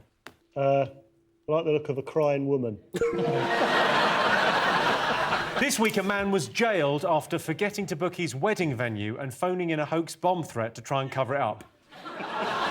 It's a brilliant story. So we asked our studio audience, have you ever lied to get out of an awkward situation, yes or no? I love that story. It's a great story, isn't it? That's you must have incredible. had. Did you have it on the news? We didn't have it on the news, but it was a fantastic story. We should have had it on the news. But I thought it was a bit harsh. What, that he got prison time But he for got prison time because I thought, well, I understand that. I would have done that. Not a bomb hoax, though. You say that's OK to do bomb hoaxes because you've messed up. No, I think it's quite right. I personally think he's so stupid he won't even know where he is. He'll probably think it's just a really long, tedious honeymoon. What I like the idea of is that the ideas that he rejected. He had a list of ideas like Triffids, no, Vikings, ooh, lava from a volcano. He went bomb hoax. OK, I've got a question for you, Joe. If you were getting married, right, to a lovely lady... Eh? No. Bear with me on this. If you were getting married to a lovely lady and you've forgotten to book the venue, I can't imagine you not being very organised, but imagine a scenario where you've forgotten to book the venue, what would you do in that situation? Hire a sniper rifle. Hire one? Yeah. I'm not made of money. Sniper. I love that bit of the yellow pages go, sniper rifle hire. Oh, there's a gap in the market thinking about it. Or I would just say the venue's double booked. That would have been a better idea, wouldn't it? The venue's fucked up, they're double booked. Yeah. Just don't ask them. If you love me, you'll trust me. OK, have you ever lied to get out of an awkward situation? John? I'd love to answer that question, but my nan's... I've got to go and... You got a date with your nan? I've had plenty of times I wish I'd lied, where honesty is not the best policy, where you just don't want to see someone and you can't think of a lie quick enough. It's go, "Oh, do you fancy coming out for a drink?" And you go, "No." Shit. Yeah, you could have sugared that pill a little bit. OK, do you think our audience have ever lied to get out of an awkward situation? Yeah, everyone has. My dog farted recently, and to cover up the embarrassment, I said I'd shat myself.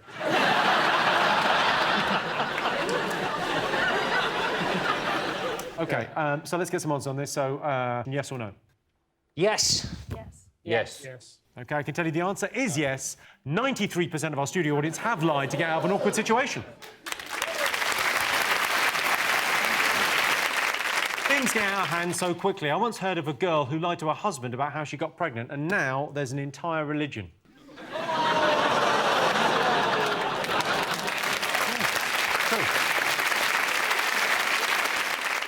So at the end of that round, it's 5 points for Seanstein and 3 points for Johnstein. And the winner is the name of our final round. Here's your question. Hardest job? How much is working in a sour cream factory? Like checking that it's off, but not too off. Yeah, that's all right. I think the hardest job must be the little man who has to sit inside the ATM and push all the money out. Hardest job? What do you think the hardest job is, Tess? One of my hardest jobs was doing live kids' television and not swearing. Every time a kid kicked you or vomited on you, or, you know, we had one football game, Eat My Goal, and you get slammed in the face with a football live television, like, shh, I used to work on a stud farm, As a tour guide. Oh, And for a they were- second now, I thought that is the worst job. Yeah. No, that's what they have to do. There's the penis cleaner. There's the person who has to guide the horse penis into the mare. So that's a tough one as well. And was that... I mean, did you know the person that did that job? What job did you have? He didn't do it to me. He did it to the mare. I'm saying, did you do that? Did you do that? I had to bring American tourists round while they watched this. John, what do you think the hardest job is? I imagine Alex Ferguson's wife is having a tough time of it at the moment. He's pretty much had 30 years where he's never in, and now he's just sat on their couch like it's the bench at Old Trafford. Just, switch it! Switch it! If you want to change the channel, Alex, you can do it yourself. Spitting all over their living room floor. Is it head of wasps at London Zoo? It's a thankless task, isn't it? I'm head of wasps. Feeding time's easy, just empty a bin in the cage. Is it head of wasps? It's not head of wasps, no. Daily Mail reggae correspondent. I'm head of reggae at the Daily Mail. No? The company that makes Jim will fix it badges is struggling.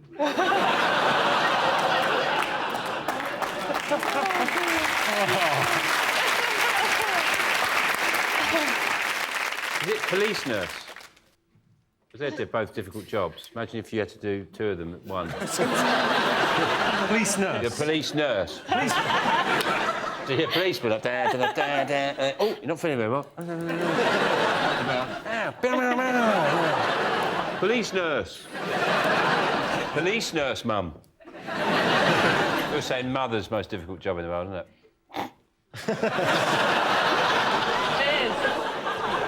Sean, take that back. Rather than welding and a North Sea oil rig. You get a lunch break on a North Sea oil rig, don't you? Don't get a break if you're a mother, though, Sean. Yes, you do. It's the whole job's one long tea break. It's just a long tea break. Have you stayed at home all day with a small child? Yes, I have, yeah. Yeah.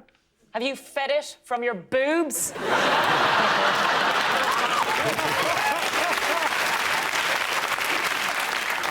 I think it's quite an easy one to get. It's regarded as a very difficult job. Teacher. That's the right answer.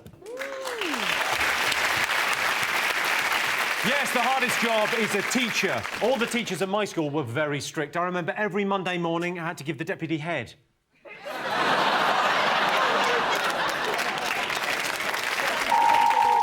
Well, that sound tells me it's the end of the round and the end of the show, which means the final scores are John, Tess and Aisling have 3 points. Sean, Joe and Christian are the winners with 6 points. Thanks to all our panellists, our wonderful studio audience, and to all of you for watching. That's it from us. Good night.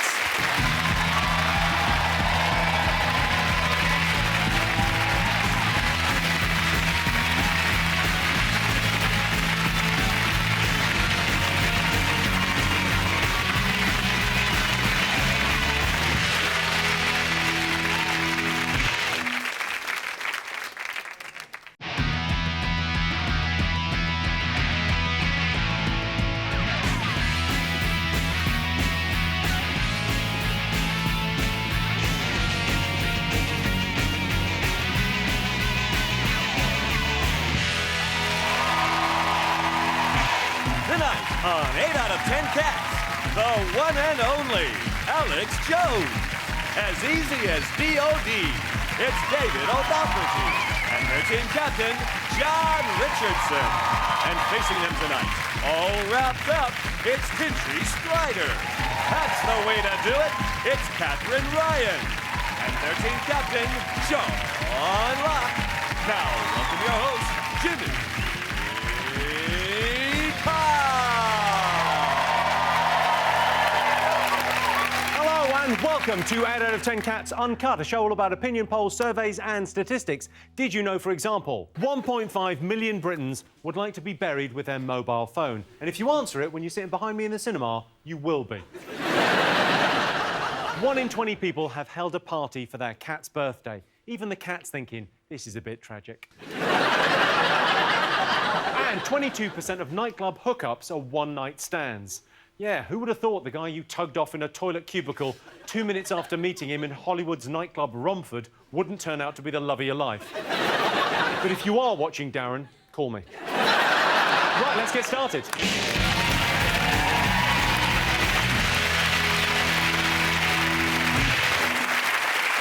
What are you talking about? That's the name of our first round. It was Halloween this week, so tonight our panellists' job is to guess the top 3 things people are scared of. John's team, what do you think scares people? My attempts at being intimate. Oh, don't put yourself down. I'm not going to put myself down, but I'm just going to tranquilise myself. Your attempts at being intimate? Well, if I'm sexy with people, they find it frightening. Could you just, give me a demo and I'll tell you whether I think it's frightening. Give us a little demo. Yeah, Alex is right there. Give her a demo. I don't mind. Go on.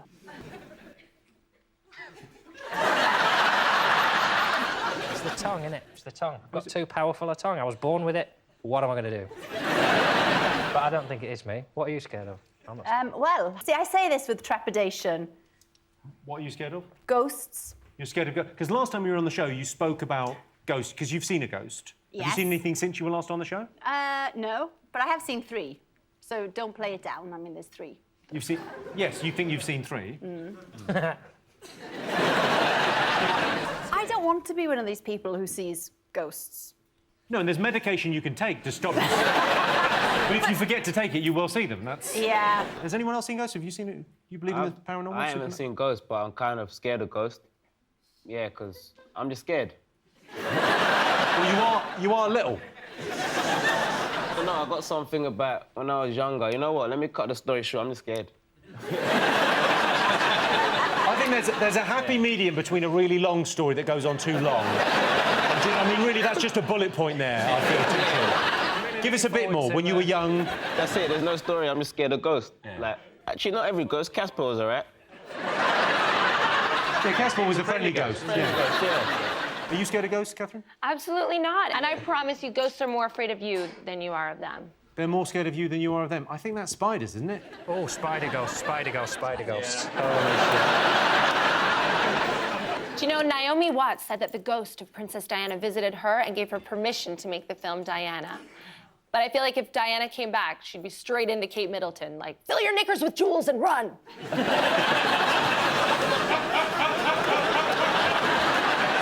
She should have that on a crest. Sean, were you scared of ghosts? You seem like a very level-headed man, but... No, I'm not. But what's the point? Yeah. But no, obviously there's no such thing as ghosts. Whoa. I tempt all the ghosts, all the demons, all the spirits, all the dark forces of the underworld. I tempt you now. Do your worst. Visit on me the 7 circles of hell. Visit me with your... Do you mind doing this when we're not here? Tunchi is scared. He's been through this. I think it's a bit much asking for a ghost, Sean, to appear on a TV show. There's certain scenarios in which you tend not to get a lot of ghosts. You know, you don't tend to get ghosts, say, in Argos. You never heard, the blue pens were all just flying. A number came up and I went to get the electric blanket and it wasn't ready yet. I hope there are ghosts. There are. Well, all right then. Well, good news for you, Jimmy. I would like to come back as a ghost. No, you wouldn't. You and I are having troubles. You would be. He'd be the most mundane ghost ever. Well, that surface could get slippy. Better dry it. No, you'd be a friendly cardigan wearing. I was going to be, but I think I know someone who's getting haunted.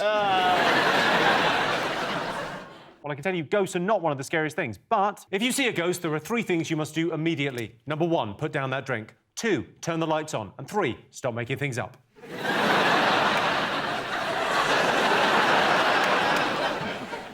What? No! Wow. A little bit. OK, other scary things. Sean's team, what scares you? Oh, Primark on a Saturday.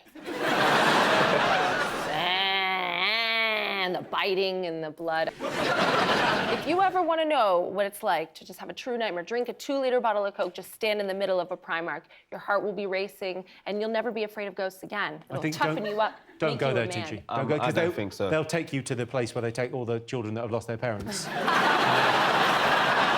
You'll be waiting there for ages. So it's not Primark on a Saturday morning. What Horror else do you films, think? is it? People are scared of horror films. People go and see horror films deliberately to get scared. Yeah, well, I like a horror film. Do you like a horror film? Not particularly, no. I can see there's one good reason for horror films is it's an opportunity for intimacy between sort of teenagers, you know, and it's ideal because, you know, if you take someone to see Saw 2, anything you do to them afterwards seems like a treat. That's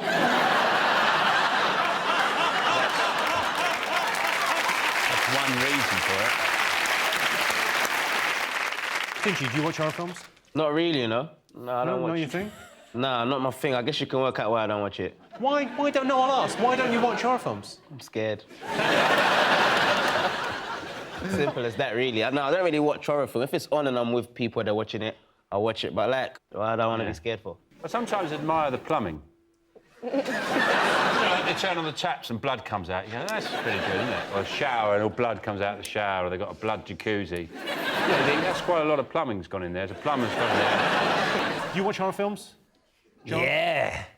Do you? Oh, I love it. No, you don't. Oh, I love it. It's nice to be scared because then when it ends, that's the thing. You're scared and then it ends. You think, oh, well, at least my balls aren't getting electrified. That's not a horror film. But if 8 out of 10 Cats was a horror film, I would be the one stumbling through the woods crying. Running away. I've worked out what it would be. Sean would be that you'd be the one I was running away from. I would find your house, think you were the nice guy, but then you turn out to be worse than him. I can't believe he's totally figured this out. And I was chasing you to warn you about Jimmy. That's the reason I was going, Dan! Dan!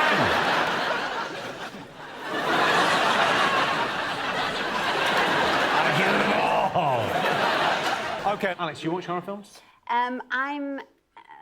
No, because 2 have put me off. Which 2? The first one would be Candyman. Candyman's amazing. See? But the other one, when I was really, really young, I watched this film about these kids. They were out on a boat on a lake, and then one by one they'd disappear, and you wouldn't see them. And the song was, dance, dance, forever, na, na, na, na, na, na, na, na, na. Can't listen to that anymore. The Harvest Festival's tough for you, isn't it?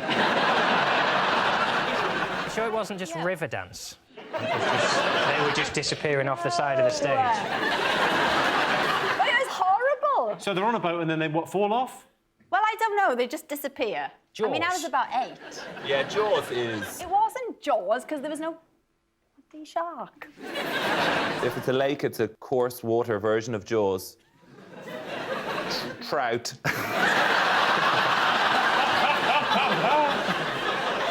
OK, let's have a look and see if it's up there. Yes, horror movies. I often watch horror films hiding behind the sofa, so my neighbours don't know I'm there. OK, fingers on buzzers, 2 more things still to get. What do you think? People are scared of going to the dentist, aren't they? I know you're not, but some people are. I was wondering about your teeth. Do you have are these for best, those teeth? Do you have a set for just wearing at home? Yeah, these are for special, these are for best. There's your best teeth. Do you know, I'm upset, Mr. Carr, because Cheryl Cole was voted best smile in this country. And I feel like you deserved that. I don't know if she's got the best smile. I think Ryland has got the best smile. Yeah, take a look at Ryland. Is that real? Yeah, Armitage Shanks did his. That's incredible. That's... Is that genuine? His teeth? Those are his teeth, yeah. OK, so, Catherine, you recently tweeted that you were quoted £6,000 to straighten your teeth. Let's have a look at the tweet. I can't see what they would have done. They're fine. Well, if I had £6,000, I'd sort out my willy finger syndrome, because... Oh, yeah, you have got a touch of the willy fingers there, haven't you? Each one of my fingers looks like a small penis. Not that small. I had to get a brace the year before last I got punched in the face in a Chinese takeaway. Yeah. There was a drunk man in, and he was being racist to the man behind the counter, and so that does not happen when the D-man's around.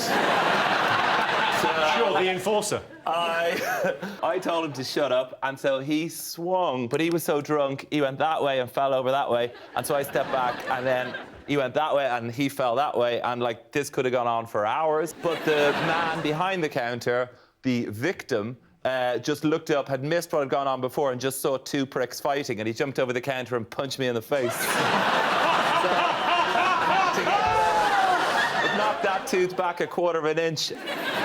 That's a good dental story, but not the best dental story. This is the best dental story. Last year, a dentist in Poland was treating her ex-boyfriend for toothache after he dumped her.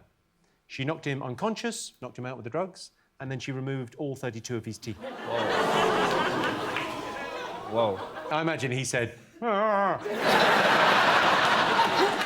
Tinchy, are you scared of the dentist? No, I'm not. That's one thing I'm not scared of.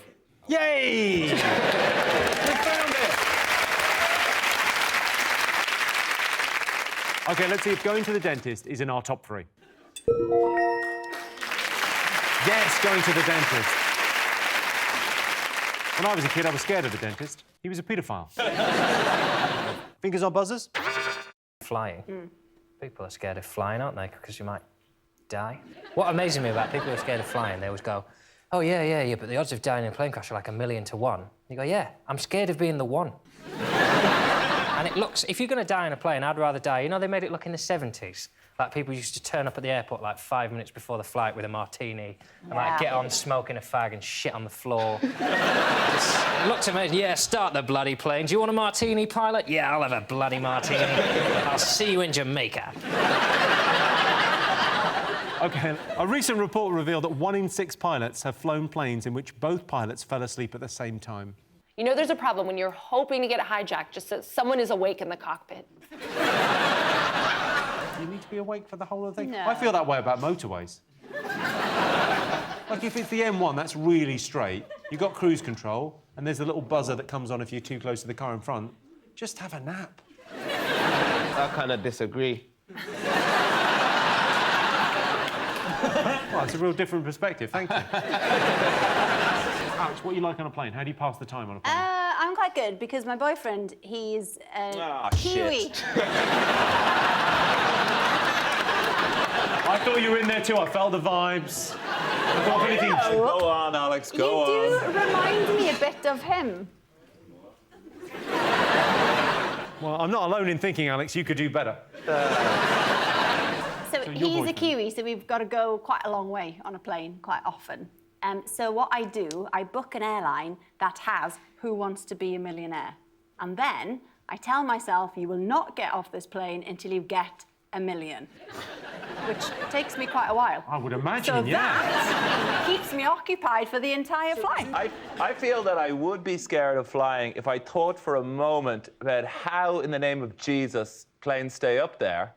But instead, I put it on the long list of modern things that I have no idea how they work. Phones, computers, wheelbarrows, like... Shazam! Like, you know the thing on your phone that can identify a lot of songs? How does that possibly... Like, people say algorithms, but yeah, what is it? It needs to be a thing. It needs to be like a wizard in a cave, the Remen and the Virgin or something like that, you know? Well, I can tell you, flying is not up there, but it's very important to listen to the safety announcement because otherwise you won't know where your whistle is when you hit the Pyrenees at 700 miles an hour. OK, fingers on buzzers. One more thing still to get. Death. Death. People are generally scared of dying, aren't they? Are you scared of dying, Sean? Well, I'm getting older, so it's become more of a, pressing concern. Well, how would you like to go? Muffled by flesh.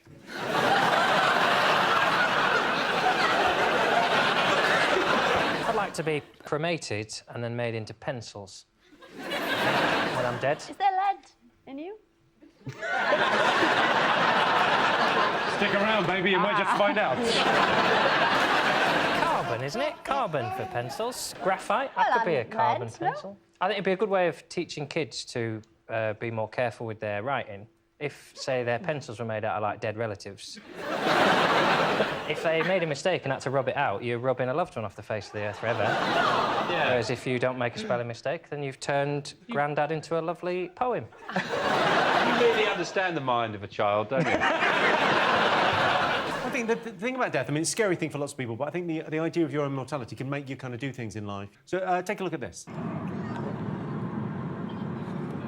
Okay, so there's a truck getting towed, and it looks like it's coming at us, and my wife's asleep.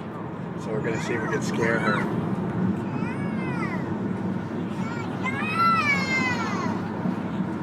Babe, wake up, there's a truck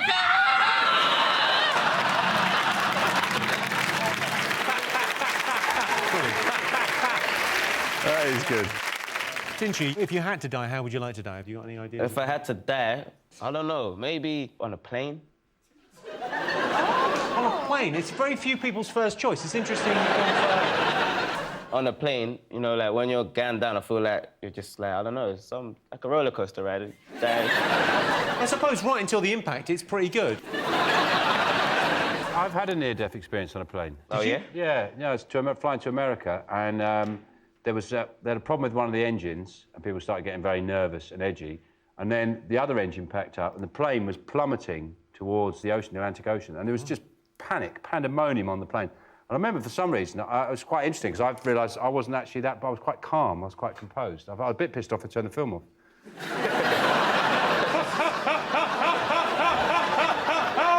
And there's a little old lady sitting next to me, and she was in a terrible state, and I felt responsible, and I was very calm. She was just, and I took her hand, and I brought it down onto the armrest, and I just looked her in the eye, and I said, "Fuck you, old lady! We're gonna die!"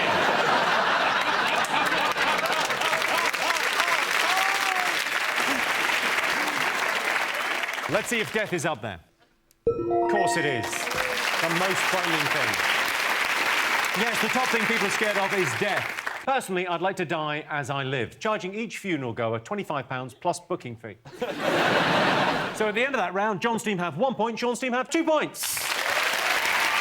Our next round is pick of the polls. Sean, Catherine, Tinchy, pick a question. Well, I have a picture of Tinchy. OK, you've chosen Tinchy. Here's a clip made by an American preacher to illustrate your question. Well, I wrote this song for the Christian youth. I want to teach kids the Christian truth.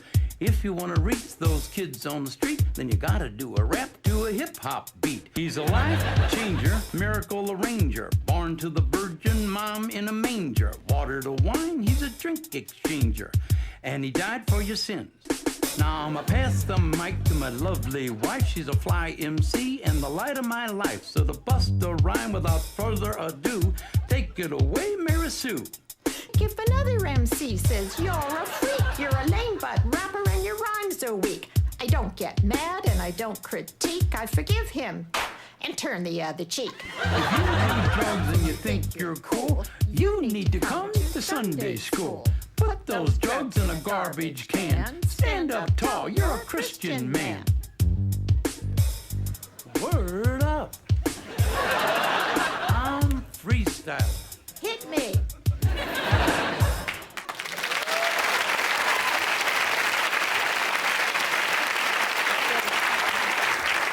Tinchy, what do you make of that? It was all right. It was trying. I like how they was putting some words together, but they just had the rhythm wasn't there. Like, it's like, you know, loosen up a bit, man. Have fun with it.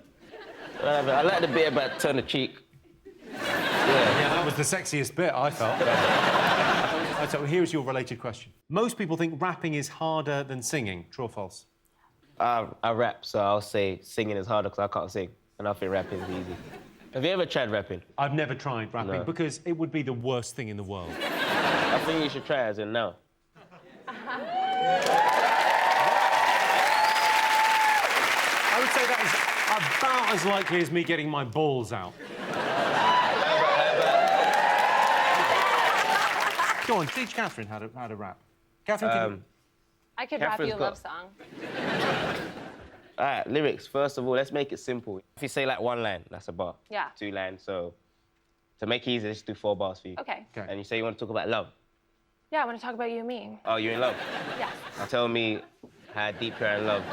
Okay, like, I'll talk about me. Try and rhyme it as well, that might help. I'm the big white girl from Canada, chilling with Tinchy, yeah, that's the star of the hood. Maybe this is where our love begins. Oh. After the show, you take me back round the beans. Yeah, you don't gotta do a lot of being drama. Just say the word, I'll be your baby mama. Oh, wow.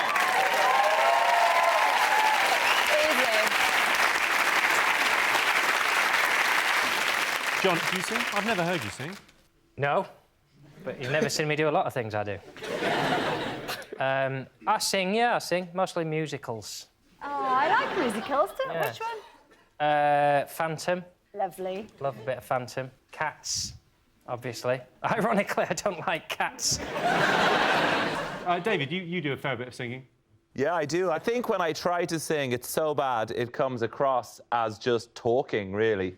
And talking with a beat is pretty much my rap. So I'm trying to think of... They call me David O'Doherty because it's on my birth certificate.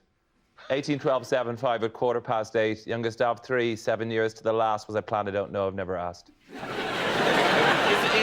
planned? I never asked is the end of that. The tragedy of that is that I was born on the 18th of the 12th, so therefore I was conceived on the 17th or the 18th of the 3rd, the 17th of the 3rd being Patrick's night.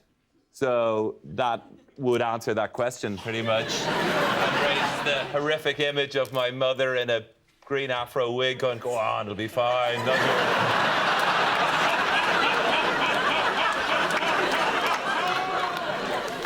OK, so what do you think's harder, rapping or singing? I think obviously rapping, because you got to write it and do it. Whereas singers, they just sing other people's songs, don't they? Some singers. Some people write their own songs. Yeah. What's your favourite song? Can you sing as well? Summer breeze! Make me feel fair! Voice of an angel. It's wonderful.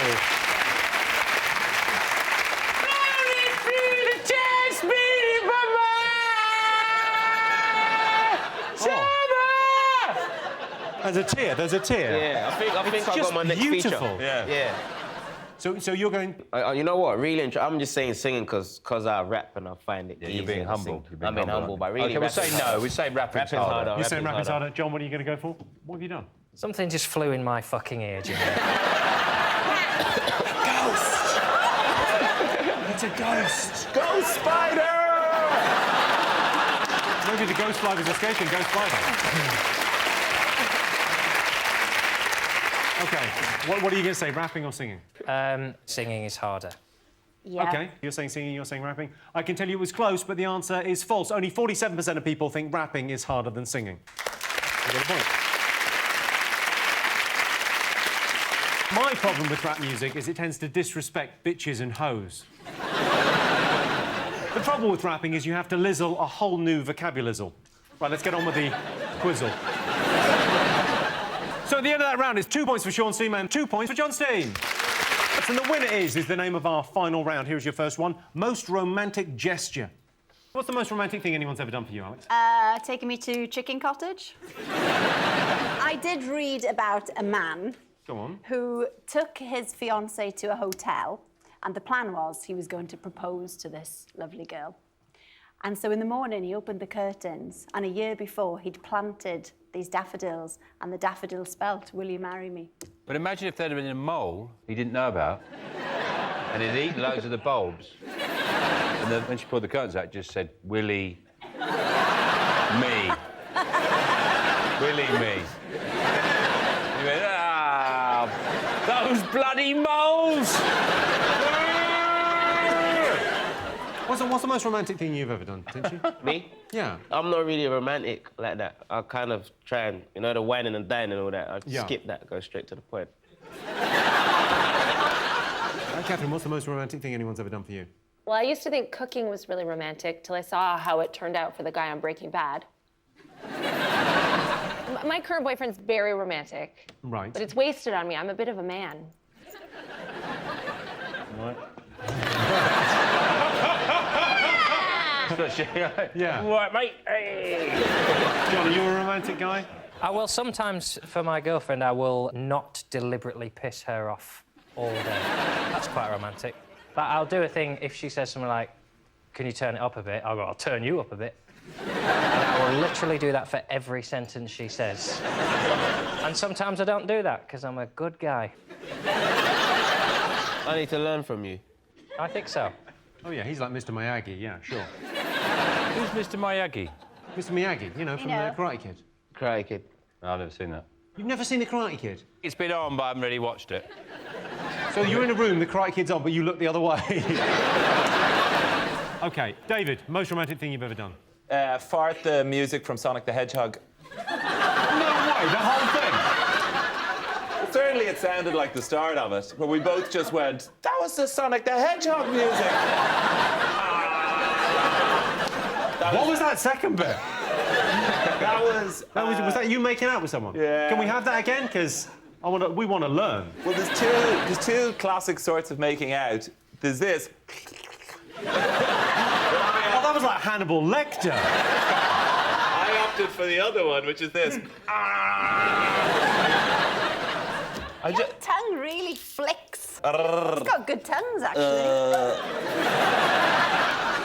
Maybe it's brush your tongue. No, sometimes you brush your teeth, you brush your tongue as well. Oh, yeah. Yeah. Just out of decency. You're not meant to do that all the time. Well, I don't. Oh. I don't until it looks like a sort of carpet in a in a car rental showroom. Car rental place, when it looks like that, there's that sort of olive green carpet you get. Yeah, I think I better brush it now. You can go too far. I mean, too romantic is weird. I once wrote a girl's name all through an exercise book and sent it to her. I thought it was romantic. It showed devotion and grammatical accuracy. But too much romance, it can be a bit wet. So what's the line? What crosses the line for you? Take somebody out for a meal, great. Perfect. Write their name on every page of an exercise book, over the line. So hopefully you're the right side of the line now. I've zigzagged you've got a girlfriend. Good. I know, and I've learnt not to be romantic. So that's it. Sometimes I'll throw a wet tea bag at her head, just so she knows. OK, I'll give you a clue. It's something you might invite someone around for? Cooking a nice meal. That's the right answer. Yes, the most romantic gesture is cooking someone dinner. I cooked for my girlfriend last night. She said it was the best lasagna she'd ever tasted, which I think means it was the worst apple crumble ever made. Next one. Top thing that makes British people angry. What do you think? It strikes me as a visitor to this country, the things that annoy people are very often not the big things like the breakup of the NHS or bankers' bonuses, like apostrophes in the wrong place. So it's probably that was the final straw in 1939. It wasn't the takeover of Poland by Hitler. It was like, he spelt Nazis with an apostrophe. Oh, let's get him. What makes you angry? What makes me angry? When I'm driving, then we come to like a zebra crossing and like someone feels like because of zebra crossing, although I'll stop for you, but say thanks because I don't have to stop. You do. Yes, you do. Yeah. No, you do. Yeah. I don't. You do legally, you do. Yeah, legally you do, but I really don't. I'm in a car. You're on your feet. Like,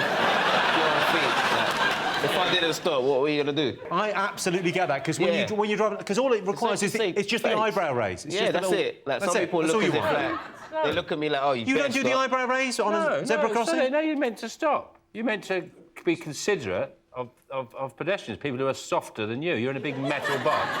And I'm meant to say thank you for not killing me. That's basic standards. That's like saying thank you to somebody for not stabbing you in the head while you're walking down the street. Thanks for not punching me in the face. Thanks for not pushing me in front of that train. You spend your whole life thanking people for not doing something insane, which would be running you over. In fact, I'd be more likely to just go, ah. I don't do that because there's a lot of hard people driving who get out of their cars and beat the crap out of you. But really... You've had a bit of luck if it's Tinchy, really. Yeah. You don't know. You never know. Yeah. You know, don't underestimate anybody. Especially me! Yeah.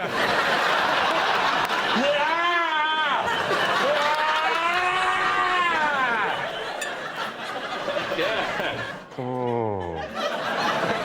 You came so close, Jimmy.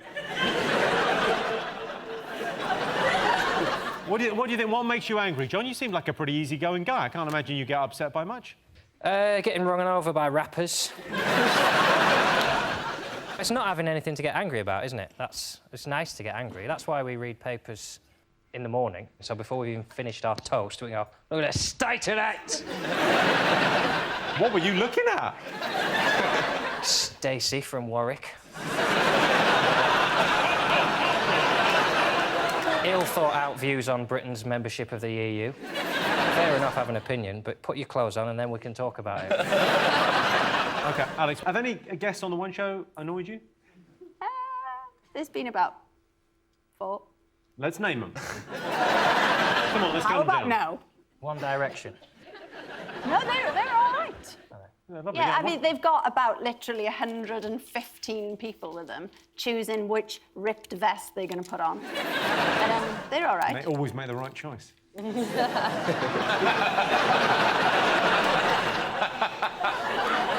Yeah. You can't get it wrong, really, can you? Well, no, I mean... Whatever you put on those guys, it's just great. Whatever you're doing, guys, just keep doing it. Go on, back to the annoying guests. Bruce Willis was rubbish on the one show. Oh, Bruce. You sound like you've broken up with him. Oh, Bruce. I would have if we were together after that. He just was a bit... He didn't know it was live, for a start. You could have told him. And then I did. I did. In the first VT, I said, listen, Bruce, this isn't going that well. You're going to have to speak.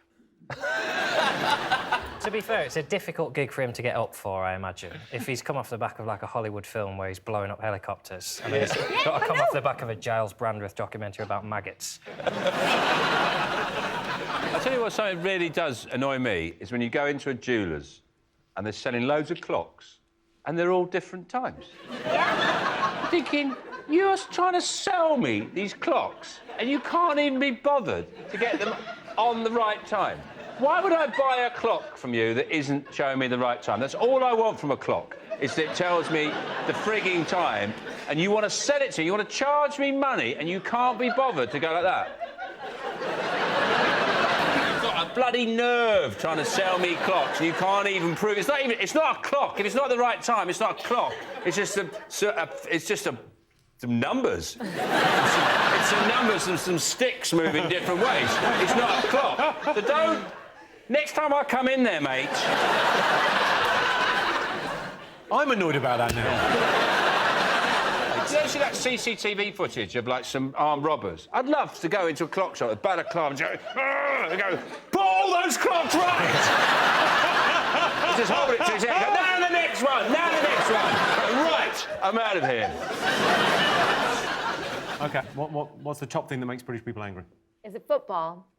Because I know you have a very delicate relationship with football. You love it, but it makes you so angry. That pisses me off at the football. There's always a clock that tells you it's 3:15, but the clock on the match says, like, 17:23, because there's 17 minutes gone, but the actual time is... And 2 clocks in the same room just kill thousands of people. It's like a bloody jeweller's.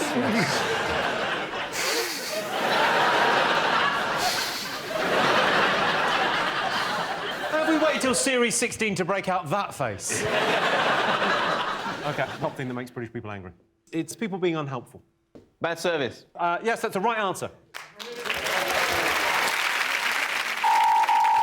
Well, that sound tells me it's the end of the round and the end of the show, which means the final scores are John, Alex and David have 2 points, Sean, Catherine and Tinchy have 4 points. They're the winners! Thanks to all our panellists, our wonderful studio audience, and to all of you for watching at home. That's it from us. Good night.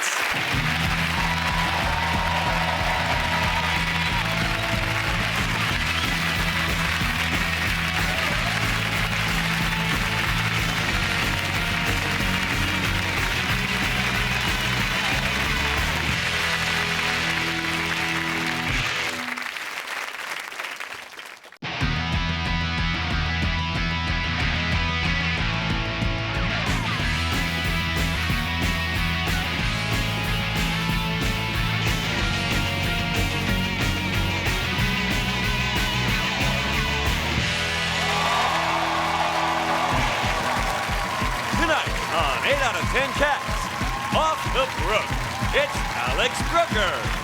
Why Pet, it's Chris Ramsey. And their team captain, John Richardson. And facing them tonight, the beard and the wonderful, it's Joe Wilkinson.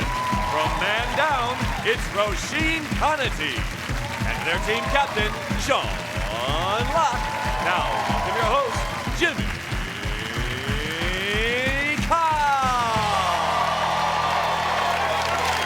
Hello and welcome to 8 out of 10 Cats Uncut, a show all about opinion polls, surveys and statistics. Did you know, for example, 80% of obese people say they've got no idea how much they should be eating? Here's a clue, less than that.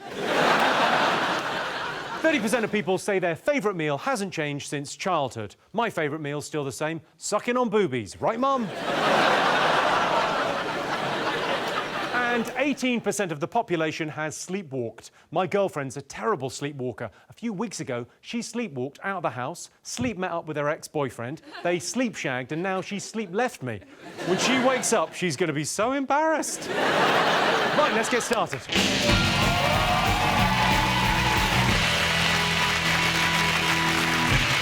What are you talking about? That's the name of our first round. It's our panellist's job to guess the British public's top 5 most popular talking points. Sean, what do you think the nation have been talking about this week? I think people have been talking about Guy Fawkes Night. Did you go to a bonfire? No. I don't really like fireworks. I think they're like looking at views. Just boring after a while. Yeah, views. Yeah. I mean, the whole eye is overrated as far as I'm concerned. You don't like views? But listen, you go out and then you've got to look at the fireworks and you go, this is great. And then 3 minutes in, you think, I'm bored now, I'm cold. And then you're stuck there. Sean, is it a big night in your house? Do you do the bonfires? Yeah, I like the bonfire thing. I mean, I had to take the RSPCA's advice quite seriously because they said you should check under your bonfire for sleeping hedgehogs. And I couldn't find any, but luckily I had some in the freezer. So. Yeah, got that sorted.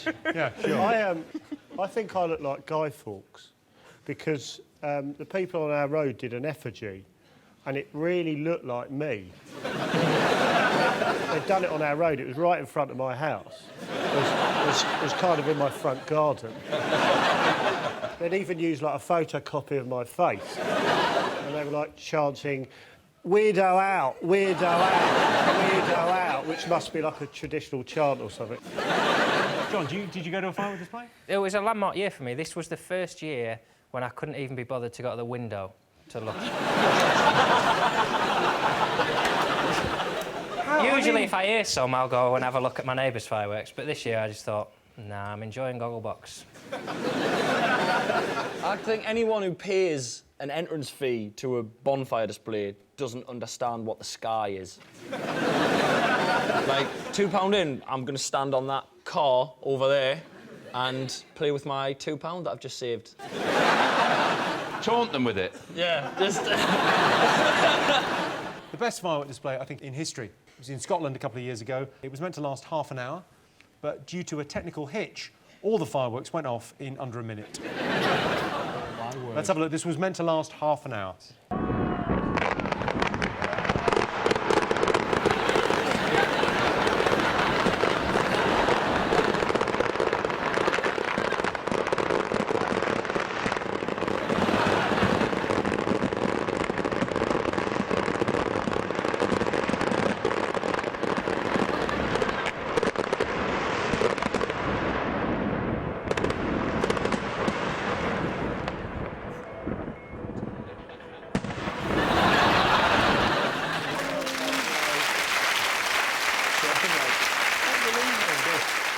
You'd have made it to the window for that, wouldn't you, John? I would have, yeah, if I'd have heard Armageddon outside my window. Just imagine being there thinking, oh, how are they going to follow this up? Oh, they're not. I'd like to have seen the guy's face who lit them all and at the end just stood there just like that. I don't know. Yeah, would you try to stop them? I reckon he just wanted to beat the traffic. He just sat and just ran to his car. Let's have a look and see if Firework Night is up there. Yes, it was bonfire night this week. In one town in Kent, locals burnt an effigy of Apprentice star Katie Hopkins, which seems crazy because you can get the real Katie Hopkins for £75 plus travel. That's always the fascinating thing about effigies, isn't it? Is you can see the start of it thinking, yeah, I'm going to make an effigy of Katie Hopkins. And then you start it, and then hopefully, after about 10 minutes, you go, what am I doing? And then stop. But it's the desire to finish it. Yeah. Have you got, like, loads of half-finished effigies in your garage? Yeah. Your one's nearly done. It's the hair I'm having trouble with. I can't get it quite like an ice cream. I want it to be just right, Chris. OK, John's team, what do you think the nation have been talking about this week? What about the Tesco Tesco have got new technology that means they can scan your face and tell you what you want to buy when you're in a garage. I'm not sure. Is that a good idea? I mean... I could do that. Petrol. So Tesco's are rolling out new advertising screens in 450 of their petrol stations. They use hidden cameras to scan people's faces to determine their age bracket and if they're male or female, and then they can sort of market products to them. So how do they tell you what they think you should buy? Do they whisper it? Do they come up to you and go, I think you need some crisps? I think they would look at you, Sean, and go, I think moisturiser, maybe, you know. Prunes. Fly spray. They've had this technology in toilets for years, though. I go into a garage, and when I get in the cubicle, it tells me exactly what they think I'd like to do to someone and who I can call.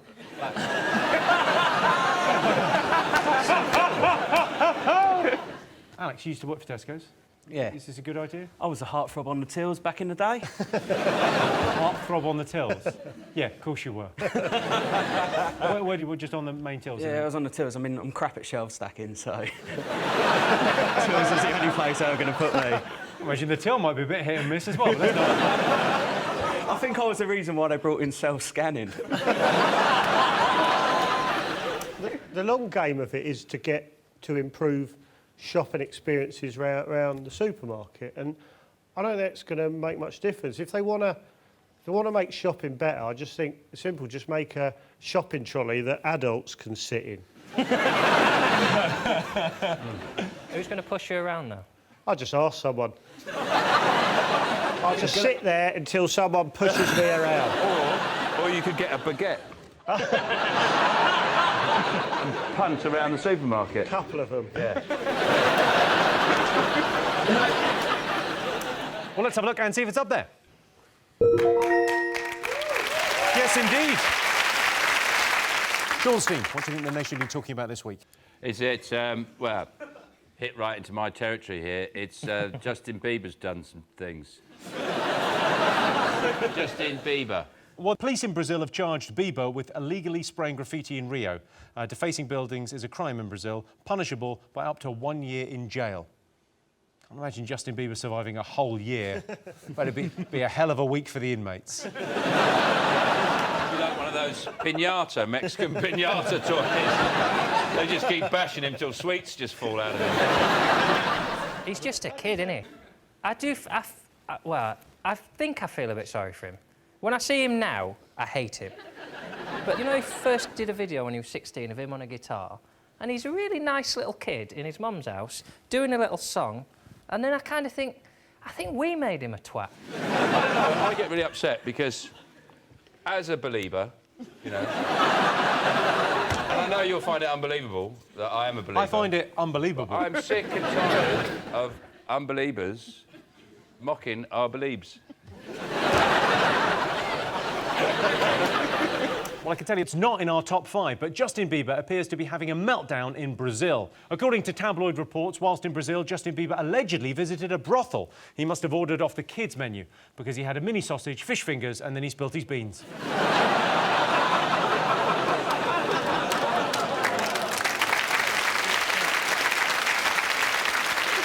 John Steen, what else has the nation been talking about? The Call of Duty came out. The Call of Duty? The Call of Duty's come out on your Sega Mega Drive. On the first day it came out, it made $1 billion worldwide. So it's bigger than any film, any music, just huge. I ordered one, not this one, it was the last one. I went into the shop and I pre-ordered it, and I paid like a £10 deposit or whatever. He went, "Are you coming for the midnight one?" And I went, "Do I have to come at midnight to get the copy?" And he went, "No, but you're not just going to come." I went, "No." He went, "Oh, it'll be good, man." No, I won't. Standing in a queue at midnight outside a shop with loads of sort of like comic book reading 30-year-old men. Definitely not. I wouldn't queue for a game at midnight. I don't like queuing for Oceania at midnight. But what I love about the new Call of Duty game is that you can play as a dog. And for me, that makes it a very different game. It's like, how many people have you killed? Well, none, but I've had 2 shits and a bit of postman. Sean, have you ever played a video game? Are you... No, I don't see what's wrong with Conkers, really. How could you not have a better game than that? And you don't need a queue. Nobody ever stood round a conker tree at midnight going, the big one's going to drop. Look at it, it's going to go. I'm getting it. Well, I always wonder about computer games. You know, in a computer game, if you walk into a wall or something, he goes, "Ugh." I always think that was someone's job to make that noise.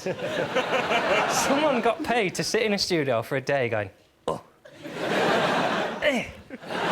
I'd do that. If they make a game where there's a little gremlin wandering around, I'd happily spend a week of my life going, "Ugh."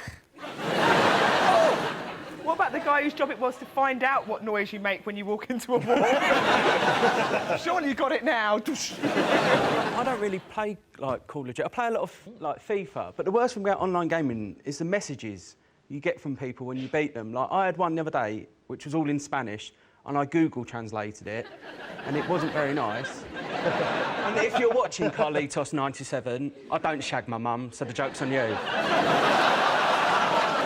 OK, let's have a look and see if Call of Duty is up there. Fingers on buzzers.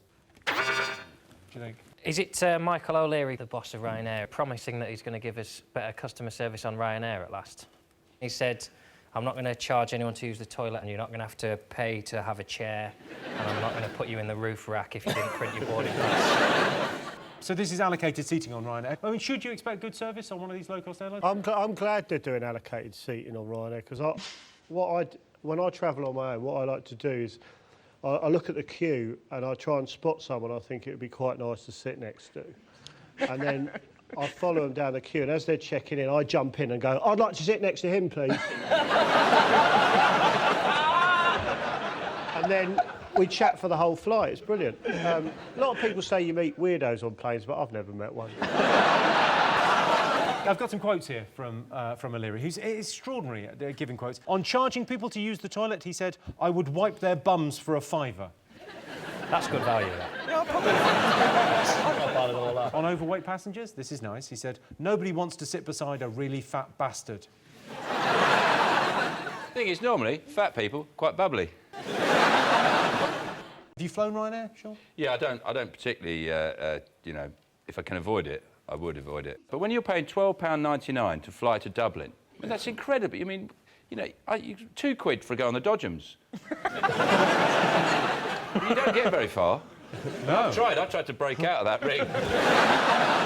Michael O'Leary often gets stick for not taking complaints seriously. Here he is getting grilled by Eamon Holmes. We can't even vomit on your planes, you see, because if we go to be sick, there's not even a bag to puke into.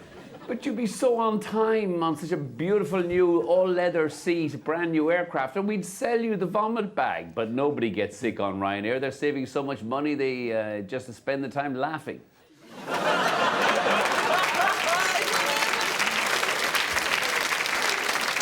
The worst thing they do, that punctuality argument, when you land on a flight, and if it's on time, they do a little...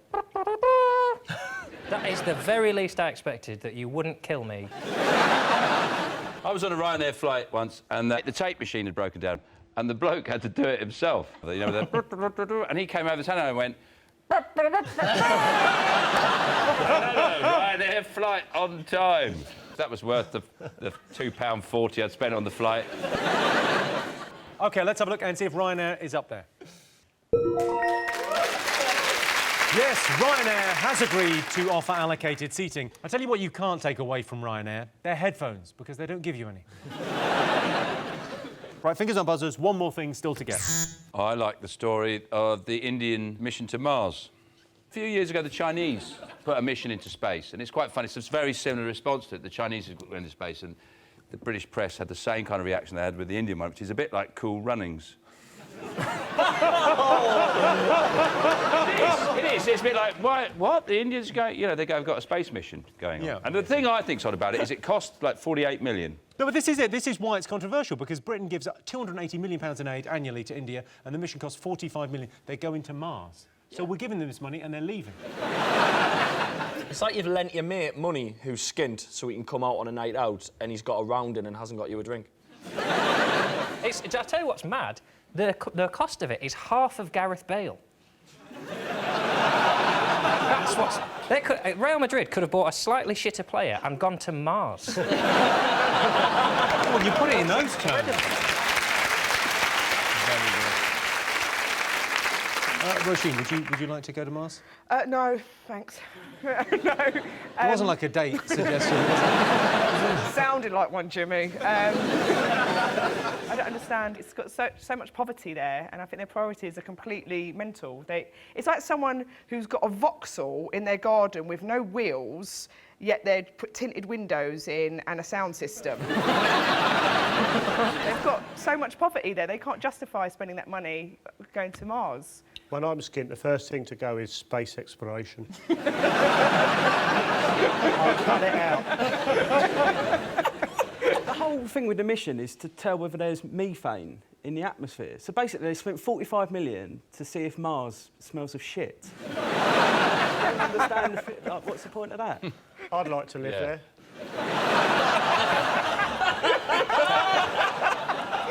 Joe, over to you. I'd like to be the first person to live there. It'd be brilliant, because you'd probably get a house with quite a big garden.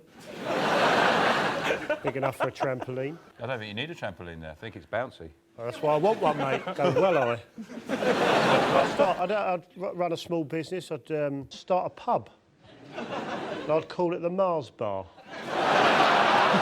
It's a proper joke. One proper joke. Well, let's have a look and see if the Indian mission to Mars is up there.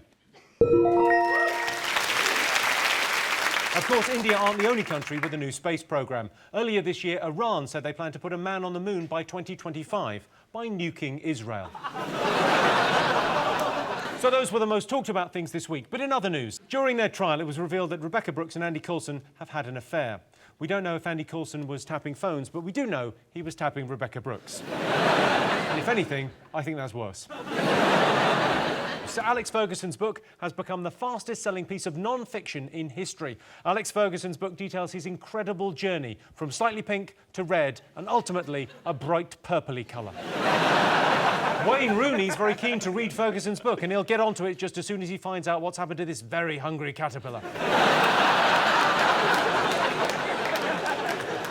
So at the end of that round, Sean, Joe and Roisin have 2 points. John, Alex and Chris have 3 points. So our next round is pick of the polls. Sean, Joe, Roisin, pick a question. The bear, please, Jimmy. OK. Last week, an 80-year-old Russian man survived a fight with a bear. True story. He bravely kicked and headbutted the bear before the bear threw him off a cliff. He survived, but a bear basically came at him and he fought him off. So we asked our studio audience, do you consider yourselves brave? Yes or no? I was really hoping you had a clip. I'm not dismissing the bravery of a man, but it sounds to me like he survived because he got thrown off a cliff. I'm going to speculate, had the fight continued, he would have got the shit kicked out. He was an 80-year-old Russian shepherd. He was approached by a bear in a raspberry field. So this is true. This is a nursery. This happened this week.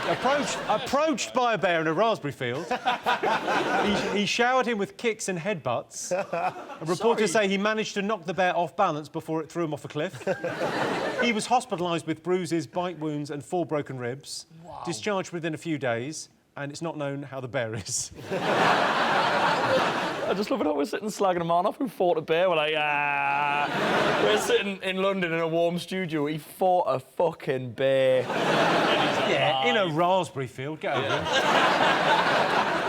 What's a shepherd doing in a raspberry field? How mobile are these raspberries?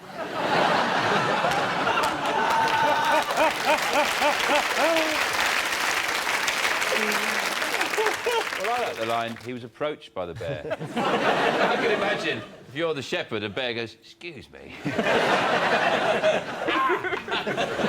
thing is, to be fair, we've only got the shepherd's version of this story. I'd like to hear the bear's version. In bear news, a bear was sexually assaulted today by a mad Russian. Joe, if you got attacked by a bear, what would your strategy be? What would you do? Work the body.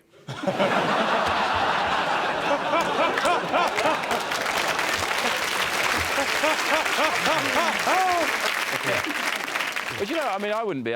The best way to deal with a bear, if a bear attacks you, and this is genuine, if a bear attacks you, is stay very still and wait for it until it gets really close, until it's literally about there, and then you just go, whoa, like that. And because it's got those big round feet, it just goes, whoa. They can't adjust. They've got no balls on their feet. So you just go, whoa, like that, and it just throws them.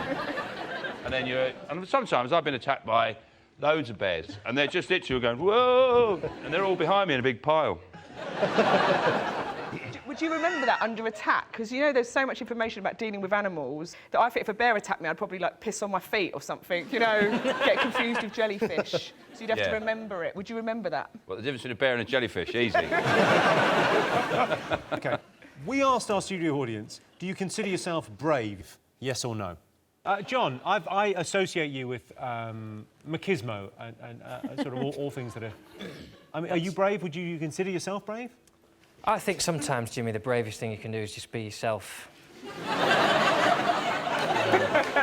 I think if that means shitting your pants and crying, then yeah, I'm brave. I'm not very brave. I always used to get called brave when I was younger. Like, if I was in hospital, I'd get a card saying how brave I was. But I wasn't there through choice. It wasn't like I was sat at home playing with stickle bricks and I thought, I'll show people how hard as nails I am. I'll go and have major surgery. Show them how brave I am. I suppose, in fairness to the person, whoever was writing the card going, you're so brave, what were they meant to put?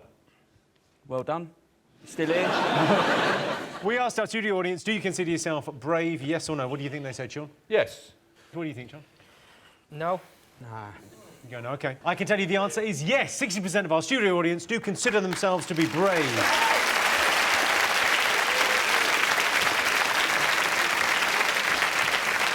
Interesting fact, I'm actually a very brave little boy. And I know that because my mummy told me. OK, John Steen, what do you like the look of? I like the look at this guy with the beard. OK, it was the World Beard and Moustache Championships in Germany this week. So we asked our studio audience, do you think facial hair is attractive, yes or no? Call me sexist, but not on women, no. John, you've got sort of the beginnings of facial hair, haven't you? You've got... Well, this is just laziness. I just can't be arsed to shave all the time. It's just a waste of time, isn't it, shaving? It's fun, though. I grow it because it's fun. I get it just long enough that I can shave it in instalments. And I'd shave that bit first, so I get a little neat beard, and then I crop it under like that, so you get a little wanker beard. And then you leave it. I feel sorry for women that never get to do that. You never get that. Oh, I've done that. Machine, what do you think? Depends what's going on with the rest of the face. You can't judge. How do you mean what's going on with the rest of the face? What? Like, asking do you think facial hair is attractive is a bit like saying, do you like teeth? Like, you know... Yes! Yeah, but, you know... I like teeth on a girl. Yeah, but, you know... I can't believe we're even having this discussion. Like, look at Joe. Yeah, I'm dynamite. Do you like it? Do you actually like it? Of course I don't. Who would like this? It's fun, facial hair, and it's warm as well for winter. It's like a cardigan for your face. Chindigan. It's not attractive, though, is it, to answer the question? It's not sexy, is it? OK, what do you think? I'm adamant it's a yes. I think it's very in at the minute. Like, I mean, definitely not that. But, I mean, Joe's... Well, no, not that either. But, like, a kind of... like a designer stubble, like what John's going on, I think it's very attractive. Well, you're very kind to say so. Not a problem. Have you grown a beard? Do you want to try one? Do I want to try one? I've brought moustaches. Definitely. Oh, my God. I think that's the one for me.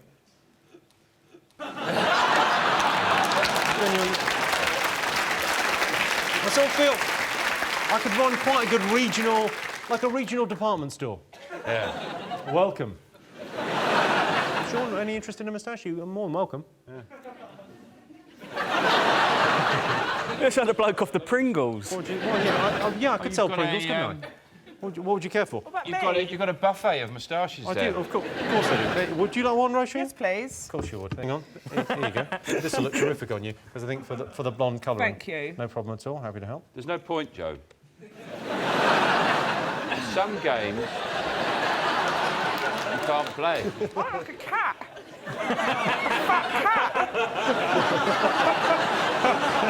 You really do look like a cat. Leave it on. I like it. It's... Leave it on for a second. I'm loving it. Did you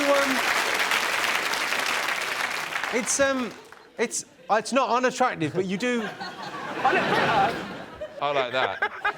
Yes, I am a murderer. It's not my fault. In terms of attraction, though, I mean, that's pretty sexy, right?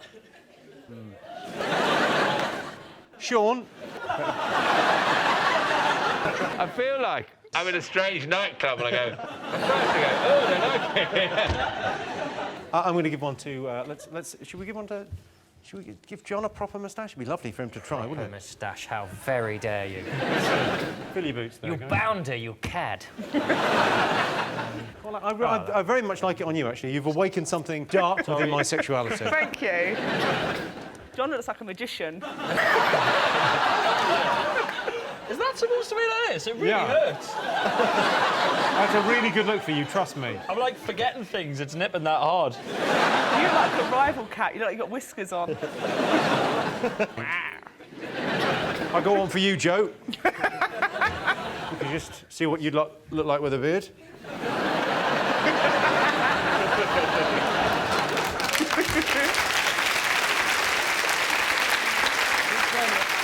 OK, let's get some answers on this. So, do you think facial hair is attractive? No, obviously not, no. Sorry. Yes, sorry, yes, I mean, yes. What was I thinking? I wasn't thinking. I've nearly kissed two girls. What do you guys think? I think facial hair is not attractive. So you say no, you're saying yes? I can tell you the answer is yes. 64% of our audience think facial hair is attractive.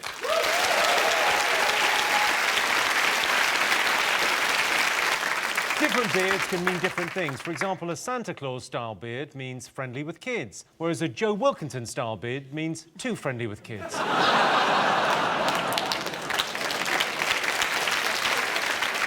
So at the end of that round, it's 4 points for Sean's team and 3 points for John's team. So the winner is the name of our final round. Here is your first one. Top way to pamper yourself. Sit-down wee. On what occasion would you treat yourself to a lovely sit-down wee? Early morning, late at night, after a big meal. I don't think that's pampering yourself, sit down wee. Really want to pamper yourself. You know those Dyson air blades? Teabag one of them.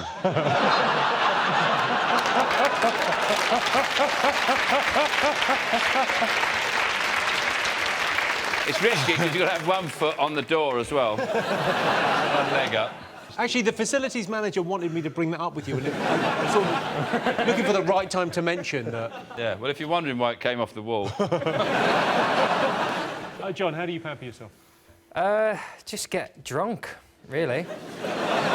Pampering, for me, as a word, means like, oh, I'm going to pamper myself senseless this weekend. I'm going to go out and get absolutely pampered. Well, number 2 is an expensive glass of wine. So a lot of people do that as a little treat. No, they don't. Have you been out into the world? People out there, oh, this weekend I'm going to have one good glass of wine. People don't go to Yates's at 9 o'clock and go, what is the best wine you have? I just want 1 glass. They go, what is the cheapest wine you have? I've not been to a Yates's, but it's a wine lodge, yes? Yeah. Well, of course, you'd talk to the sommelier about what on offer, and you would order the finest wine that they had. A carton of your finest wine. What is good on the way down and back up again? OK, Joe, what would you do to pamper yourself? Well, I do pamper myself. What I actually do is I have, if I really want to pamper myself, I have one of my verrucas frozen off. I love that. It's nice, though, isn't it? It's satisfying. Pampering can be quite creepy when people are being paid to wash your hair. And they're sort of, you always get these sort of 16-year-old girls sort of pretending they're like massage. It's awful. It's horrible. It's like really intimate and fake. I love it. Do you? Do you like it as well? I quite like it, yeah. They hate you when they're doing that, you know that? What do you mean they hate me?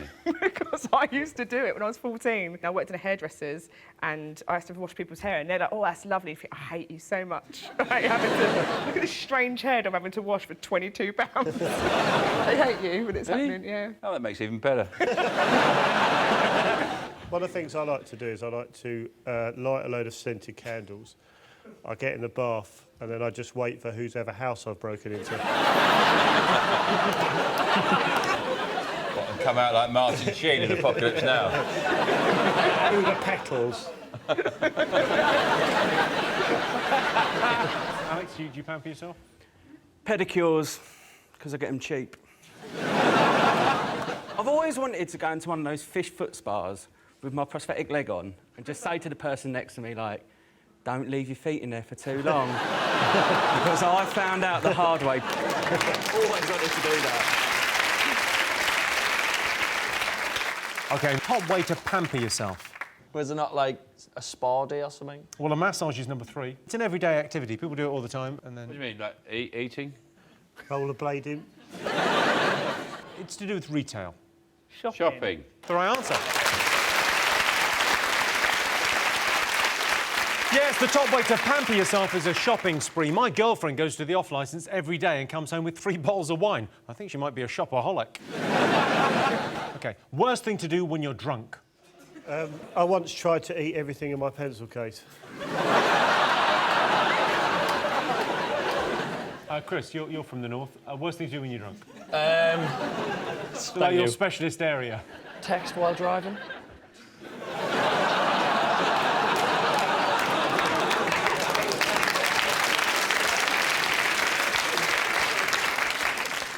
Deny it, in my experience. Pretending you're not drunk when you're clearly pissed. It's horrendous. I've had times when I can't even say the words "I'm not drunk" and still sworn blind. Oh, you know the fact you'd even accuse me? You get quite a lot older when you're drunk, don't you? It's a really Slightly old Irish. man. Slightly Irish. It's called acting. And I am shit at it. Roisin, what's the worst thing you've done when you're drunk? What do you think? I always get drunk before I go on holiday. So I've gone on holiday once with one leg shaved and fake tanned and the other one completely white, and I had to do 3 days on holiday like that. I've gone on holiday with one shoe and a bra. That's on your feet? No, that's what I had in a suitcase. But there was 2 suitcases, and I was so drunk that I took the suitcase. It was empty, and it had a bra. It wasn't even a clean bra. It was a bra from another holiday. OK, worst thing to do when you're drunk? I like to go to Battersea Dogs Home, see how many dogs they'll let me have. Come on, I can take... I've got a wheelbarrow. Just put him in the wheelbarrow. I'll look after him. Don't worry. I'm fine, I'm brilliant with dogs. See if I can get about 30 dogs. Because they won't let you take them if they think you're really pissed. They are weird. If you like get that. into the cages and lie down with them. What do you think, Alice? What do you know? Send Snapchats to your female friends. So many of them don't talk to me anymore. What's he talking about? What's a Snapchat? It's like... Oh, Grandad's woken up. Do it again, I'll do it again. Oh, this was Snapchat. Go on, what Snapchats have you It's sent? like a little app on your phone, and you send a picture to someone quickly, and then it automatically deletes after 5 seconds, or how many seconds you want it to. Why does that exist? It's so people can send each other photos, and then they know that they're gone. They can't. The other person can't save them. I don't understand. Right. I genuinely don't understand. People send each other dirty photos, and then they can't show their mates. It's flashing, then. So it's basically flashing. What they've done is... It's someone that you know. How well would you know someone before you did that? Oh, not at all for me, but, you know. I can't just do that to your dentist or something. You can if you should take. Or just a plumber you used once and you kept his number. Send him a picture of your knob, and then you go. If I'm sending a plumber a picture of my willy, I want him to have it forever.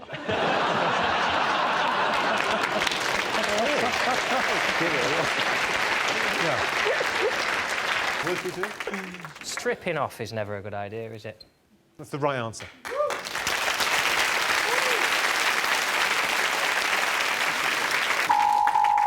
Well, that sound tells me it's the end of the round and the end of the show, which means the final scores are John, Alex and Chris have 4 points, Sean, Joe and Roisin have 5 points. Thanks to all our panellists, our wonderful studio audience, and to all of you for watching at home. That's it from us. Good night.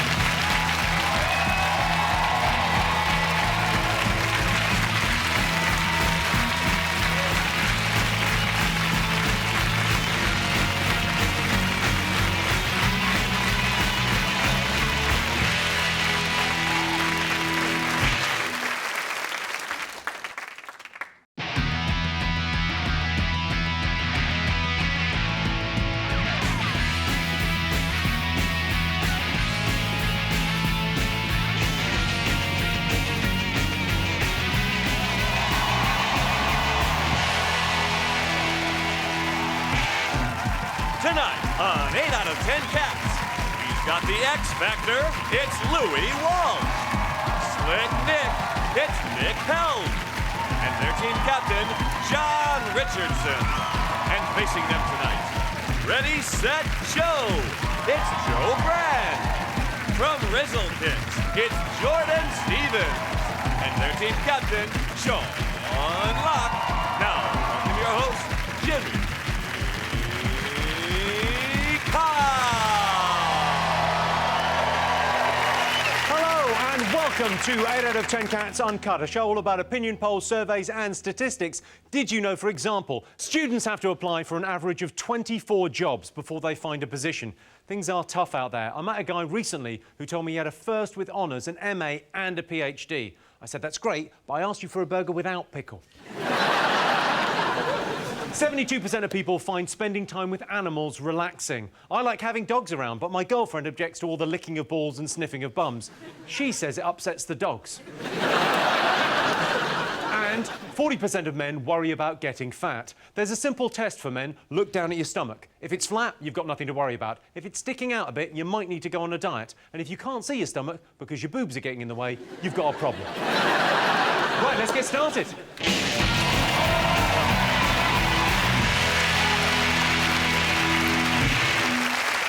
What are you talking about? That's the name of our first round. It's our panelist's job to guess the British public's top 5 most popular talking points. John's team, what do you think the nation will be talking about this week? I presume people are talking about X Factor. Of course. Probably talking about whoever was voted out last week.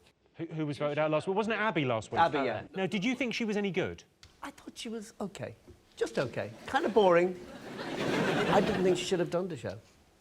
You don't think she should have done I didn't. I said at the first audition, I don't think you're right for the show.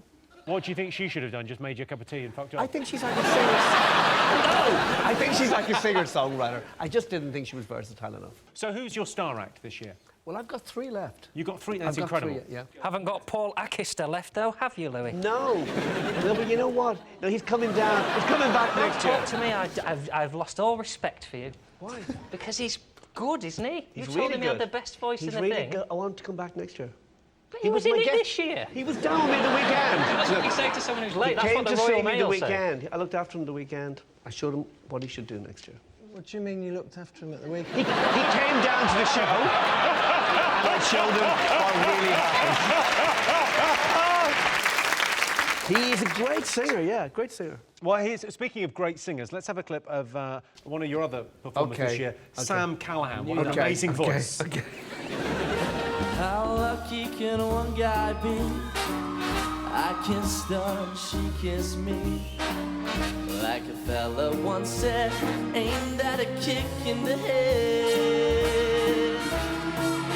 Tell me quick, ain't that a kick in the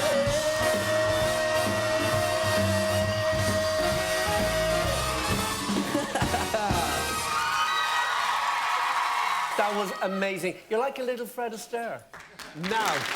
No, I'm with you. I agree with you. He is like Fred Astaire. Yeah. Fred Astaire couldn't sing either, could he? He was an entertainer. So do you think he can sing? Do you think he's... Yeah, he's quite good. Can I ask you a question, Louis? Like, 'cause this genuinely intrigues me. You say he can actually sing. Yeah. Why every series of X Factor do you always do this? It's always you who picks the person who's like not actually good at singing, and it's just entertaining. No. Just out of pure interest. But he's still in the competition. Yeah, he's in the competition. Right. So this is my question to you, though. Right. It's a popularity contest. Right. So it's not a singing competition. It's a popularity. It's a personality. Competition. It's everything. I'll be honest with you. No one has ever taken the X Factor as seriously as you just have. No one. Jimmy, you know what? There's lots of people in the charts that cannot sing. Come on, let's name names. I'm not naming them, but Come there's on, a name lot some of them. names. No. Britney. There's lots of people in the charts. Britney is a triumph of auto-tune. But she's not a great singer, you know? That's the one guy on tour stars don't upset. They don't upset the auto-tune guy. Yeah. The rest of the crew, they treat him like scum, but the auto-tune guy, they go, how are you? Did you sleep well? Because he could just go like that, and they just go, OK, let's treat ourselves to... This is the Bulgarian music idol. This lady she's Bulgarian, she's singing in English. There's a lesson here, I think, for all people auditioning for X Factor, that you've got to really know the lyrics to the song. No one can to get to save me. No young please the show my live. Where I guess a Jose but then on the let you more. You want us tonight, Molina. You're so the show. Yes, it's so.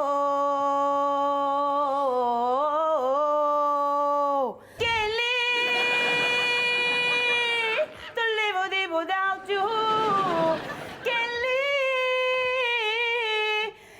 live you more.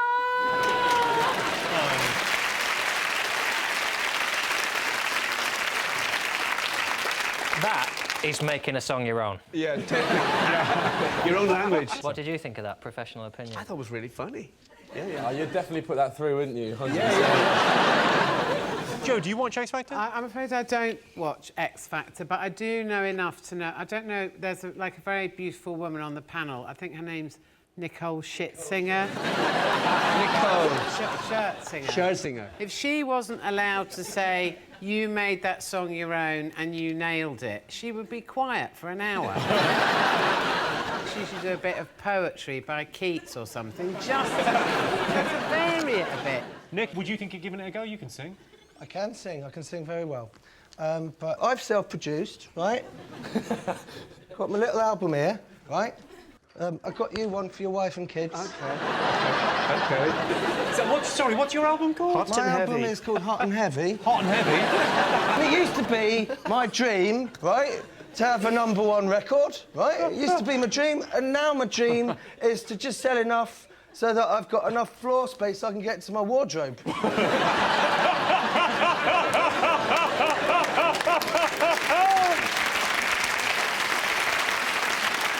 All right, let's have a look and see if X Factor is up there. Yes, the X Factor live finals continue. The big news on X Factor is, Louis, this series, you've not had any of your boys in the bottom. It's an incredible achievement.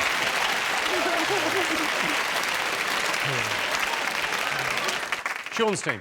What's the nation been talking about this week? What do you think, Joe? Oh, possibly Miley Cyrus smoking a joint somewhere. Yes, Miley Cyrus allegedly smoked a joint at the MTV Music Awards.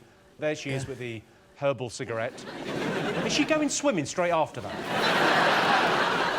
Jordan, what did you think of it? You're a pop star. Well, she came out in the news recently and said she's not being exploited. She's actually in complete control of what she's doing, and she's the world's biggest feminist. Can I just say, I literally am the biggest feminist. So if Miley wants to come and see me, she can. Would you put a flea in her ear? I bloody well would. Put a fucking fist in her ear.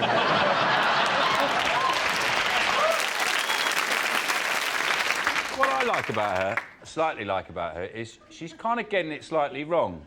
You know, because normally people they're overtly sexual, they try and be really cool. Yeah, that's what... And she sort of does it slightly... I think she sort of is making these decisions, because I'm sure the record executives wouldn't be keen on the whole dwarf thing. Like, she goes on stage with loads of dwarves, and they probably think, that's not actually... It's a bit just weird, and it's uncool. I mean, she's literally a whisker away from lighting her own farts or something like that. She's just going to do... She'll be blowing snot balloons next, and then going... like that. I think she sort of is in charge of what she's doing, and she hasn't quite nailed what sexy is. I think the problem with Miley Cyrus is that because she was a Disney child, it's so much more tragic, everyone thinks, that Disney gone bad, you know, like Britney Spears. And it's sort of like Dumbo shagging Bambi or something, you know? It's like Disney gone nightmare. You put that in my head. You just ruined my childhood. I watched the footage of her at the AMAs and I was shocked because how, in the name of sweet bell peppers, she's won an award for music. Yes. Why is no one talking about that? The award winners at that thing were Justin Bieber, her, and One Direction. Why is nobody reporting the fact that music is dead?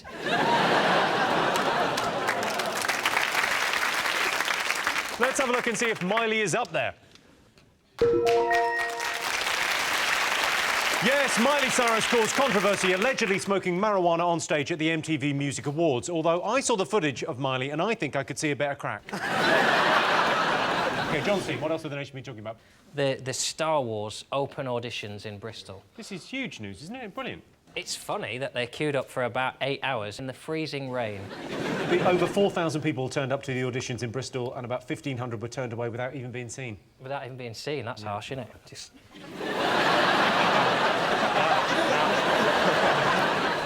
Look, when you do these open auditions, how quickly do you know? Like, when you're auditioning people, how quickly do you know, well, they're clearly not going to get it? How long do you give them?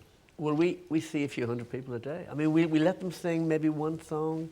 If they're good, you know. If they're really bad, we might get 2 songs. Jordan, have you ever auditioned? Have you gone up for an audition? Actually, yeah, I got to the last 5 to be Will Smith's son when I was, like, 9. I tell you who got the part, his son. I went for that thing for Will Smith's son as well. I got down to the last 2. She's a very versatile actress. I didn't need to go to the auditions because I've already got a part in the new Star Wars film. Have you? Yeah, I've already been cast. I play the postman on the Death Star. Insufferably cheery postman, walking around the Death Star going... May the parcel force be with you. I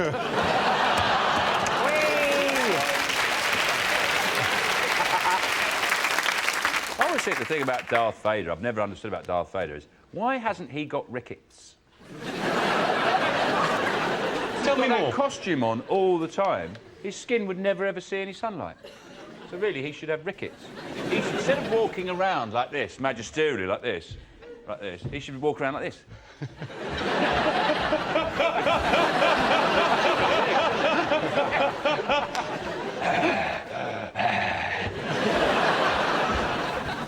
Don't worry, I'm not coming in. It's difficult to know how they could have made Darth Vader any scarier. That walk is it. The thing is, the new trilogy has got to be really good, because the first trilogy was really good, and then the prequel trilogy was awful, and it undid all of the good work of the original trilogy, and then the third trilogy's got to be not just good, but even better to make up for the prequel trilogy. And it's a bit like going out on a date, and it's great, and you know, you go to Pizza Express and up the London Eye, and that's brilliant. And on the second date, you know, you've been waited in the rain for 2.5 hours, right? And she shows up with a friend for protection, right? And at the end of the night, you're both crying and there's shit in the bed, right? And so on the third date, you know, you're gonna need scented candles, right? And fucking foot rubs, Carol, right? Because you will not walk all over me. You will not do that again.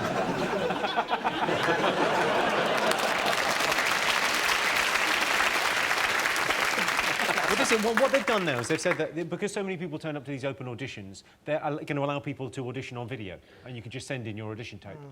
John, Sean, do you want to... Yeah, I'll do it, Yeah, OK, fine. Well, I don't need to, I've already got a part, but... Well, what, you've been... I'm such a versatile actor, if I give you that me... part, if I give Sean that one, you could be Vader, you could be Luke. Just right. Classic lines. You just got to embody the role. OK. All right. Action. If only you knew the power of the dark side. Obi-Wan never told you what happened to your father. He told me enough. He told me you killed him. No! No! The second no's not in the script, but I'm... I'm your father! Chuffing hell, that's never it. That is in the script. No, that's not true. That's impossible. Search your feelings. You know it to be true. No. Scene. It's, wow. It was... Well, let's have a look and see if Star Wars auditions are up there. Yes, open auditions have been held in Bristol for the new Star Wars film. Of course, the original Star Wars film was the story of a boy who didn't know who his real father was and fell in love with his sister. So Bristol was the perfect place. Sean's team. Wow. I think everyone's just overjoyed about Prince Charles's birthday. Yay!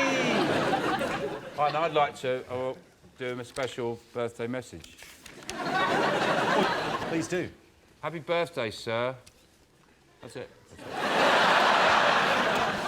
Well, Prince Charles is 65. He's of retirement age now. Jimmy, he looks older. He Well, looks you can older than talk. 65. But no, he does. Seriously, I thought he was more. He does look kind of... He looks looks like older. Yeah, he does look older. John, I'll give what do it. you think? I think the stress of waiting for your mother to die will do that to her face. Jordan, what do you think of Prince Charles? He's 65. Have you met him? I think I have. You think you have? Some people have met him, some people haven't, but there's very few in your category of... I think I might have. I feel like I could have met him because I've done some stuff in life that might have led me there. But every time I see pictures of him, he's got really fat fingers, like he's got really fat sausage fingers. And I think if I met him, I would have remembered the handshake. Maybe he secretly goes to your gigs. You know how Princess Diana used to secretly go out and visit places? Maybe he secretly... What, goes to Rizzle Kick shows? Yeah. That'd be cool, though. Maybe, Prince Harry, I saw Prince Harry. Maybe he's out there in the crowd and then you notice his fat fingers in the crowd. Camilla described Charles as difficult to buy for. John, what would you get Charles as a present? I don't think I'll get him anything. There are people who are buying him gifts. I imagine he'll get 100 hampers. People will just send him reams of shit that he'll never even know exists. I get an email from Papa John's on my birthday. And even they don't offer me a free pizza, they might offer me a 1.25 litre Diet Coke. There'll be presents in his house now that he will not know exists. Some little old lady will have knitted him a little Prince Charles's knitwork face. And there'll be someone at home going, "Oh, Charles, all your gifts arrive," and he'll just go, "Burn them." The thing for me about Prince Charles is the medals. It's the uniforms and the medals. Like, Harry and William actually did serve in the military, and Harry was in what they call a theatre of war. And Prince Charles, you think, how has he got the nerve to wear all those medals all the time? I mean, they're all on the balcony in a line, and he's there with his medals. Do you think the Queen ever just goes, "Have you got any shame, Charles?" He might as well just dress up as Buzz Lightyear. It means as much. It means as much. He just has to go to infinity and beyond. Well, the other thing that annoys me about them is the idea that they work. Apparently, Camilla said he's a workaholic. Oh, yeah. And you think, well, that's what really annoys me about the royals is, yes, you've got all this privilege, these castles, all this great deal of wealth, but don't rub our noses in it and say you work really hard as well. Because they don't. He hasn't got a sticker in the back of his limo saying no tools left in the vehicle overnight. I feel like if we didn't have a royal family, there's risk that half the world just won't care about us anymore. Do you not ever feel that? Hey, we still got the Rizzle Kicks, relax. I just think it gives us an identity. Like, you can associate us, everyone's like, "Oh, Britain, the Queen." I know, but unfortunately, it's an identity of a load of inbred wankers.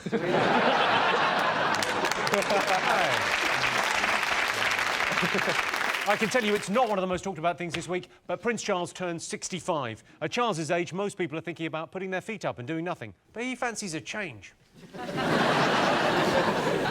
Figures on buzzers, 2 more things still to get. What do you think? The price rises, electricity price rises. Electricity, yeah. They said another 17 years of continual price rises. I don't know why that'll stop, and then eventually they're planning a war, then, or something. I'm a bit worried because in 17 years' time, I'm going to be in my early 40s. And I'm kind of quite worried about how I'll cope. Well, do you try and keep your fuel bills down, Sean? What do you do? Well, I've been on tour. Still dates and tickets available. So I haven't been at home a lot. Actually, you're asking me that question. Okay, everyone in my family's got a onesie now except me. Why haven't you got a onesie? I just can't choose an animal I feel comfortable in. A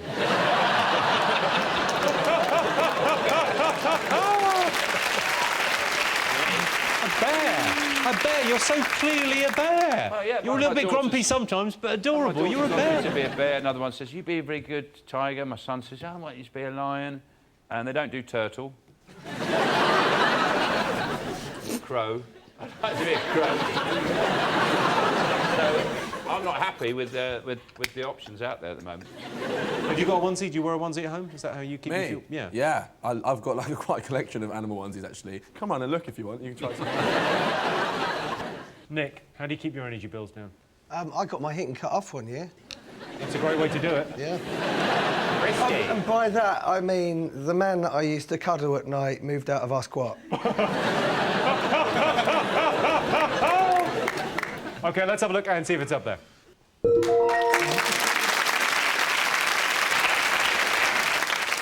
Well, there's one more thing to get, fingers on buzzers. What do you think?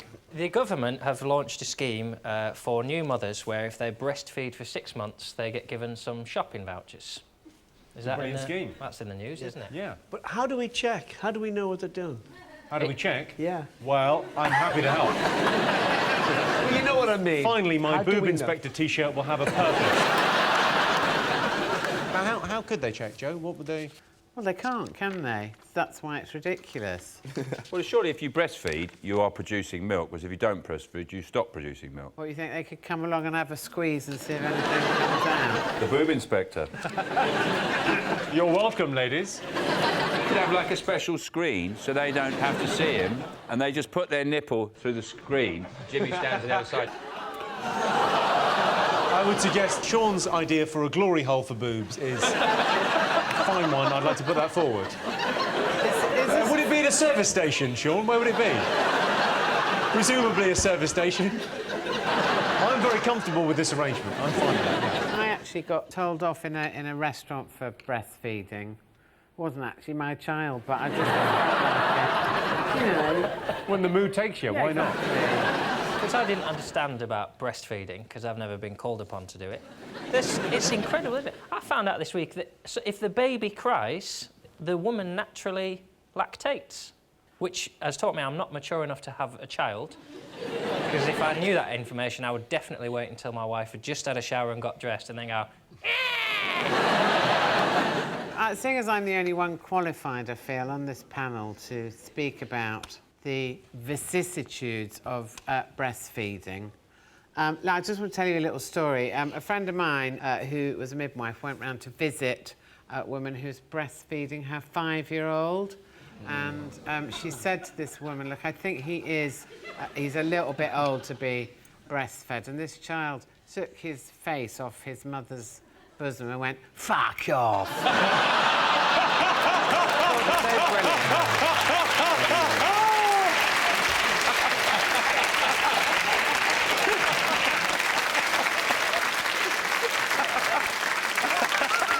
Let's have a look and see if this breastfeeding story is up there. It is. Well, at the end of that round, Sean's team have 2 points, John's team have 3 points. So our next round is pick of the polls. John, Louis, Nick, pick a question. Let's have the doctor. OK. This week, it was claimed that 40% of A&E patients have nothing wrong with them. So we asked our studio audience, do you think you're a hypochondriac, yes or no? Well, it's difficult to tell, isn't it? If you think you are, but you're waiting to be told, then are you or aren't you? I'll tell you what, the test is actually the Whiteley Index for hypochondriacs, OK? So just answer this honestly, we'll see if you're a hypochondriac. Do you worry a lot about your health? No. I've got bigger problems than that, Jimmy. Healthy and miserable. I'd rather be ill and happy. Do you find that you're often aware of various things happening to your body? Oh, yeah. Do you think there's something seriously wrong with your body? I think other people think there's something seriously wrong. I think women. Particularly the front. Yeah. It is. There's a sort of strange swelling at the front. I think I've got a big round... Erection! We would have got there, mate. Don't panic. Appreciate you being part of the team and all, and... I don't think they're going to spot this knob gag. Better help these guys out. There's a knob gag and they haven't seen it. This is what I call an emergency. We're ruling out the possibility that it's the first one he's ever had and he wants everyone to know about it. Erection! Erection! Are you a hypochondriac, Louis? Do you No, not at all. I don't like hospitals, doctors. I never go to them. I don't even like the smell of hospitals. You don't even like the smell of Smell hospitals? of the hospital. The rest of us people love do. it. No! You know get enough of that. Oh, is that Dettol? Can hypochondriacs be about anything, not just medical? Go on, tell me, what are you thinking? No. We were in RE once. We were given a virtual tour of heaven. RE's changed, hasn't it? It was like really like it was just to give an idea of what like a common depiction of heaven is. And then like this girl puts her hand up and she went, "I saw heaven once."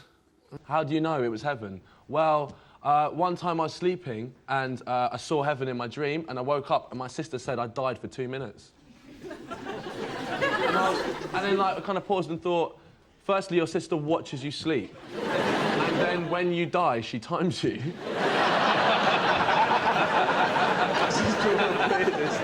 I've got a couple of hypochondriac stories here just to demonstrate what hypochondriacs are capable of. One man called for an ambulance as he had shortness of breath. When asked what he thought had caused it, he replied, "I'm being chased by the police."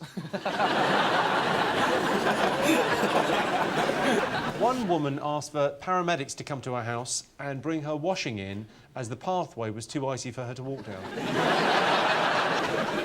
This is the worst one. Louis? One person called to say they couldn't get through to vote on X Factor, and he asked the 999 operator to call on his behalf.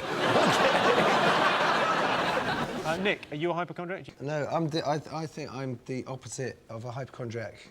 What happened once was I was on my way to the pub with a group of my mates, and I really fancied this girl, and me and my mate decided to race each other to impress her, right? And I was losing, so I fell over, but I skidded for about 7 feet on gravel with my chin, right? And I got up, and I was really embarrassed. I was like, "Come on, let's just go to the pub. Let's just go to the pub." And everyone was like, "No, turn around and let's see." And I turned around and my face was literally hanging off like that.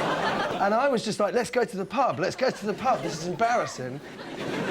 That is the opposite of being a hypochondriac, isn't it? Because I would still rather go to the pub with half my face hanging off. I'm curious that you were old enough to go to the pub and yet still thought a girl would be impressed by a race.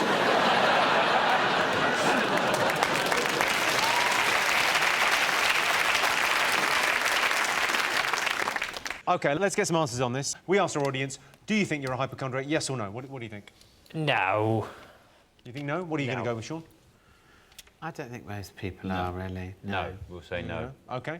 I can tell you it was close, but the answer is no. Only 47% of our audience think they're a hypochondriac.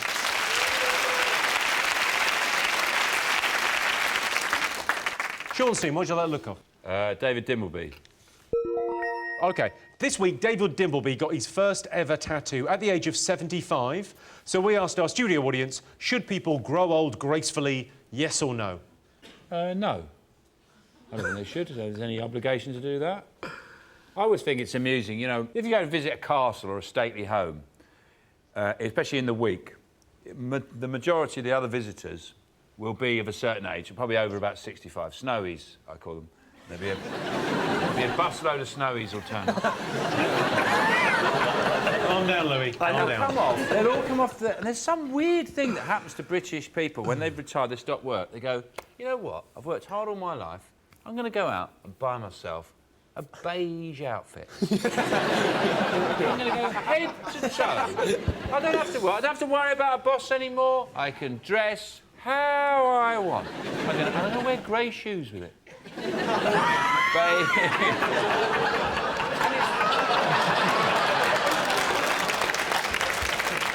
And it's that lack of sort of adventure that the old people have in this country. I think the fact someone's having a tattoo, I'd like to wear sombreros, grass skirts, you know, coconut bras, just stuff. Just go out and enjoy yourself. Do what you want.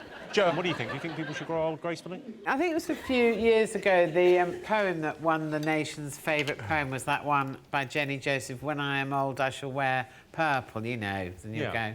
Crazy. Crazy, exactly. And I've decided that I'm going to be an alcoholic so that when I'm old, I'll be purple. I think it'd be rather nice. Go down the Alex Ferguson route. Yes, absolutely. John, what do you think? I mean, you're kind of old before your time. Do you think people should grow old gracefully? No, I don't. I don't think they should. I think, because the other, if you grow old gracefully, you just live forever, and that costs a fortune on the tax. So I think when you retire, you should get everything for free for 5 years, and then if you don't die of overdoses, you have to pay back. Who wants to live forever being boring? Well, me. Louis, do you think you're going to grow older? Older. Gracefully. Yeah, I do, yeah. You think? I don't feel I'm old, Jimmy. Well, I know I am old, technically, but well, you're in the pop business. Inside, I'm not. Inside, I feel really young. I'm going to stay on the outside, that's OK, but... I super appreciate the offer and everything, but...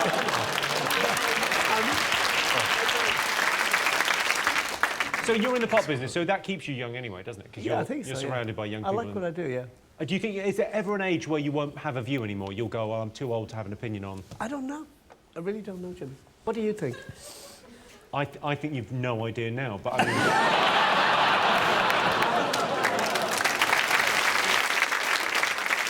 OK, let's get some answers on this. So we asked our studio audience, should people grow old gracefully, yes or no? What do you think, Sean? No. No, they shouldn't. No. John? No, I don't think people should grow old gracefully. Well, I can tell you the answer is no. Only 43% of our audience think you should grow old gracefully.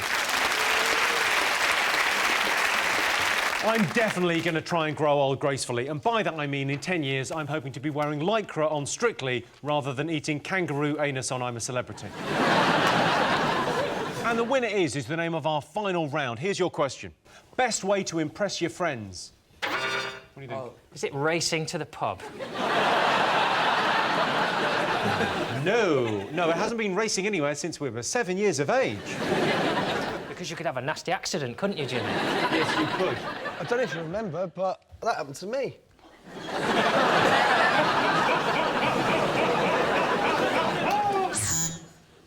Magic. Can you do any magic? Can you? No, I can't, but I think if I could, my friends would be impressed. I don't really get magic, because you know they're going to do it, so it just pisses you off, doesn't it? I can get that ball underneath that cup. You go, I bet you can. So just do it and then shut up.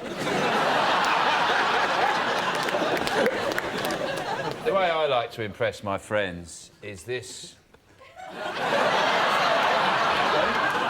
No, because I've got trousers, and the fly opens up that way. It opens up from the bottom. Can you not do that ever again? Yeah, because most flies open down, mine open up. Yeah. So, because I've got an Australian tailor.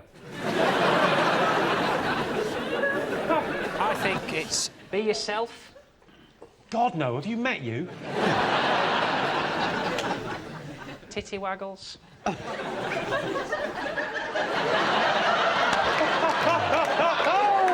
Now another titty waggle there, please.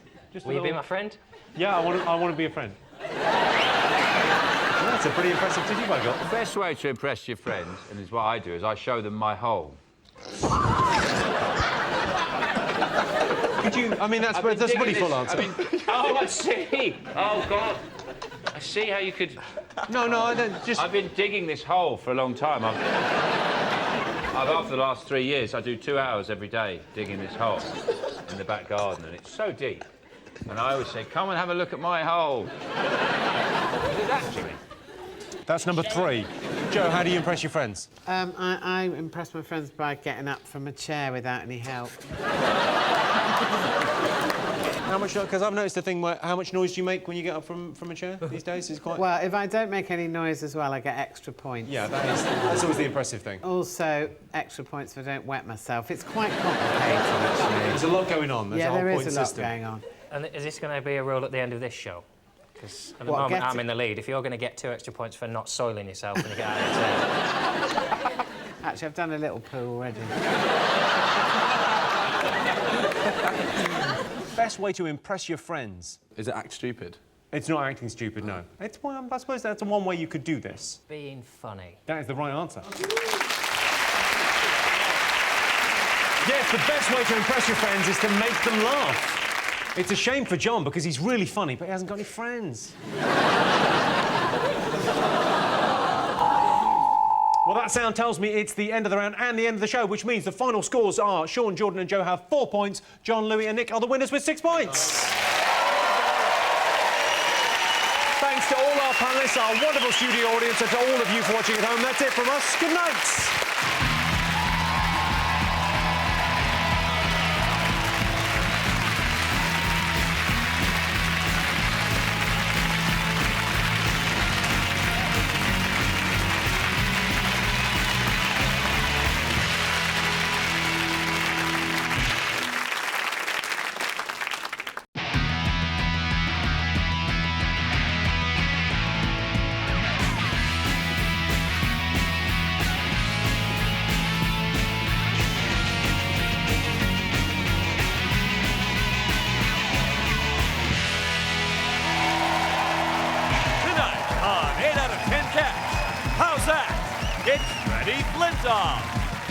Oh my Josh, it's Josh Whitcomb and their team captain, John Richardson.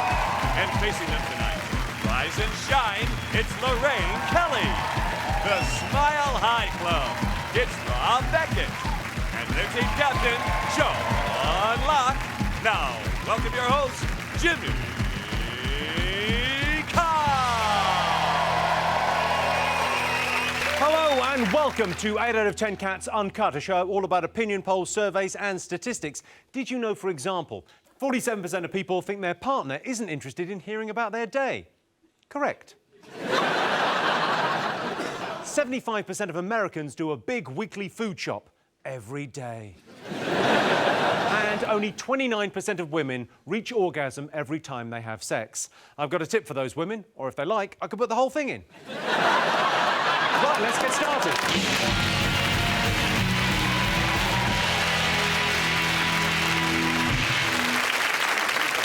What are you talking about? That's the name of our first round. Tonight, it's our panellists' job to guess the British public's top 3 most talked about stories of the year. John Steen, what do you think the nation will be talking about this year? It must be the Wimbledon final. Oh, exciting. No. No? Tennis. What's the matter with tennis? Well, I'll be dead honest with you. I used to play the third most boring sport known to man. Cricket, only trumped by tennis and Formula 1. Do you not like cricket? It was a means to an end.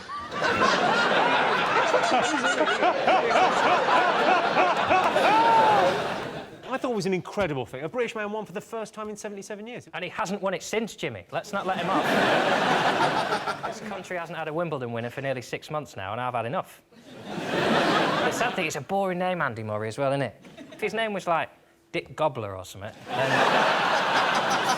At least now in 50 years, when Sue Barker goes, and of course Britain hasn't had a Wimbledon men's champion since Dick Gobbler.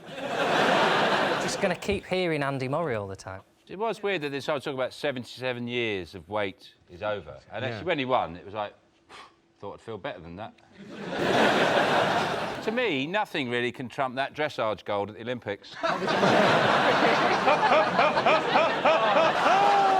Lorraine, you're Scottish, so presumably I am Andy... well spotted. Well, you're not like full-on Scottish.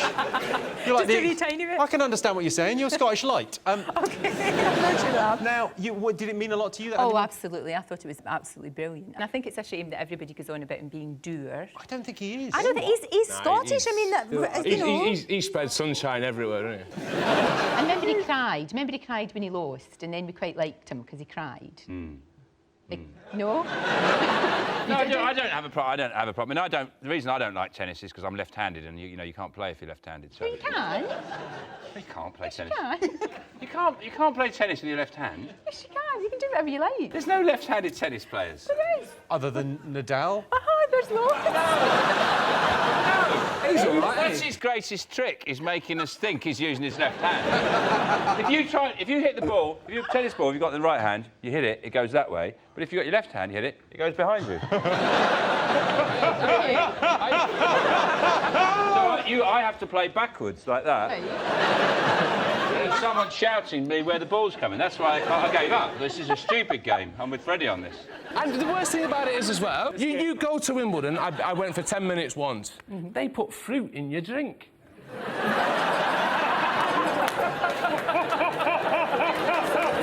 Fruit in your drink? Did you, like, order a pint of John Smith's, and then when you weren't looking, they were shoving strawberries? But you're a tennis fan, aren't you, Jimmy? You like your tennis? I love it. I think it's incredible. Why is tennis incredible? It's like cricket, but instead of him hitting it and it going at 50 yards I'm away. not protecting cricket here. I know it's boring. Do you like it anyway? I've got no... There's no two ways about it. Given that the exciting bit of cricket is when he hits it, imagine if the guy at the other end hit it straight back.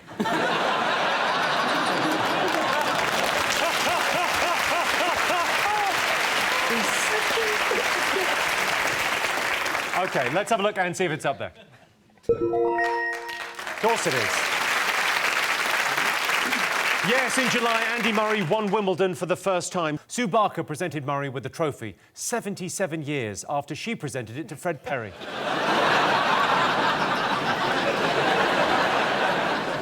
All across Scotland, people stopped what they were doing to watch the historic match. They paused Braveheart, put down their crack pipes, turned off the Proclaimers and finished... and finished frantically searching between their toes for a viable vein to salute Murray's amazing victory.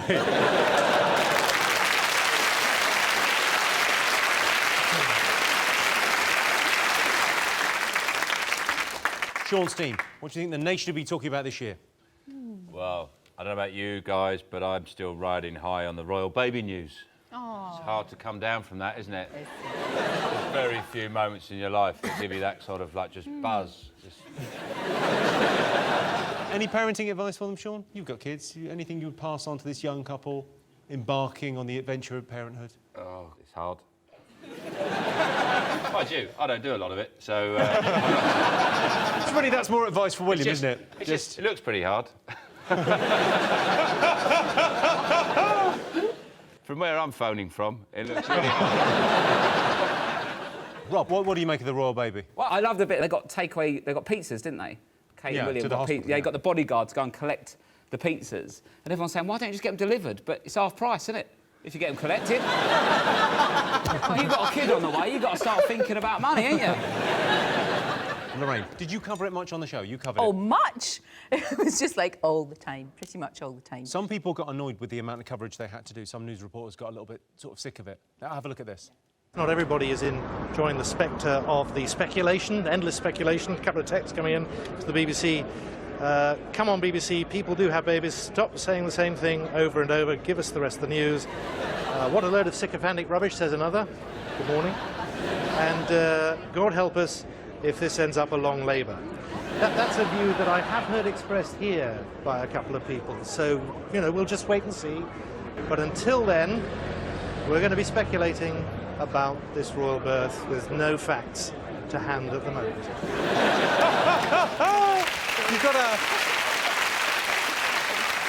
You've sort of got to admire his honesty there. He's just going, Completely. I actually like that. I like when people just say it as it is. Very refreshing. John, what do you make of it? Well, it's obviously significant, isn't it? But the coverage of it was... Because it was there, no info. It was a 12-hour labour, which is double what she'd done to that point in her life. Freddie, were you excited about the royal birth? No. No. It's nice. Everyone has children. I've got 3 myself, but we didn't get that sort of billing. Would you give any advice to the royal parents? Kate, Yeah, you've got to get them into a strict routine, make them sleep through early doors. I imagine that's easier for you than most parents because you are terrifying. So if you say to a baby, go to sleep, it'll go, all right. To be fair, compared to a baby, everyone's quite terrifying. Like, compared to a baby, I'm quite intimidating. No, not you. Not a good example to pick. You look younger than the royal baby.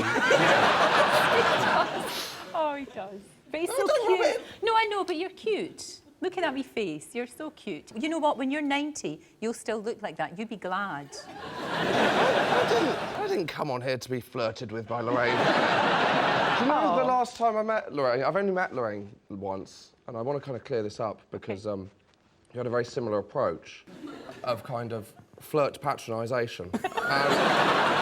And then just before I left, I was getting in the taxi from this show, and as the door was closing, you said, if I was 20 years younger, and the door closed. And I've got no idea how that sentence ended. You'd be an embryo.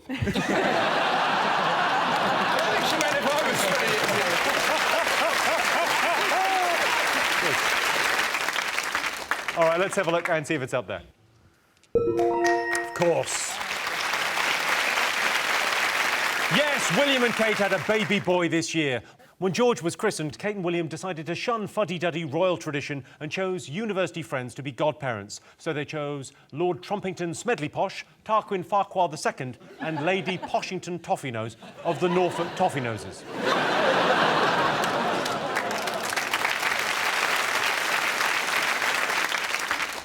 OK, fingers on buzzers. One more thing still to get. What do you think? Is it the old gay thing? Marriage. They're doing that now, aren't they? That's allowed now. There's a thing gone in the Lord's, you know, some sort of rule.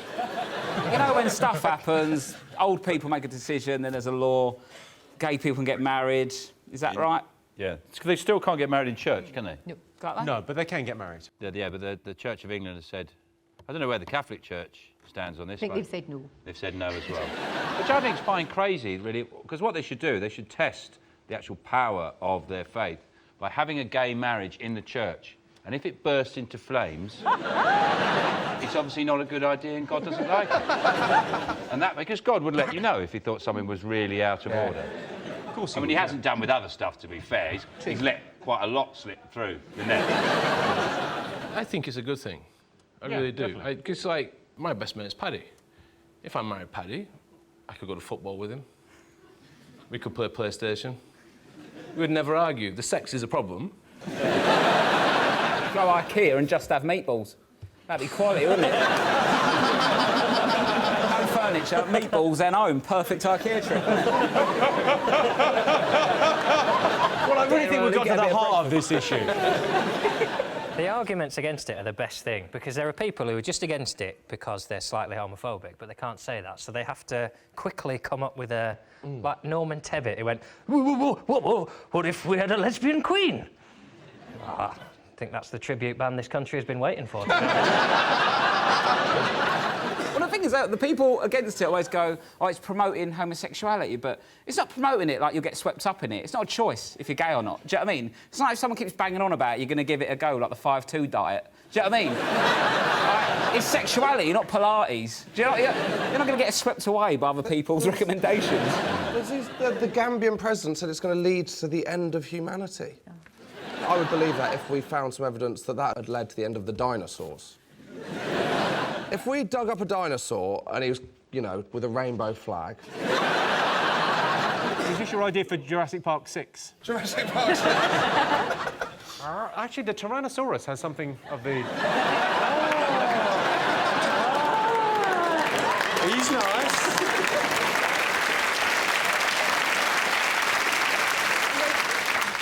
People say, oh, it's going to... If it's ruined, it overshadows family life, it's going to ruin the kind of institution of the family. It's not. No dad is going to go, oh, sorry, I forgot to pick you up from school, because I was marrying a man. I'm not just going out, going, oh, I can do it now, I'm going to marry John. I'm not... I'll do it. No, I'm not going to do that now. Well, it's on camera now, isn't it? Oh, please get married, then you can come on my show. It'd be lovely. We could do, like, a lovely makeover on both of you, and it'd be gorgeous. What's the problem with what we look like now? Well, no, there's nothing wrong with you now, but if you're getting married, for goodness sake, you're going to take this seriously. If you're getting married, you have to look better. Well, I can tell you, gay marriage is not in our top 3. Now that gay people can get married, there's going to be an explosion of extravagant, flamboyant and over-the-top weddings. Move over, fat gypsies, it's about to get fabulous. Fingers on buzzers. Is it Edward Snowden who kind of spread a load of secrets about the USA and then went on the run? And then no country would take him. And there was a point where, like, every country was going, Ecuador was saying no and Russia was saying no, and you're thinking, he's going to have to go through clearing. He's going to end up extradited to Nottingham-Trent. That's how this is. They described him as the world's most fuckable nerd. Which is disastrous for John, who's been knocked off top. My favourite quote of his was, I don't want to live in a world where everything I say is recorded, which he said in a recorded interview with the Guardian newspaper. Apparently his girlfriend's a ballerina and a pole dancer. No one is ever a ballerina and a pole dancer. It's like when you say I'm an actor and I work in a call centre as well. I'm so busy. What do you make of Edward Snowden, Sean? I think what's interesting about him is his name, Edward Snowden. He doesn't sound like a spy. Weirdly, he sounds like a newsreader, which he sort of is, but nobody wants him to be. You've lost me on this one. I thought we were talking about a mountain in Wales. There's a man called Edward Snowden, and he's leaked 58,000 documents detailing how the US government spies on other secret agencies around the world. He don't play tennis, does he? He's not involved in sport in any way, so... He's all right, then. Do you like any sport? Not really. Are you Freddie Flintoff? Freddie looks a bit like if me and Josh combined forces and turned into an actual grown-up man. He might look like Freddie. Yeah. I've had some insults in my time, that is the So, Edward Snowden, any thoughts on Well, I just think it's really strange. You know, we saw very recently, we saw the sort of 3 spy chiefs that were actually brought before the government. spies. And they've been having a real go at him, obviously. And it was really, really disappointing. I don't want to see my spy chiefs in real true life. I want to, in my head, think that they're James Bond. And and they just look like 3 blokes. I wanted one of them to pick up their pen and go and click it, and then the guy dies. I know. Well, that would have been Click it, great. and the guy's head explodes. You go, oh, sorry, wrong pen. But nothing like that happened, and that was disappointing. That Julian Assange bloke, he's been cooped up in that embassy, is it? In Ecuador? Ecuadorian embassy. And he's in a room, and all he's got is a space for a mattress on the floor and 1 chair. Do you know what I mean? And he went, oh, no, it's all right, it's like living in a space station. Like, if this whistleblowing don't work out, he should be an estate agent. It's like showing you a room with no roof going, but who don't like stars? Do you know what I mean? Who needs a roof when you got up there? I'm bored of him. He's such a boring man, isn't he? It's dreadful. He looks pasty and ill. You're sitting next to Josh when you're saying that. I'm pretty sure we booked your ghost. Look at you. If I didn't have your name written down, I would think Casper was here. You look... I'm ill. He's not well. The wee soul's not well. Be nice. He's not well. I don't think he's got long. I think we should record, and this show's dedicated to Josh Whittaker, who sadly passed away during the record. When you say during the record, that implies that you wouldn't finish the record. Of course we'd finish the record. Who do you think you are? To be fair, I've seen you die on a panel show before anyway, Josh.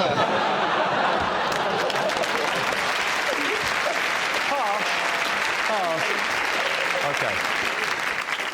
Well, I can tell you, Edward Snowden is not one of the most talked about things. OK, fingers on buzzers, one more thing to get. What was the other big story this year? What do you think, Sean? It's the tragic... Thatcher's death is just dreadful. I find it very hard to talk about it without breaking down. And the way I found out was particularly hard because I was actually driving to Yeovil, I had a gig in Yeovil, and I didn't have the radio on. And I thought something had happened because a man drove past me the other way, punching the roof of his car. Literally, he's got this going, woohoo! I thought, I'll switch the radio on, and that's how I heard the news. Protesters in Brixton chanted Maggie, Maggie, Maggie, dead, dead, dead, and then rearranged the local cinema, now showing board, to say this. You went to the cinema that night and you're going, well, shall I see Maggie Thatcher's Dead or shall I watch LOL? My favourite thing was the CNN's coverage in America when they showed this picture of Margaret Thatcher. That is the archive picture. They didn't know who the man was. Oh. They went with that picture. What's weirder is I've got the same haircut. Look at him. How does that work? How are you having your hair, Jim? Thatcher's coming to town. Lorraine, what did you think of Margaret Thatcher? Feminist icon? What do you think? First female Prime Minister? I don't think she did very much for women. I think she could have done a lot more for women when she was in power, and she didn't. She wasn't a woman's woman, shall we say. So, no, I don't think she was a feminist icon at all. I think you have to admire her achievements. Through gritted teeth? Kind of, yes. I don't think she was a person's woman. I always say, I mean, when it happened, you know, there were people who had parties. I mean, I didn't have a party. I mean, it was drinks, nibbles, a few friends. You wouldn't call it a party. I just feel a lot of tribute that should have been made. They should have done a really fitting tribute, which is when they cremated her, they ran out of coal. Was So they brought her up on a gun carriage. They always have these gun carriages. Once, just once, you're going, fire her into the church. That would be amazing, wouldn't it? What a waste of a gun carriage. But she lived in the Ritz. Who lives in the Ritz? What a ridiculous place to live. Someone who doesn't want to pay council tax. Yeah.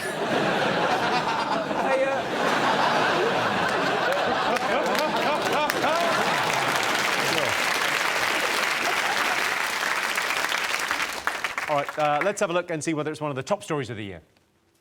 The top story. So those were the most talked about stories, but also the horse meat scandal erupted this year. When I eat a burger, I want my animal lips, hooves, testicles, spinal cord, eyeballs and arseholes to be mechanically blasted off cow carcasses, not horses. It's disgusting. And a new pope was elected. The previous pope retired. Pulled out early. Typical Catholic. So at the end of that round, John's team have 1 point, Sean's team have 2 points. So our next round is Pick of the Polls. John, Freddie, Josh, pick a question. Can we have the tennis player? OK, cricket. Here's your question. Most people prefer playing sport to watching it on TV. True or false? What do you think? I never liked playing sport because I was very unsporting. Really? I'm not very good at sport. When we did the cross-country, by the time I finished, they'd packed away the finish line. So essentially, I'm still running that race to this day. Playing sport, to me, is like, would you put something in the bin or would you throw it from the other side of the room?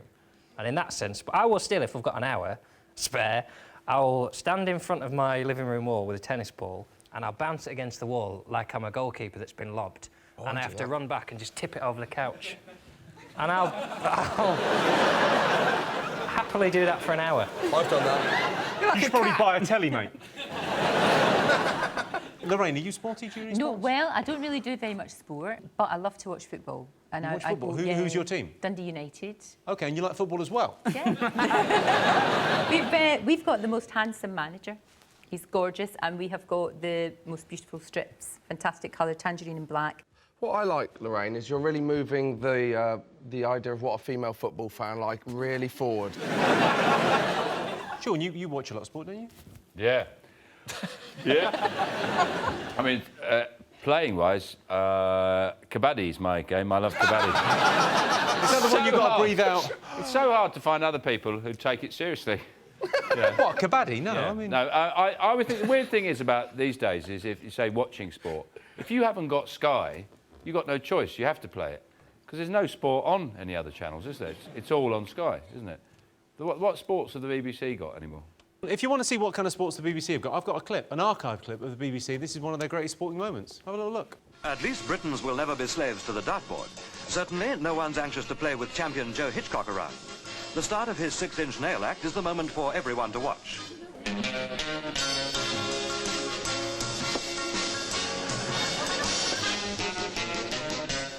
When not at a holiday camp, you'll likely find him astounding the regulars in pubs all over the country. For Joe's ability to throw a pretty dart has earned him a job with a leading brewery.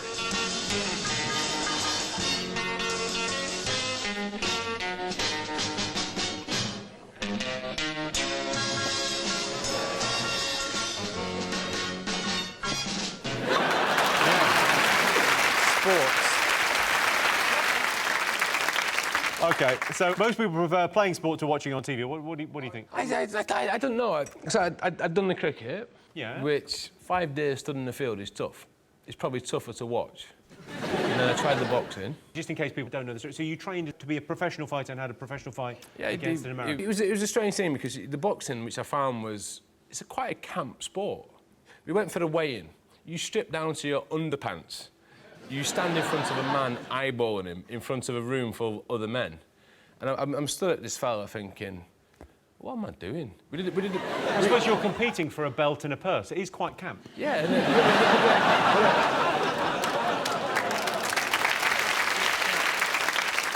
You won the fight, didn't you? Yeah, I wouldn't like it to be investigated. I did win, yes. Yeah. What happened to him?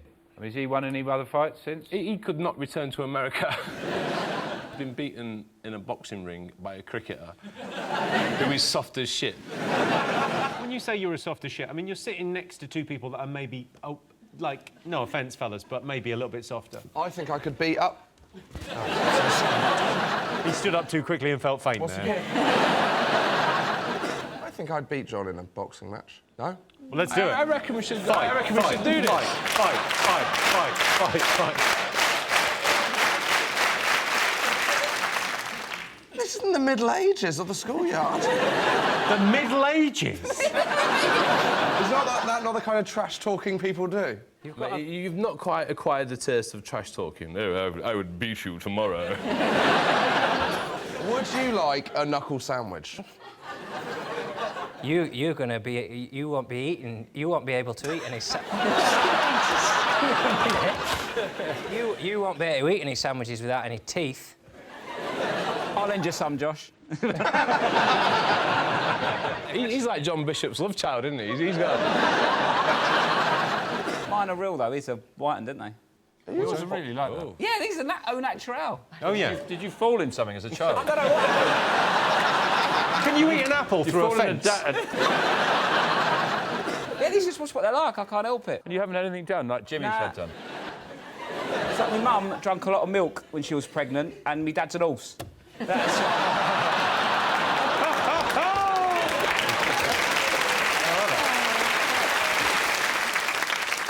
OK, let's get answers on this. So most people prefer playing sport to watching on TV. True or false? What are you going to go for, John? True. False. Oh, I'm right in the middle. He's bigger. True. What are you going to go for, Sean? Well, false. Just to make it a bit competitive. A bit of fun. Let's put some money on. How much do you reckon? I'll put a tenner on it. Yeah. How many markets are in play? Now. Whatever that means. Loads of markets in play. Now. So you said true, you said false. I tell you the answer is false. Only 36% of people prefer playing sport to watching on TV.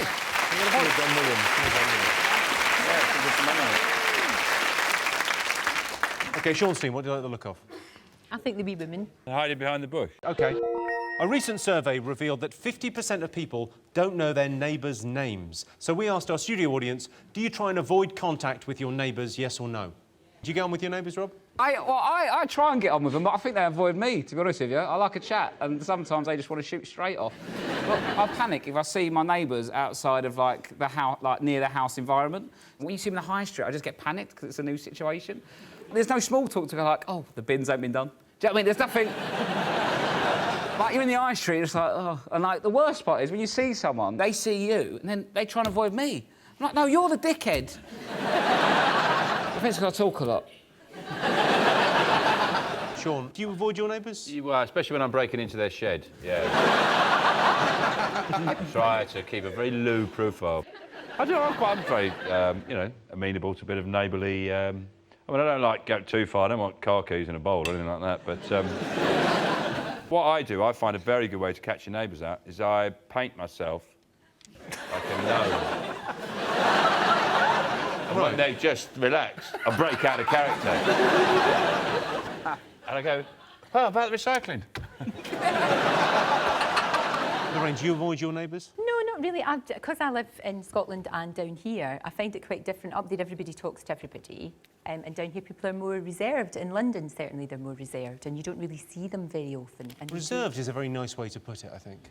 So reserved, they will tell you to fuck off to your face. And everybody does that horrible thing, you know, when you're in the lift, as you were saying about, you don't know what to say. Yeah. And everybody sort of never knows what to say, and they're looking at their feet and sort of looking at one another, and it's all a bit sort of awkward. You know why they're doing that? Is because there's nothing to say in a lift.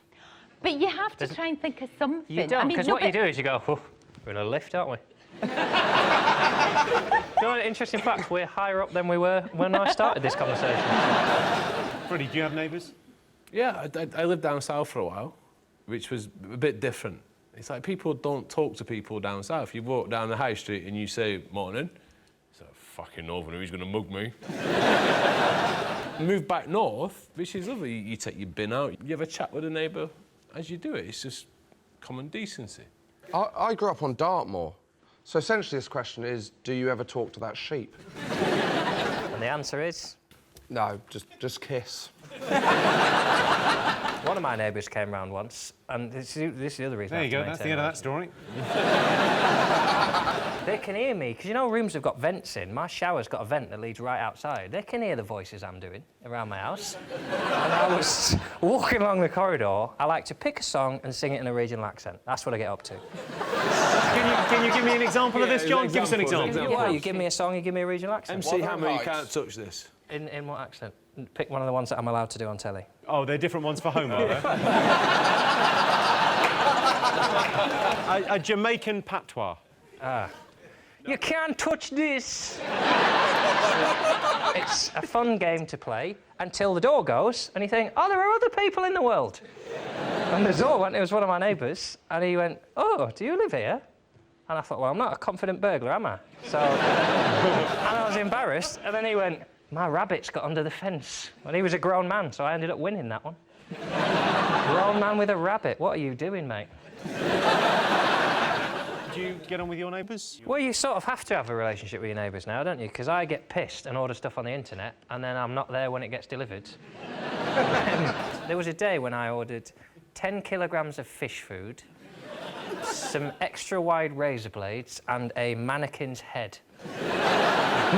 You can't really just pick that up and go, right, Neil, can you give me them parcels there, mate? I was out. What kind of pissed were you? I was that pissed when you think, I need to deal with this shit. So I've had enough. There was some fish in my garden that I didn't know about. I'm going to feed the fish and then kill myself.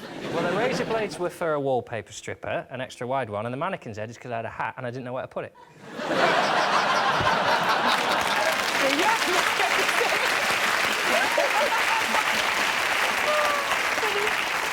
OK, so let's get some answers on this. We asked our audience, do you try and avoid contact with your neighbours, yes or no? What do you think, Sean? Yes. Yes, you think they do? Yes. No. I can tell you it's close, but the answer is no. Only 45% of our studio audience try and avoid contact with their neighbours. I think it's important to know your neighbours' names. Harold, Madge, and, of course, Toadfish. And the winner is the name of our final round. And here's your question. Best way to save money? An ISA.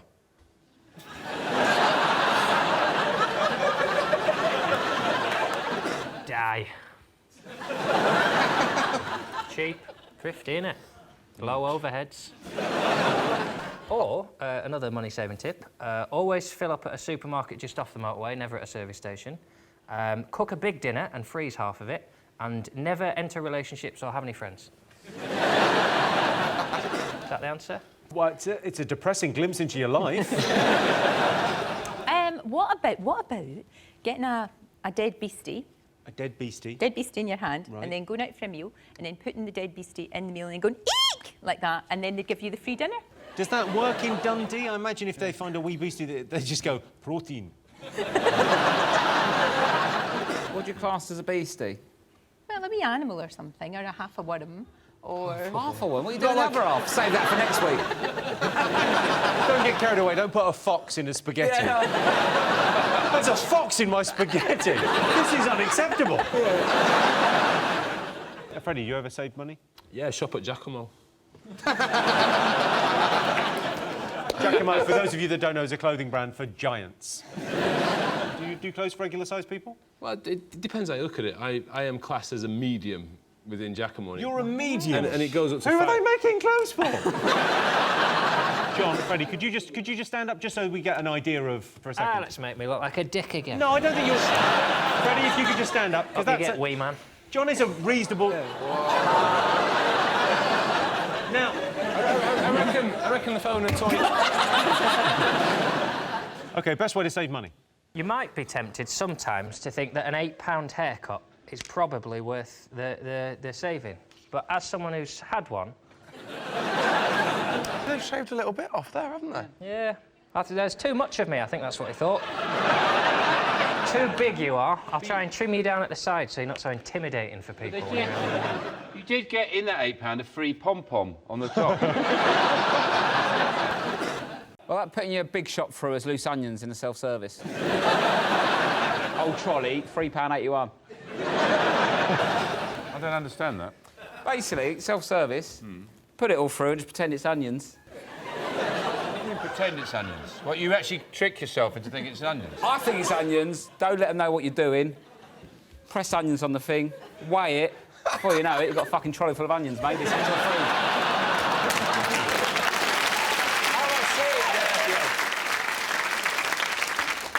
OK, best way to save money. It's to do with food. What's to do with food. Eat less. Eat in. That's the right answer. Yeah. Yes, the best way to save money is not to eat out. The problem is, whenever I go to a restaurant, my girlfriend always orders the most expensive thing on the menu, a Zinger Tower Burger. Well, that sound tells me it's the end of the round and the end of the show, which means the final scores are 3 points for Sean's team, 3 points for John's team. It's a draw. Everyone's a winner. Thanks to all our panellists, our wonderful studio audience, and to all of you for watching at home. That's it from us. Good night.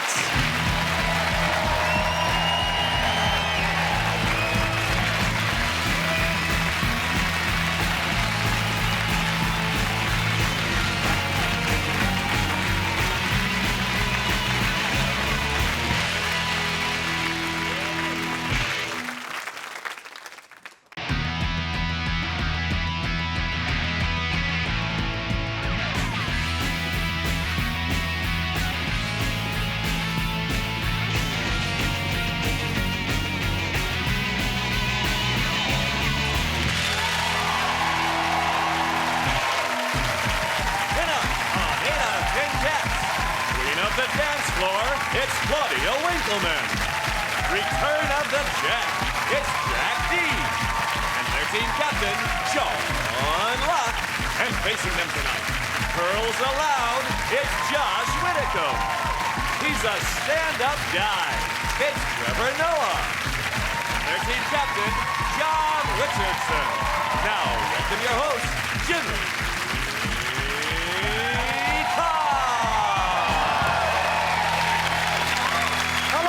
And welcome to 8 out of 10 Cats, a show about opinion polls, surveys and statistics. Did you know, for example, 20% of Brits always reread an email before sending it? It's a good idea. Last week I nearly sent an email saying I is very interested in your penis enlargement system. I is. Cringe. 10% of Brits ignore medical symptoms, which is fine. Don't worry about those shooting pains in your chest. That's just your body's way of telling you you need another steak bake. And 48% of women believe stress makes them unattractive. What you've done there, ladies, is confuse the word stress with jeggings. Right, let's get started.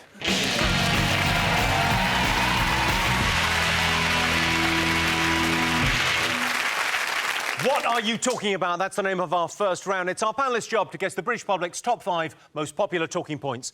John's team, what do you think the nation should be talking about this week? Alex Salmond has launched his manifesto for how Scotland will cope after independence. And I can speak with some authority on this because I own a Proclaimers album and have seen Trainspotting. So, do you need any facts on Scotland? Have you been to Scotland? Do you like it? I've been to Edinburgh. It was fun. I didn't understand anything, but it was nice. And people were like, oh, you must have haggis. You must have haggis. It's crazy. It's not crazy. It's just unnecessary. I'm confused by the whole Scottish thing, though, because the world is, we don't understand. So Britain, because, Britain is not a country, but then you guys have a national anthem that you sing as Britain, and then you get medals as Britain in the Olympics, but then you're not a country, which is cheating, technically. This is just me asking on behalf of the world. We want to know how it works. Because we didn't know that Scotland wasn't a part of it, because they use... They are, but they're going to leave. Or they might. To go where? They can't go anywhere. Where are they going to go? I don't understand this. This is confusing. No, well, I'll tell you what's happened. So Alex Salmond, the First Minister of Scotland, has outlined the SNP's blueprint for Scottish independence ahead of next September's referendum. Some of the white paper key pledges, I'll just give you the key things. It said the Queen will remain head of state, Trident nuclear weapons will have to go, popular BBC programmes will stay, but they'll only air on a newly formed Scottish broadcasting service. And no one's asked the Queen if she wants to be head of state. They said, oh, when we go, the Queen will still be head of state. She might go, no, bollocks.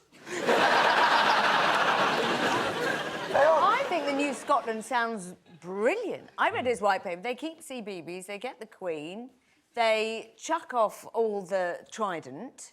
We should all go there. We should all go, yeah, you do whatever you want, you vote, and then just move in. Sean, do you think we'd be better off without Scotland? I think it's inevitable. If I was Scottish, I'd vote for independence. I would, immediately. Because You think well, what you they're... can't vote immediately. It's not for another 10 months. So that'll be a wasted vote. Sorry. I mean, what I'd do if I was Scottish, I'd turn it into a tax haven. Oh, now you're talking. Yeah.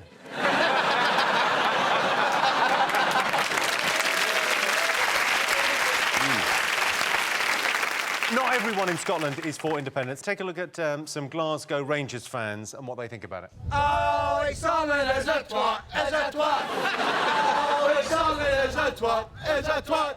Why is he a twat? Because he wants to break up the union. And he shags grannies. He's a granny shagger.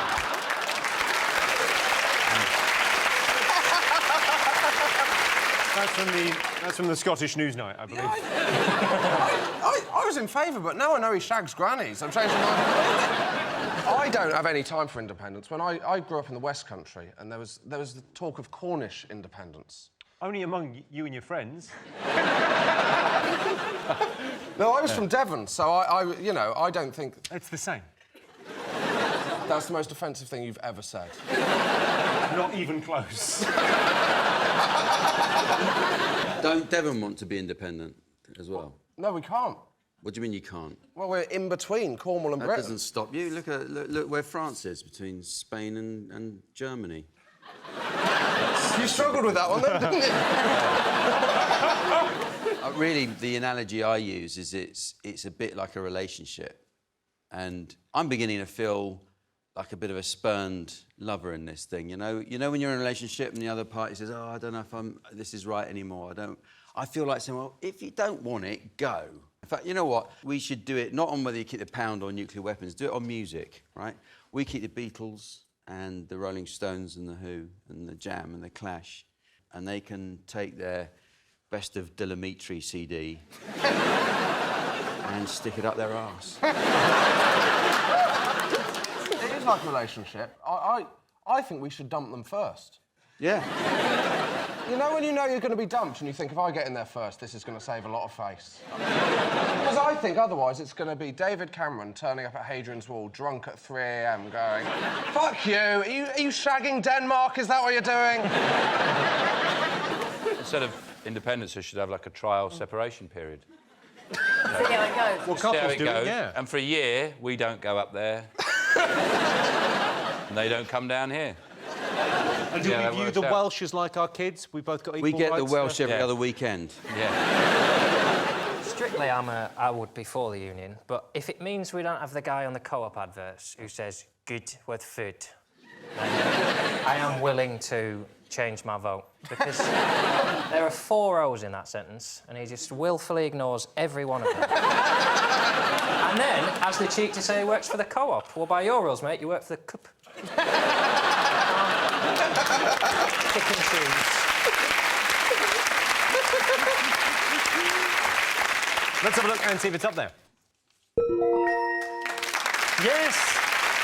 Alex Salmond has unveiled the SNP's plans for Scottish independence. Following independence, the BBC would be replaced by the Scottish Broadcasting Service, leading to new Scottish programmes such as No Cash in the Attic, Doctor Who You Looking At, Dragon's Crack Den, Q Ockeye, and Skagpuss. Sean, Claudia, Jack, what have the nation been talking about this week? They've been talking about Doctor Who because it was the anniversary, 50 years, Yeah. an enormous hoo-ha. I guess so. I don't watch it, but... You don't watch it? No. Is that because you're crouched behind the settee in your house, scared? No, I just know it's not for me. Like, everyone said everyone loves Doctor Who. Well, it got, was it 9 million viewers? I think 10.2 million viewers. Well, there's 50 million odd people who didn't watch it. There's 50 million... I'm more normal than the people who watched it. I watched a bit of it once. I thought, this is stupid, this show. Like, there's no rules. Anything can happen. The writers must just sit down and go, we can do whatever we want. They could cut and paste a couple of pages of Teletubbies script in the middle of the show and nobody would notice. Nobody would go, that's a bit odd, some Teletubbies have wandered on and made some toast and custard.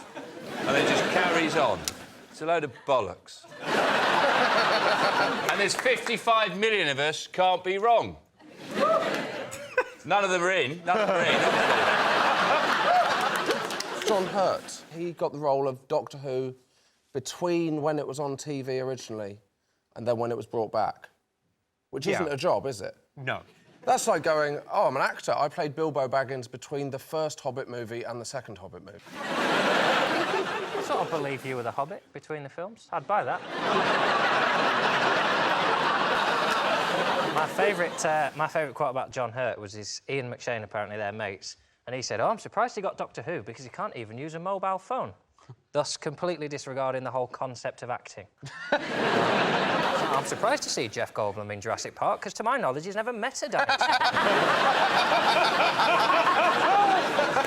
I don't get the new actors and stuff, because what they said is good for children, because it teaches them about death. But it doesn't, does it? Because, basically, there's children now going around, well, at least when my gran dies, she'll turn into Peter Capaldi. In fairness, when your gran dies, that really does teach you about death, doesn't it?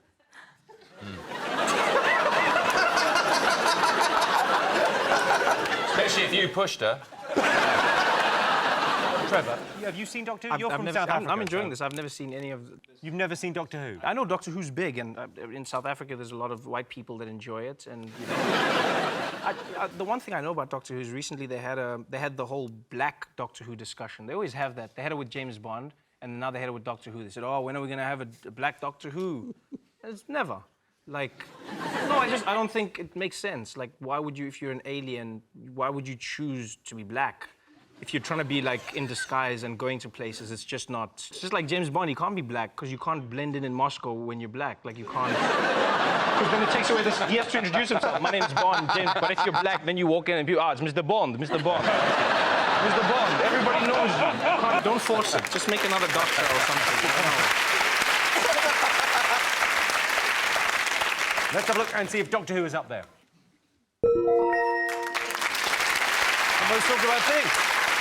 Yes, the 50th anniversary episode of Doctor Who was watched by 10 million people. True Doctor Who fans are called Whovians, and once they've left the room, dweebs, nerds and virgins.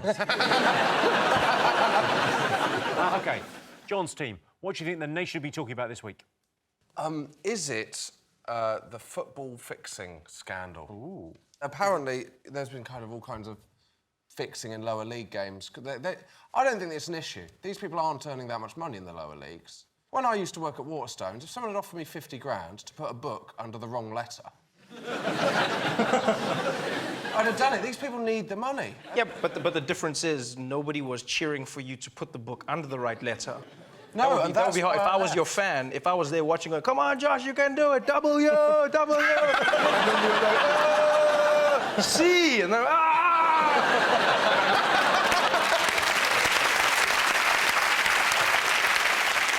What I don't understand is how it took them so long to work it out. My first question would have been, why are Asian people betting millions of pounds on the Northern Conference East? That would have been if I've got a mate and we're going, oh, I'm just going to nip into the bookies. Oh, what are you betting on? Oh, Shanghai Tigers are playing this week. So you don't seem to know anything about the Chinese football.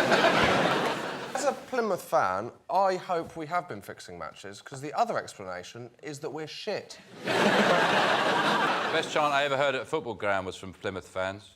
I went to see Leyton Orient, and Plymouth were playing. And at one point they went, are you watching Exeter? And there was 0-0.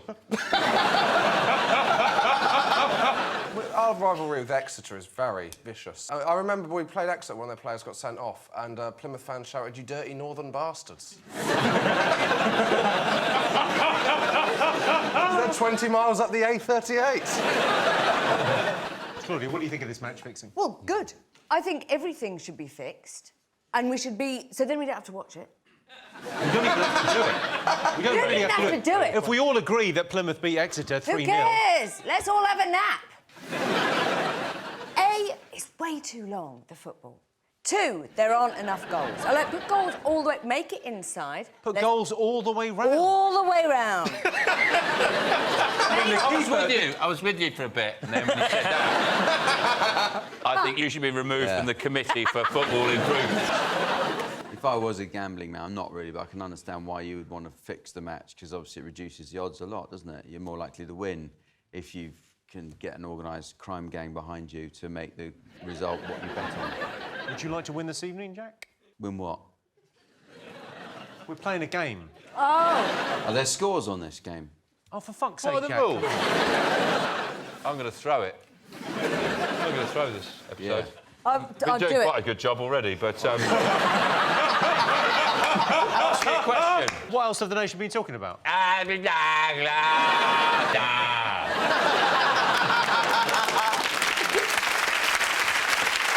let's have a look and see if it's up there. Yes, indeed. Yeah, 6 people have been arrested for match fixing in English football. It's the worst ever fix-it scandal. Wow, second worst. Sean's team. Is it the fantastic news? I mean, there's good news and there's really good news. Yeah. That Iran have agreed to stop enriching uranium beyond 5% and to neutralise their stockpile of already enriched uranium. And if you told me that at the beginning of the year, I'd have said, you're dreaming, mate. And they've pulled it off just before Christmas as well. And that's just, you know, I don't need any presents now. It all sounds very Back to the Future to me. 5% of uranium, what will that power? Like a Breville? I mean, how much? It's basically, you get really strong fireworks. Is that what it is? Amazing fireworks. You go, Jesus Christ! But you can't make bombs. I think, basically they've agreed to not have uranium that they can use to make weapons. I don't know why it's such a big thing, though. Like, America runs all of it, and they're the only people that have used the nukes, which is like the only person with the criminal record is going, whoa, whoa, whoa. I know what you guys will do. We're like, what? What we did. Everyone's got the nukes, and they're telling them not to have them. Well, except Germany doesn't have nukes because they're very sorry for what happened before. So, but everyone...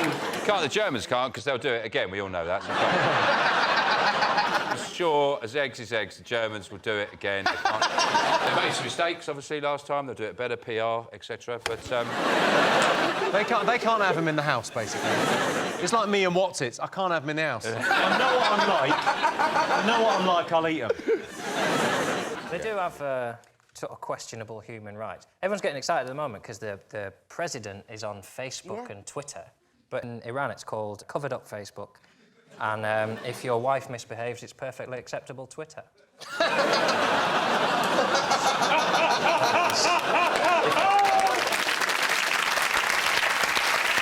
Well, I can tell you it's not one of the most talked about things this week, but Iran has signed a historic nuclear deal. Some have long suspected that Iran is secretly developing a nuclear bomb, a charge strenuously denied by Iran's head of secret nuclear bomb development. OK, fingers on buzzers, 2 more things to get. Is it not bras, that's right. Yeah, Queen's bra maker. What happened? Yeah. They wouldn't let me in.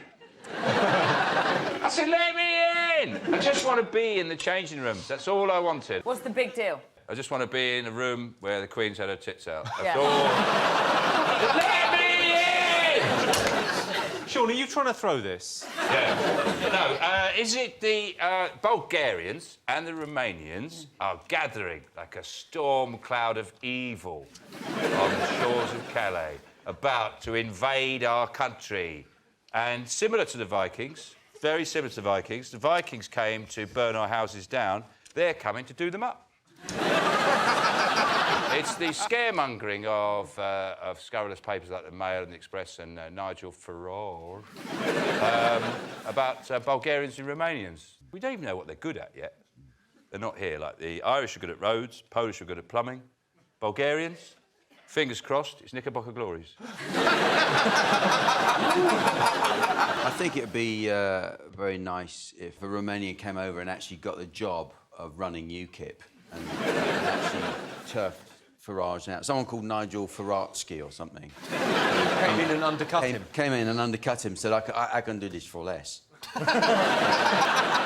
OK. David Cameron has announced benefit restrictions to migrants, so in a bid to curb the number of people coming to the UK. What would you do, Claudia, if you wanted to discourage people from coming to the UK? Well, just show them a picture.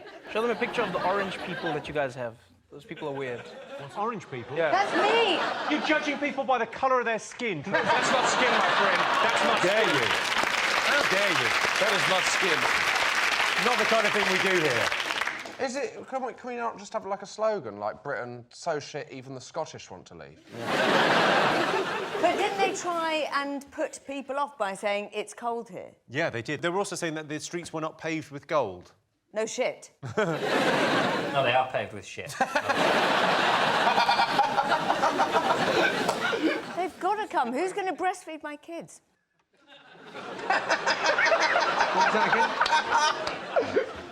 Will you do it for me? It's a little bit sour. You get used to it. I always put a bit of icing sugar around my nipple. Trevor, you've recently come here, you worked here, what do you think? You guys aren't very friendly, like, I mean... What now? Look, it's partly because of your weather and just, like, your lives and stuff, but you guys aren't... The weather first, and then just our lives. Yeah, and just, you guys are very, like, you're not very friendly. I don't know why you guys are stressed out about immigrants as well, because, like, when it's sportsmen, then you guys love them. You don't want workers, you want sportsmen. We should have some kind of border control that's basically like a sport. Yeah, just have goalposts and then, like a cricket field. Yeah. It's like, hey, Stochki, how'd you get into the car? I hit the 6. I don't know. I don't know. Well, let's have a look and see if it's up there. Yes! David Cameron has announced a series of measures to limit benefits for immigrants. I don't know, these Bulgarians and Romanians, they come over here taking our Polish people's jobs. The cheeky girls, they were Romanian, weren't they? And look what they brought. They're lovely. Didn't they both go out with Lembit together? They did. No, they didn't. Yeah, 2 for the price. No, that's how history is written, with mistakes like that. Is it? Yeah, because originally what happened is one of them went out with him, but in time, because they're twins, everyone goes, yeah, they're both... He was just had a sandwich non-stop going on all the time. I watched him interviewed once, Lembit Opik, and someone, to get a laugh, they went, oh, yeah, what happened with you and the cheeky girl? And he just went, I was just really in love with her, and then we split up. Fuck, you know, it was tragic. I did a gig with Lembit Opik. I was on. He did his. Do you remember when he did stand-up? I remember that, yeah. After Josh, I've got a Lembit Opik anecdote. You go first, Josh. Let's move on, OK. Fingers on buzz, there's one more thing to get. Lembit Opik. What?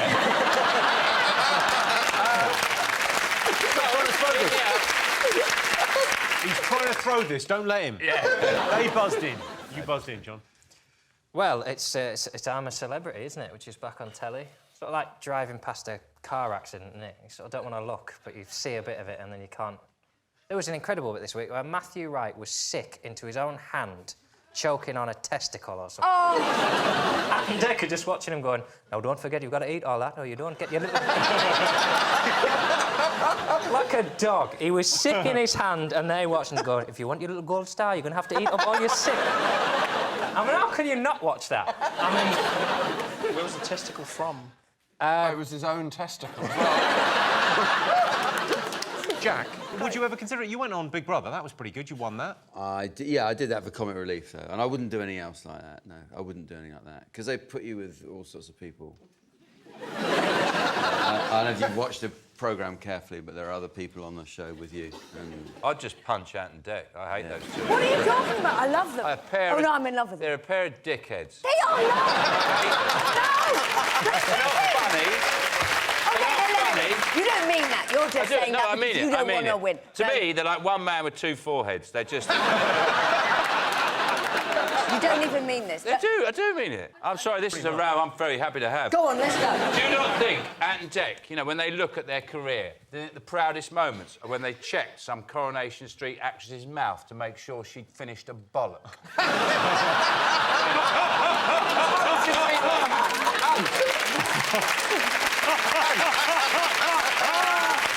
I only watch them. I can't watch what they're doing because it's too awful, and I don't want to watch them eat stuff and go on this, and they're scared of heights and trees, and it's dull and disgusting.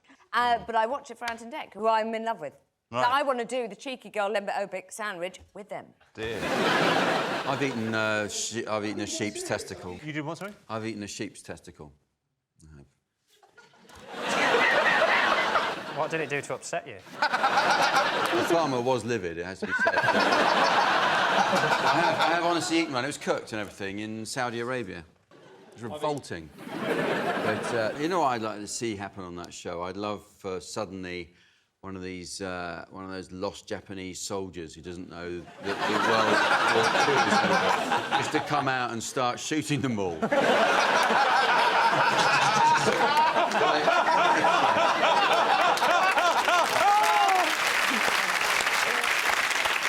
Right, let's have a look and see if it's up there.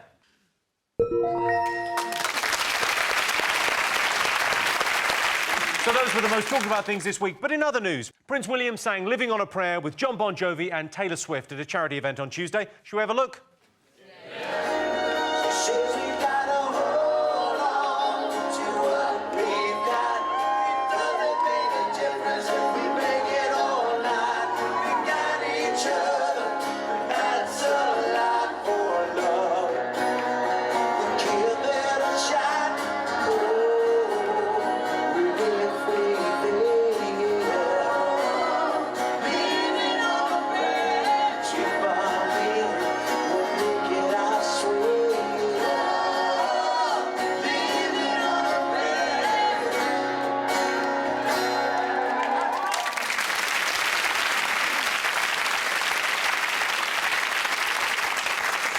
Speechless. It's amazing how quickly you can become an embarrassing dad, isn't it? Like... Nothing says self-awareness like a man who was born a prince singing a song about two people who are so poor that all they've got is their love for each other. It's a clueless bell end, that man.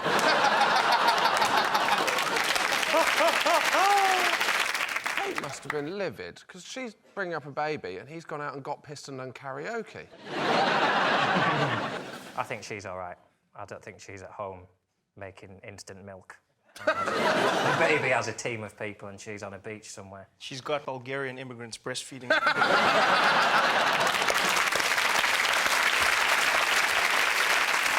Also in the news this week, a poll has revealed that Brits are having less sex than 20 years ago. The survey also revealed that people are having more adventurous sex. I know I am. The other week, me and my girlfriend tried something we'd never done before. Lights on, socks off. Nigella Lawson has been involved in another public spat with her ex-husband, Charles Saatchi. To be fair to Nigella, I'd take drugs if I was married to a 70-year-old man with a face like a scrotum. And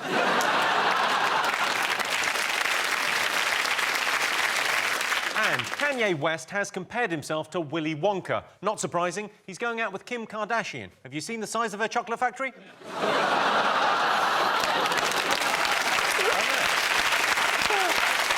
So at the end of that round, Sean, Jack and Claudia have 2 points, John, Trevor and Josh have 3 points. What? The next round is Pick of the Polls. John, Trevor, Josh, pick a question. Let's have the lady texting. OK. Most people think the smartphone is the best ever invention. True or false? No. What do you think? It's not, is it? Like, it's not, Jimmy. We're done there. I don't know. I don't think it's the smartphone. I think it's the things the smartphone has. That you know, I think Google is the best invention, to be honest. That's the... Google's the best invention? Yeah, Google is the best. Google has made us smarter as people. We now know the answers to things. Like, because of Google, there won't be another world war. There won't be another world war? Yeah, there won't, because of Google now. Because now you go, what happens when world wars happen? And then Google shows you. Then you're like, oh, I don't want to do that. I don't think Hitler was thinking, I've got no idea what a war is like. Well, Hitler's not the Googling type, though. He's not the Googling type. He just does his own thing. There's Googlers and there's non-Googlers. Hitler's not a Googler. He's not a Googler. Claudia, what do you think best invention? We all know that. Fake tan. Hands down, full stop. Come on. Do you not agree? Do you use fake tan? All the time. Look at me. I'm bright orange, I hope. I've seen like proper... You see, that's not... I've seen orange. Oh, here you are again, judging people on their skin. I'm not judging, I'm commenting. Like, jokes aside, Jimmy, I'd never seen these people before, and then you Where were see these them. people? They were in a limousine, driving around in, like, in London somewhere, and then one of them was out the roof, screaming... Is it an ambassador?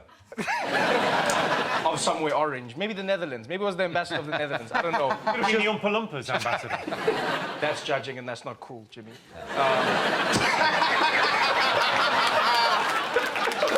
I want to look, let's just be clear, like I've soiled myself. Like I've had a terrible, like that, and then I've just gone like that. That's... Boom! It's achievable. You want to look like you want to smother your face in excrement. I want to look like, it's just like, oh, I've held the baby. Oh, it's everywhere, it's everywhere. I'll just put it on my face and my neck. Ready! All right, so you think fake tan. Sean, what do you think the best invention of all time? It's got to be the hat, hasn't it? Yeah. I mean, before the hat, what people had to endure. That's very ladylike, Claudia. I enjoy that noise. She's just about to tan herself. Anything coming from the sky, generally, if you live on this planet for a while, anything comes from the sky is bad. It's rain, it's sun, it's wind. Sometimes it's like anvils, if you're in a cartoon. You need a special hat for that one. It's got to be the hat. What about cheese strings? Don't be so bloody childish. Not cheese strings. It's not cheese. We're talking sensible inventions. Yes. String and cheese, it's two things that we needed, but now we only need them in It one doesn't place. work. It doesn't work No. as string, I can No. tell you that. So if you try to wrap a parcel in that stuff, and it doesn't work as cheese, because it tastes like the rim of a car door. You know that sort of rubber stuff. He's right. So it doesn't. It fails on both. What it has got is shiny packaging to attract children, who, as we know, are idiots. Could the best invention, Jimmy, perhaps be God? Or the potato ricer? What is a potato ricer? Oh, it's amazing. I've recently invested in a potato ricer. Incredible. It's the best mash you'll ever have in your entire life. And minimal effort, I mean... It really is. Just So bang. smooth. Sometimes I got mash, I don't want it. I wake up and I've accidentally made mash. It's so easy. OK, now I've got other contenders for brilliant inventions. I've got a 3D printer. Oh. This is like the new thing this year. Let me show you what we made. This is a genuine 3D print of John Richardson. You have a look at it from the side. It's really good. Look at that. I'm not happy with it pointing at me like that. I'm starting to realise what it's like to be sat next to me. John? Yeah, we can get him next to John, yeah, sure. Just careful with me. Christ. What a little wanker. Unbelievable. Why would anyone want that? A 3D printer, what's the purpose of it? Well, you could print anything. You could print... I mean, in America, they're printing guns. Put that on my head. Why not?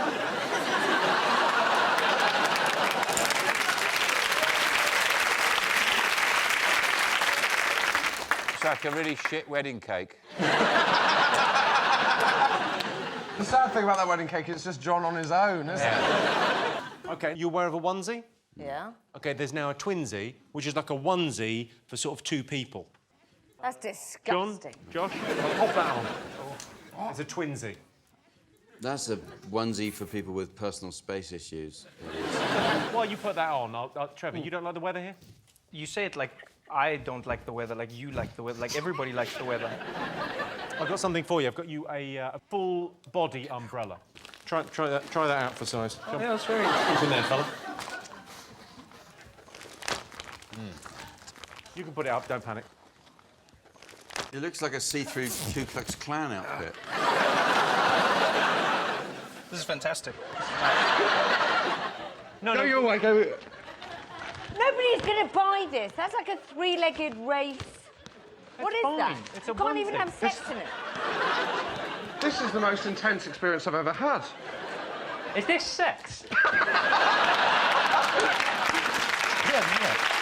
Put up, John. Put up. I don't know if it is. Put up. I don't know if it is sex, but I am going to count it to my tally if it is.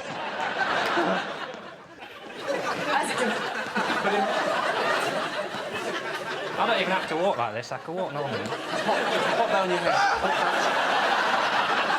You always broke my foot. I got you this, Sean. It's a new invention. It's a tie that's got booze in it. Oh. It's a flask. It's a flask tie. If you're going to events, you can drink booze out of it. I bet they haven't put any in. Yeah, no, we put booze in. Don't panic. good. I insisted there was booze for you. Thank you. For the businessman with problems. So where's the booze? You bite it a bit and squeeze it. Oh, Jack and knows squeeze how it to into the teeth and suck. Not booze. Is it not booze? Yeah, fuckers. They're not giving them booze. I didn't even sip. It's cider, apparently. It's my kryptonite. But it won't work, will it? Because if you're just sitting at a meeting chatting around, why is your tie moving like that? Do you think anyone would be suspicious at the meeting if you started sucking?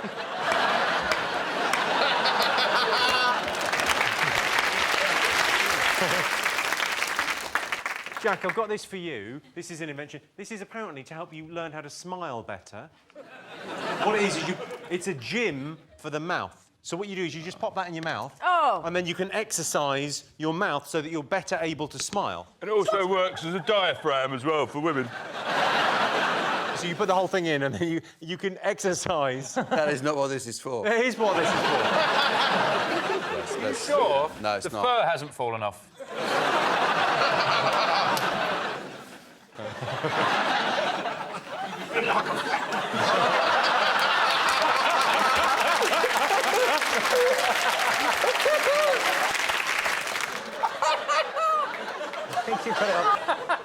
Oh. I feel like a blow-up doll. That's what I feel like. Oh, well, thanks anyway. OK, we'll get some answers on this. So, most people think the smartphone is the best ever invention, true or false? What do you think? We're going to say false. So you think people will think the smartphone is the best ever invention? What do you think, Sean? I will say yes. Just to make it interesting. OK, well, I can tell you the answer is false. Only 29% of people think the smartphone is the best ever invention. Oh, that's Sean, Jack, Claudia, pick a question. Well, the billboard. All right. Most people admit they're easily influenced by advertising. True or false? Hey? Well, I just asked. Most people admit they're easily influenced by advertising. True or false? What do you think? I haven't had cider for a while. The reason I don't drink it. It affects me. See? See what you've done to him? Look, he's crashed now. It affects it's okay, Sean. me. Tiniest amount affects. Gemma! Advertising. How would you know? Because you are naturally drawn to things. If you keep saying something over and over again. You definitely are, but I think people would like to think that they're stronger than that, which of course we're not. Have you bought anything recently just on the basis of I an only advert? buy stuff because of adverts. Where were you when you saw the advert for introducing new shitface? OK, let's take a look at this ad. This stars Jean-Claude Van Damme. It got a lot of attention recently. I'm in. See what you think. You're in. I'm in. I've had my ups and downs, my fair share of bumpy roads and heavy winds. That's what made me what I am today. Now I stand here before you. What you see is a body crafted to perfection. A pair of legs engineered to defy the laws of physics. And a mindset to master the most epic of splits.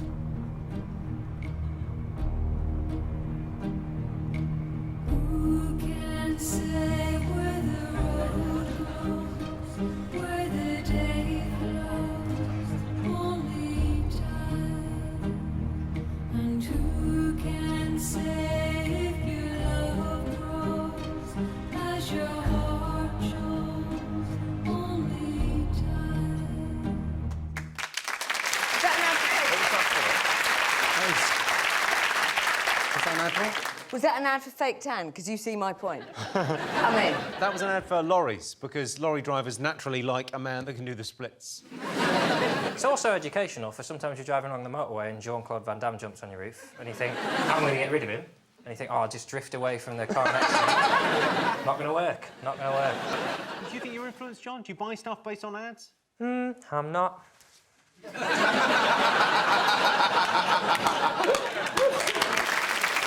Oh, great.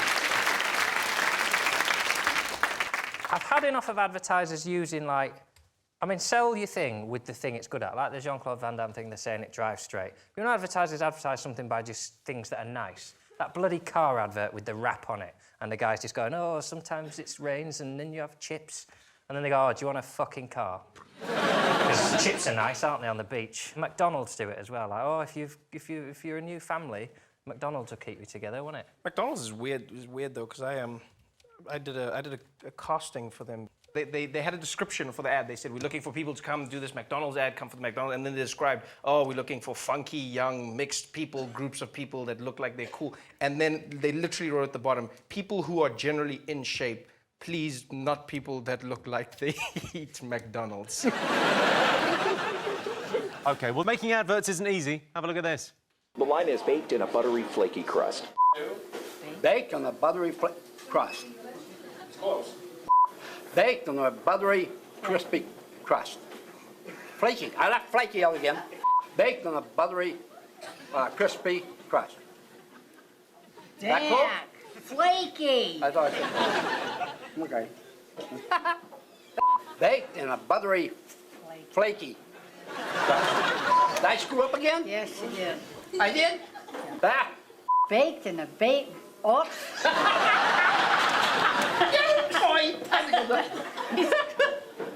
Baked in a buttery, crispy flake.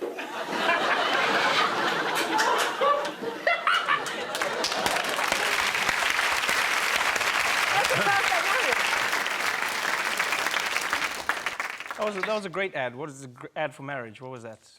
That was an ad for euthanasia.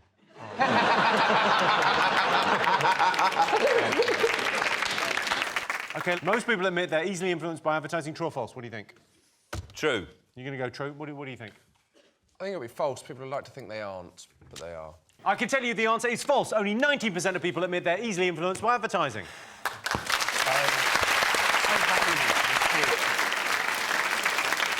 Personally, I'd only agree to do subtle ads for products that I really believe in. Why? Because I'm worth it.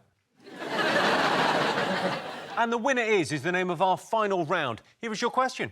Biggest turn-off on a date? Oh. Go on, Claudia. A fancy car. There's something wrong with a man who has to drive a nice car. I won't get in it. I won't sleep with them. I won't talk to them. I will just immediately close the door and say bye-bye. What would be your ideal vehicle of choice? Would it be like a minicab? No, I'd like a very old, dilapidated car, perhaps that you would have to get into from the back. Nothing would work. Man, he's wearing a fisherman's sweater. Maybe he's got some paint on his hands, because actually he's an artist as well as a fisherman. His hair's like that. He's singing to Duran Duran. You'd get it. Well, yeah, I mean, I'd fuck him as well. This is your fantasy. This is... What does your husband drive? I don't know. I don't let him out the house. The biggest turn-off on a date. What do you think, Sean? Well, I made a big mistake once when I was at a bar with this woman, and I thought it was quite cool. I said 2 glasses of champagne, and then I remembered. I said, oh, and a saucer of milk for my rat. And that put her right off. Jack, what do you think? Worst thing on a date? One of the worst things, and I've done this, is I met a girl many, many years ago for a drink in the bar on a first date, and what you mustn't do ever is start a small fire in their hair. I was lighting a cigarette, and you know how a little tiny bit of the match can come off sometimes? Flicked up, and it landed in her hair as she was looking that way, and it went tss like that, and there was some smoke coming from the back of her head, and she said, "Can you smell burning?" And I had to say, "No, I can't." Biggest turn-off I've been on a date is M4 Junction 15. Sweeps down and back up. You don't really, it just looks that big, but because you're going uphill, you get to the lights and you get a lovely view of Swindon there. And there's a drive-through Costa on the left. Lucky girl. What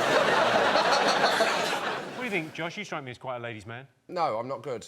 I went on a date that was so bad at one point. We were struggling for conversation so much, she got out her phone and started choosing a new ringtone. How old was she? About 11?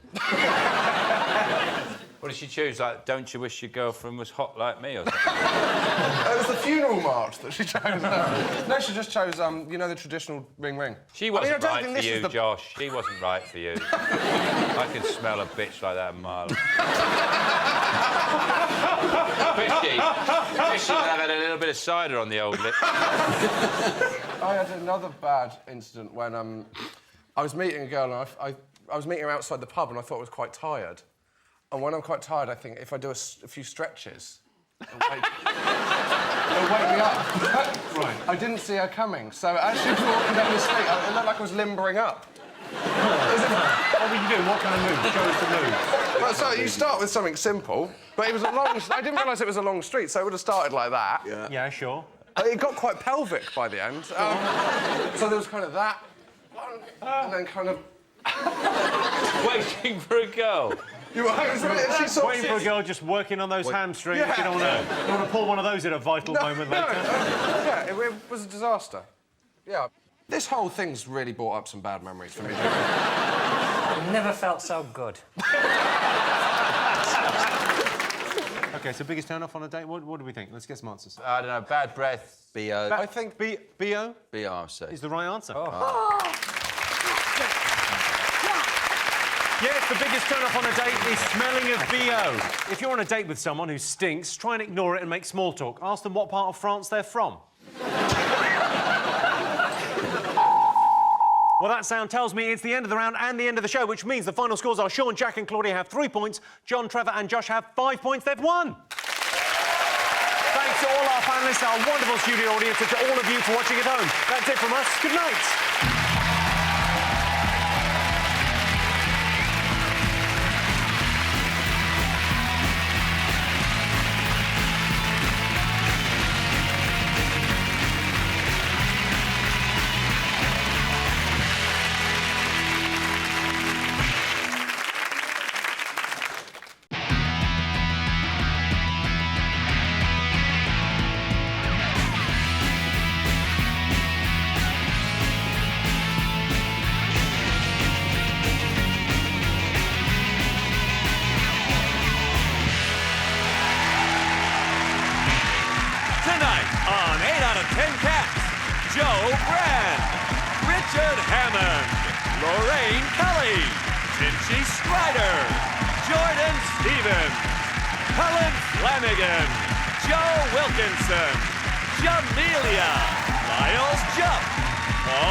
Jack D, Claudia Winkleman, and their team captain, Sean Locke.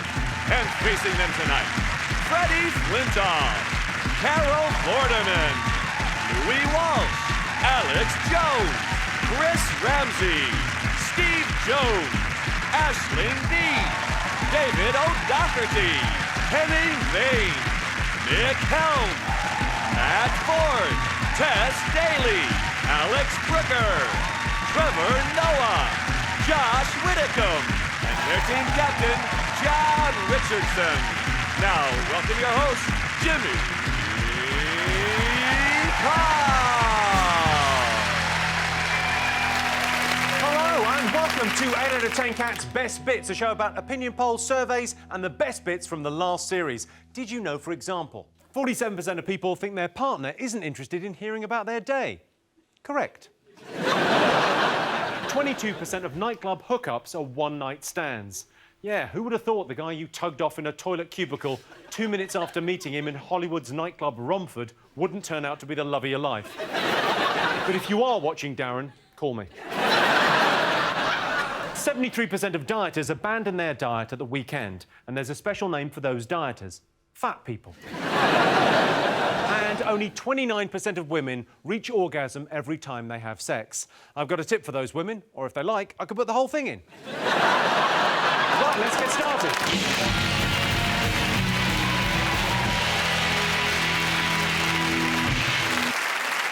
What are you talking about? That's the name of our first round. It's our panellists' job to guess the British public's top 5 most popular talking points. Sean's team, what do you think the nation have been talking about this week? Strictly Come Dancing has started again. It's back on. It's huge. Yeah, it is huge. It's massive. Although the line-up is a bit...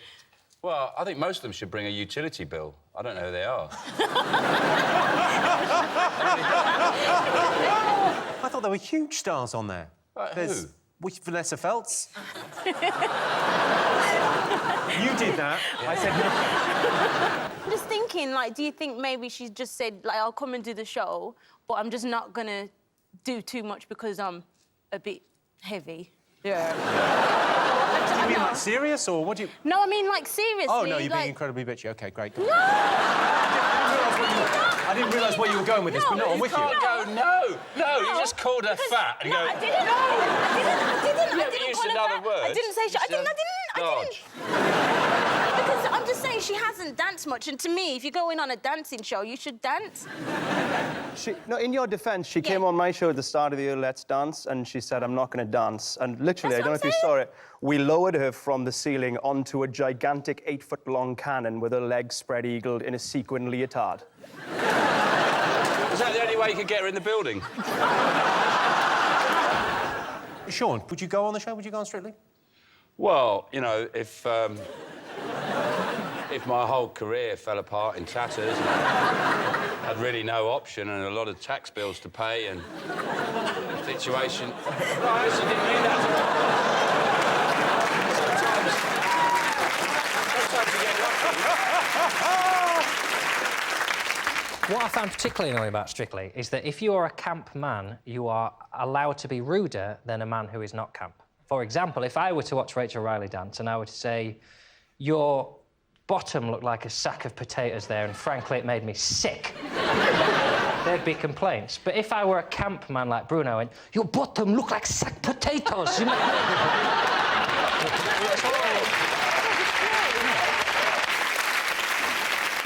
One of the celebrities, Patrick Robinson, is from Casualty. His dance starts well, but halfway through he starts climbing a stepladder to hang Christmas lights over a bath, and you think this isn't going to end well. OK, John Steve, what else have the nation been talking about? The Star Wars open auditions in Bristol. This is huge news, isn't it? Brilliant.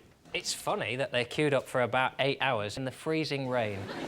Over 4,000 people turned up to the auditions in Bristol, and about 1,500 were turned away without even being seen. Without even being seen, that's harsh, isn't it? Just... I didn't need to go to the auditions because I've already got a part in the new Star Wars film. Have you? Yeah, I've already been cast. I play the postman on the Death Star. Insufferably cheery postman, walking around the Death Star going... May the parcel force be with you.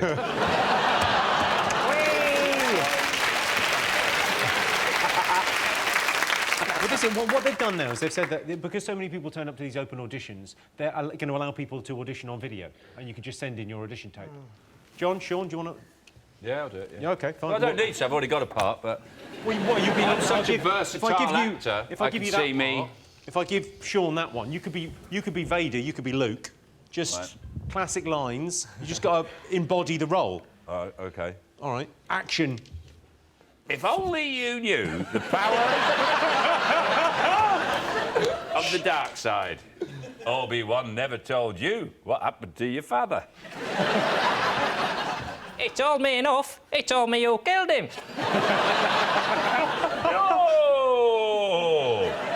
No!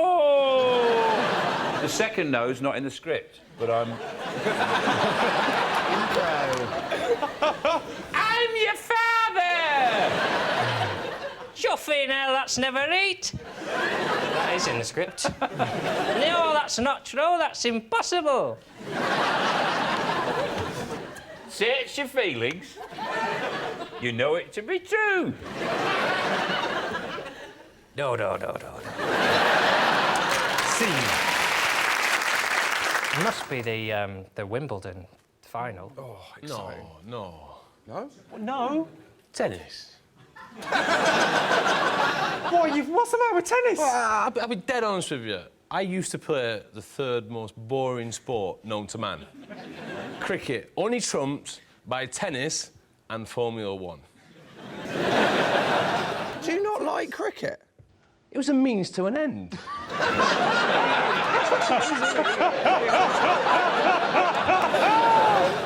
I thought it was an incredible thing. A British man won for the first time in 77 years. And he hasn't won it since, Jimmy. Let's not let him off. This country hasn't had a Wimbledon winner for nearly 6 months now, and I've had enough. The sad thing, it's a boring name, Andy Murray, as well, isn't it? If his name was, like, Dick Gobbler or something, then... At least now in 50 years, when Sue Barker goes, and of course Britain hasn't had a Wimbledon men's champion since Dick Gobbler. But you're a tennis fan, aren't you, Jimmy? You like your tennis? I love it. I think it's incredible. Why is tennis incredible? It's like cricket, but instead of emitting it and it going at 50 yards I'm away... not protecting cricket here. I know it's boring. Like I've got no... There's no two ways about it. Given that the exciting bit of cricket is when he hits it, imagine if the guy at the other end hit it straight back.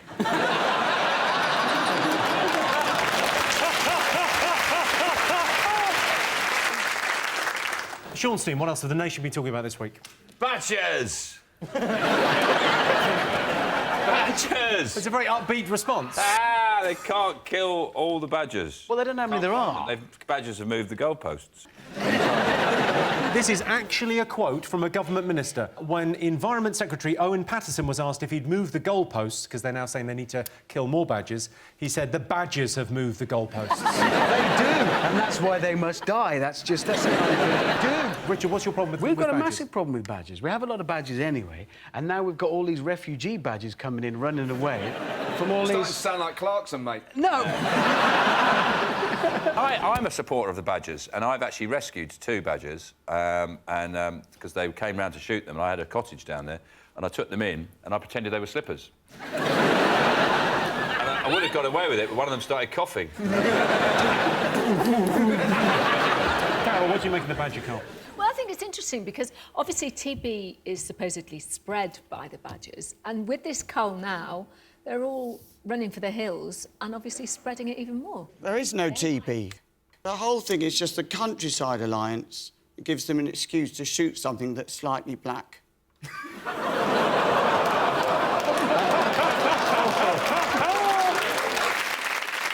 The government have launched a scheme for new mothers where if they breastfeed for 6 months, they get given some shopping vouchers. Is that brilliant scheme? That's in the news, isn't it? Yeah. But how do we check? How do we know what they're doing? How do we check? Yeah. Well, I'm happy to help. Well, you know what I mean. Finally, my How do boob we know? inspector T-shirt will have a purpose. Seeing as I'm the only one qualified, I feel, on this panel to speak about the vicissitudes of breastfeeding. Now, I just want to tell you a little story. A friend of mine who was a midwife went round to visit a woman who's breastfeeding her 5-year-old. And she said to this woman, look, I think he's a little bit old to be breastfed. And this child took his face off his mother's bosom and went, fuck off.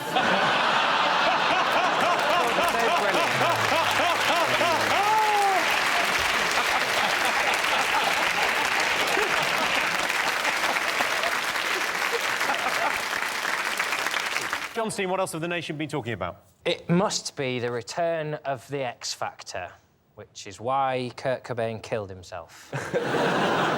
But it's different now because there's chairs. The chairs are good, aren't they? Oh, I love a chair, mate. Don't like the singing or any of the people involved, but those chairs, I was gripped. Like, someone going to sit on it. Oh, they're sitting on it! Oh, what it's added a new level of cruelty. It's horrendous. So what happened is the people who've all been voted through... So what we do now is we've got down to the list where there's a shy gay one and there's the girl who egged off her mates who clearly wanted to be famous and was never her mates anyway, a thin man and a fat one. They're all there. It's like musical chairs. There's 7 of them, but there's only 6 chairs. So instead of taking them back and breaking their hearts, they put them on chairs and they break their hearts live on camera. I think they should have chairs and nooses. So you have to stand on a chair with a noose around your neck, and then Dermot O'Leary just comes and kicks it away from you. Henny, do you watch X Factor? No, I must admit I haven't watched it. Strange concept, isn't it, going on a reality TV show? Because the people, essentially, what they end up with, they end in a situation where they'll be temporarily too well-known to take public transport, but because it's unwaged, they're still too poor to travel by cab. And that is the real sob story for me in our context. Well, a leading psychologist this week claims the X Factor producers are deliberately creating cruel twists because viewers have become immune to sob stories. I'm bored of them. I mean, what sort of person uses a sob story to get on television and become famous?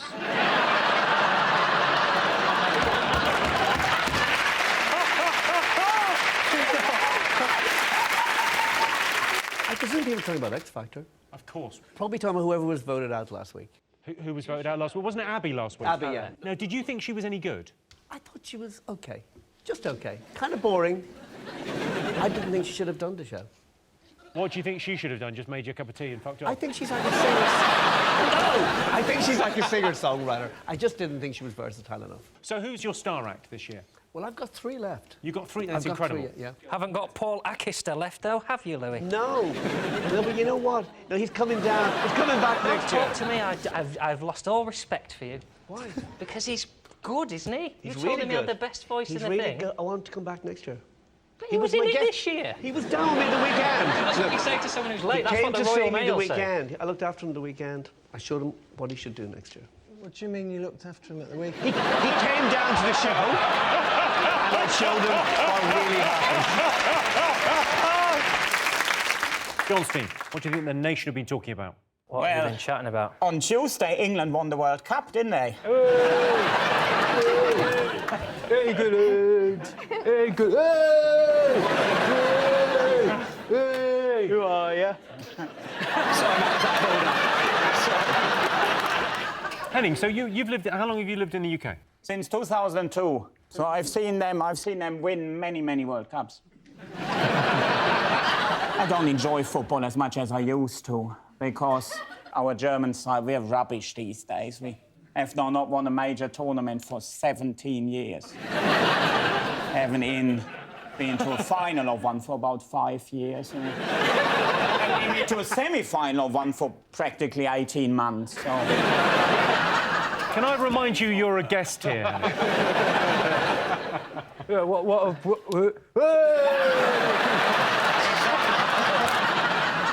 you a big football fan, Helen? Yeah, I like football. I think it can be quite exciting. But I've been away, so I haven't actually caught up with the news. So they had this. They had a game that basically got them towards the World Cup. Yeah. So who was that against? It was against. They beat Leeds. They beat Leeds. No, they didn't. So it was England against... played against Jossie's Giants. No. Who did England play against? England played against... Count Duckula's 11.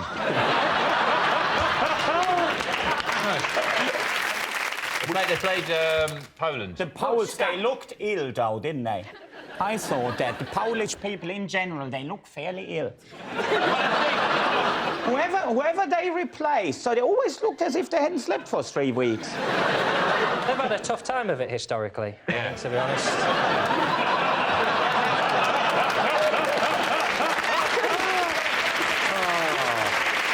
Maybe they've been watching the History Channel just before the game. Oh, Jesus. What those Germans did to us. They realised, actually, we should be playing with the English. What have the nation been talking about this week? Right. What do you think, Joe? Oh, possibly Miley Cyrus smoking a joint somewhere. Yes, Miley Cyrus allegedly smoked a joint at the MTV Music Awards. There she is with the herbal cigarette. Is she going swimming straight after that?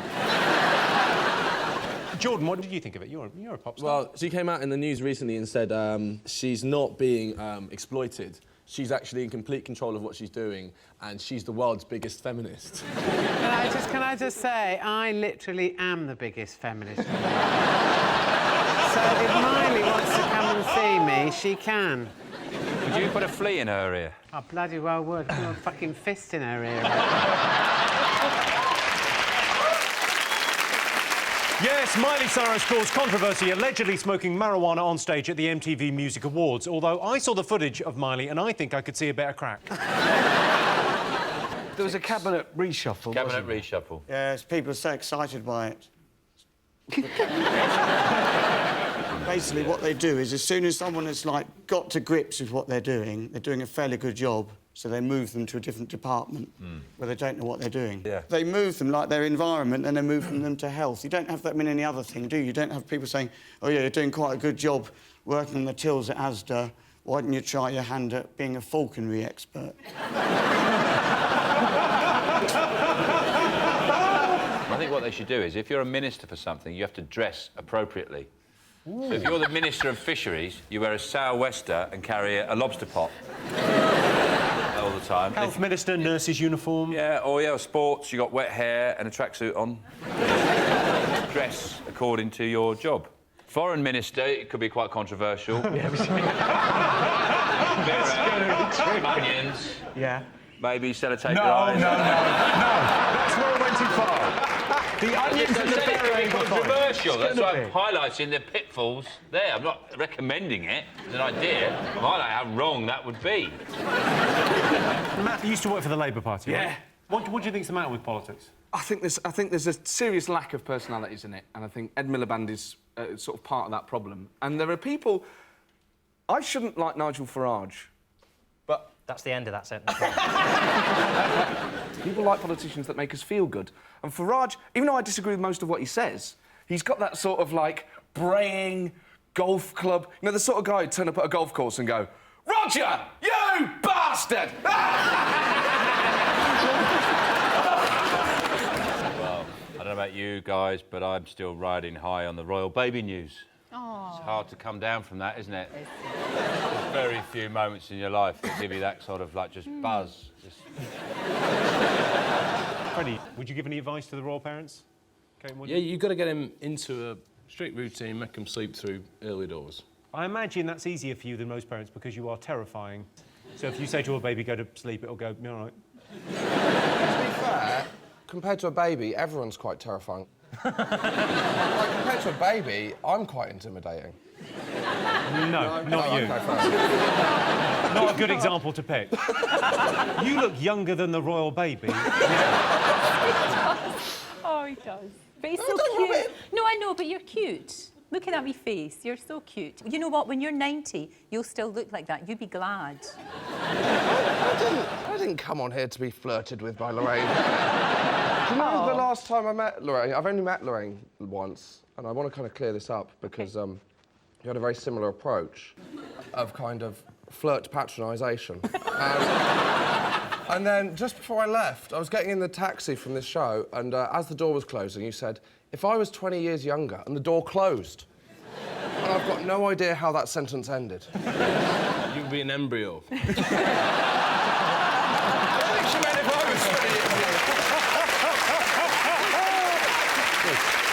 Yes, William and Kate had a baby boy this year. When George was christened, Kate and William decided to shun fuddy-duddy royal tradition and chose university friends to be godparents. So they chose Lord Trumpington Smedleyposh, Tarquin Farquhar II and Lady Poshington Toffeenose of the Norfolk Toffeenoses.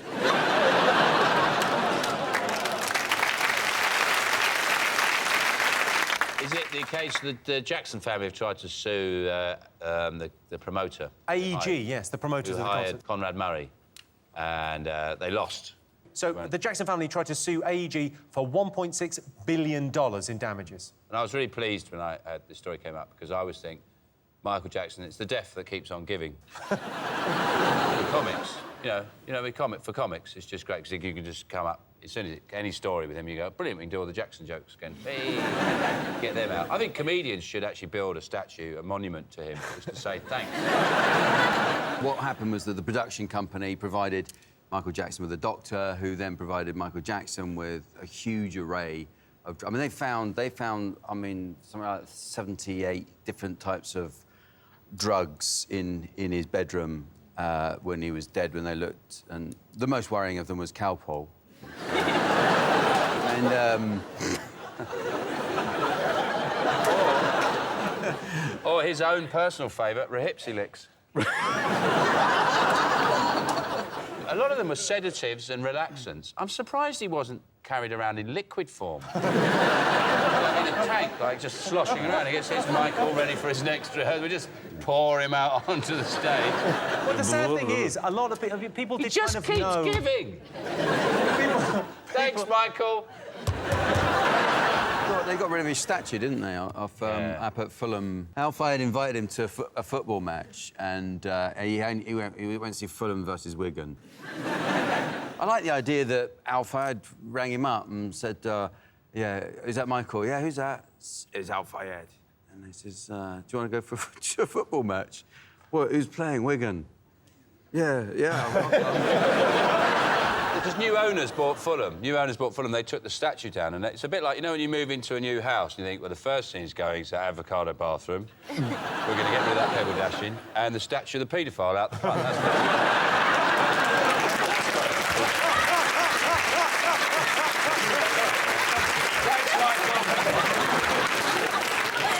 Michael. What are we doing? What are we doing looking up? Yes, it's Michael.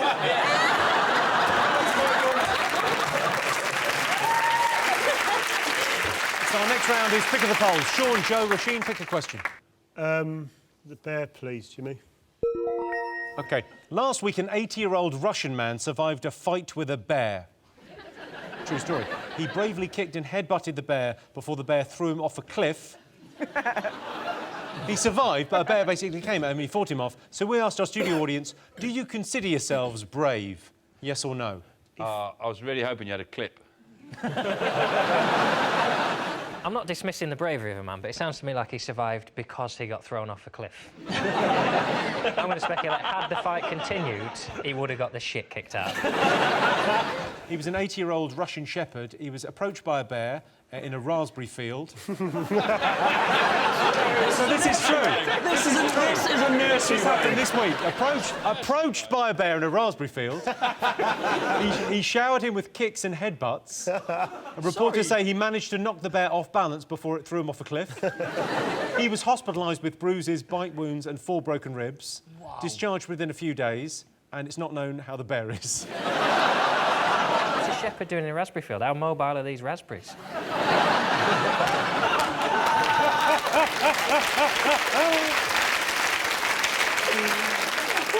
Well, I like the line, he was approached by the bear. I can imagine, if you're the shepherd, a bear goes, excuse me. The thing is, to be fair, we've only got the shepherd's version of this story. I'd like to hear the bear's version. In bear news, a bear was sexually assaulted today by a mad Russian. Joe, if you got attacked by a bear, what would your strategy be? What would you do? Work the body.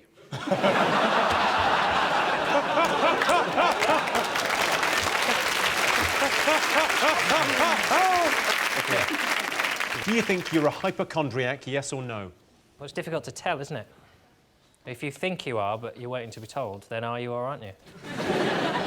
I'll tell you what, the test is actually the Whiteley Index for hypochondriacs, OK? So just answer this honestly, we'll see if you're a hypochondriac. Do you worry a lot about your health? No. I've got bigger problems than that, Jimmy. Healthy and miserable. I'd rather be ill and happy. Do you find that you're often aware of various things happening to your body? Oh, yeah. Do you think there's something seriously wrong with your body? I think other people think there's something seriously wrong. I think women. Particularly the front. Yeah.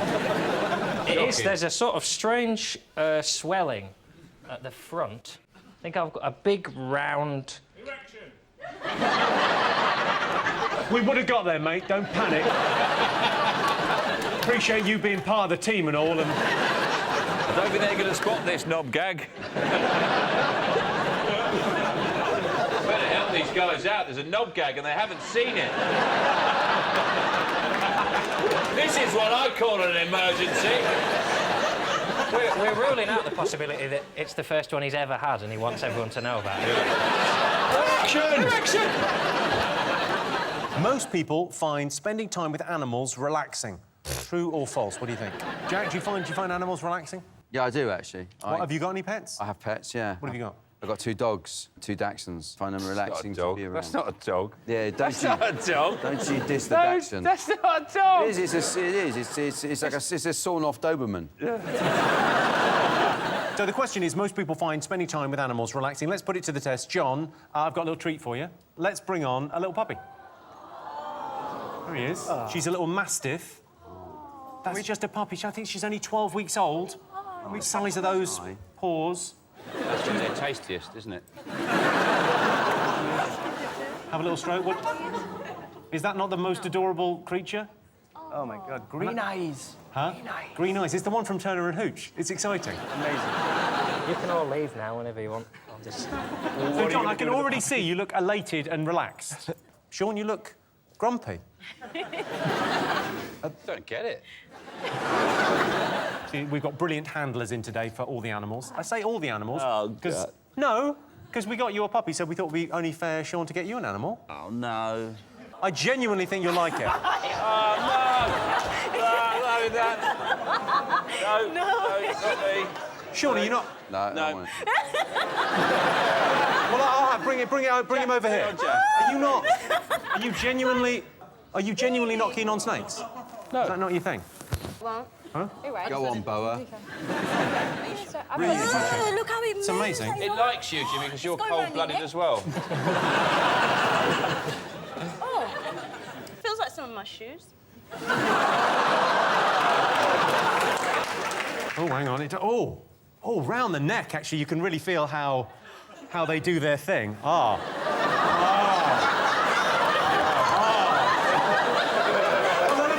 let's see how close he gets. Yeah, Maybe. It's fine. I'm not too worried. Oh, hang on.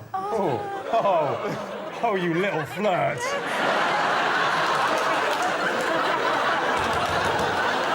That is nice. Oh, it's nice to hold something that thick and powerful. Don't look at me. You don't want me to look at you when I'm touching it? No. Most people find driving a stressful experience. True or false? False. It's not stressful. I'm usually drunk anyway. Is that why you crashed that car? Is that were you pissed? That was on purpose. Why did that crash? What happened? Tyre blew. Tyre went bang at 320 mile an hour. Why would that happen? Why would a tyre go up? It was bad luck. It wasn't a plot to kill you. I hadn't thought of it like that until now. No, it was a tyre blew, but it happens to... Well, I'd just like to say thank you for all the jokes we got out of it. That's why I did it. I've actually never met someone who's a text joke before. What, was I a text joke? Oh, yeah, there's loads of them going around. I suppose that's one of the terrible things, is you sort of missed that. You missed that, yeah. 7 years Did ago. anyone send them to you? Well, no, I couldn't see, could I, you pillock? There was some crackers going round. My favourite one was the reason they call you the hamster is after the crash, your nuts were in your cheeks.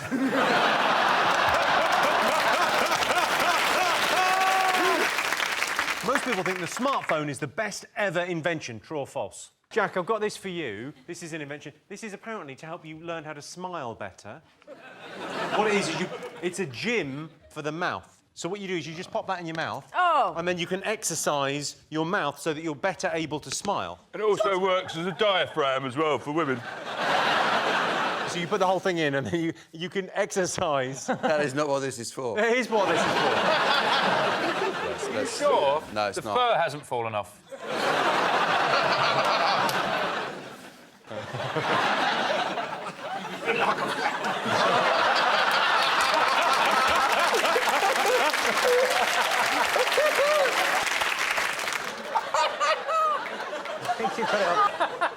Oh. I feel like a blow-up doll. That's what I feel like. Oh, well, thanks anyway. Do people take too many pictures of themselves? Yes or no? I would say no. Are you aware of how many pictures you take of yourself in the average week? Well, all girls do my age. Like, you know, when you're going out, before you go out, you take lots of pictures and stuff. I mean, if I look at Instagram, I can look at my account and there's loads of all my friends and there's loads of things and everyone's got selfies. Let's have a look at some of the pictures of you recently. Have you put on weight since that was taken? No,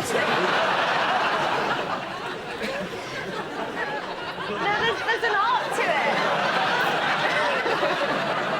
it. Do you take many pictures of yourself, Miles? I've knocked a few out. Miles, 1 in 8 people admit to taking sexy selfies. Yeah? Are you one of those? Listen, if it comes out sexy, it comes out sexy. I'm not... I just think of the photos.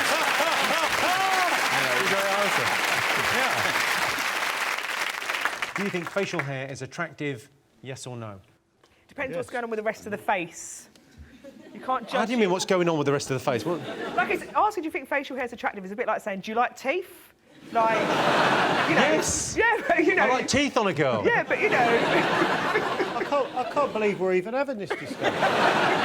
Like, look at Joe. Yeah, I'm dynamite. Do you like it? Do you actually like it? Of course I don't. Who would like this? It's fun, facial hair, and it's warm as well for winter. It's like a cardigan for your face. Chindigan. not attractive, though, is it, to answer the question? It's not sexy, is it? OK, what do you think? I'm adamant it's a yes. I think it's very in at the minute. Like, I mean, definitely not that. But, I mean, Joe's... Well, no, not that either. But, like, a kind of... like a designer stubble, like what John's going on, I think it's very attractive. Well, you're very kind to say so. Not a problem. Have you grown a beard? Do you want to try one? Do I want to try one? I've brought moustaches. Definitely. Oh, my God. I think that's a one for me.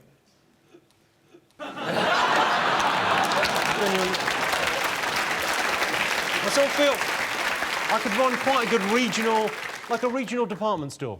Yeah. Welcome.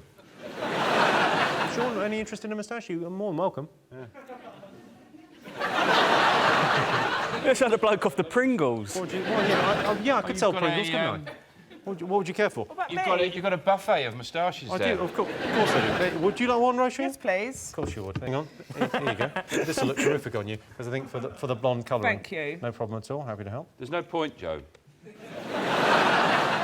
Some games you can't play. Oh, like a cat. Fat cat. I very much like it on you, actually. You've awakened something dark within my sexuality. Thank you. John looks like a magician. Is that supposed to be like this? It really hurts. That's a really good look for you, trust me. I'm like forgetting things. It's nipping that hard. You look like a rival cat. You look like you've got whiskers on.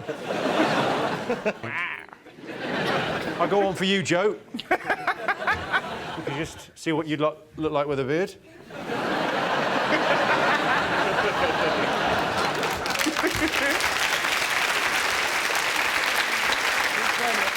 Different beards can mean different things. For example, a Santa Claus-style beard means friendly with kids, whereas a Joe Wilkinson-style beard means too friendly with kids.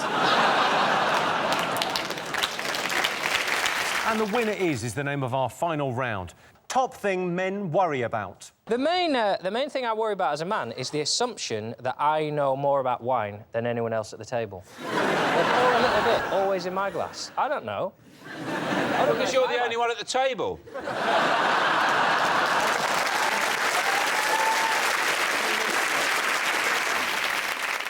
What do you think men worry about, Jamelia? I genuinely can only think of one thing, and I don't want to say it because I just think my nan might be watching. Whisper it to me and I'll say it.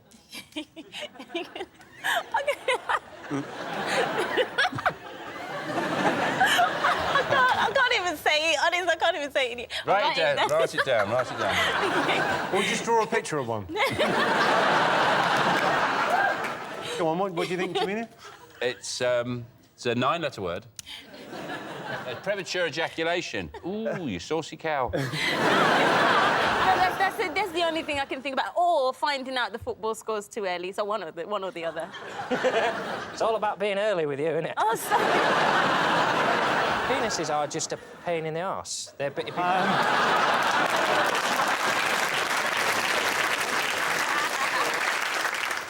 when they're up and about, they're an inconvenience. And when they're not, they're always there, aren't they? It's better to have a thing that's in, I think. Are you saying you'd rather have a vagina because it'd be tidier? That's insane. That's the most insane thing you've ever said. You like things to be tidy, but you're basically saying, oh, I'd like to be castrated because then it'd be neater.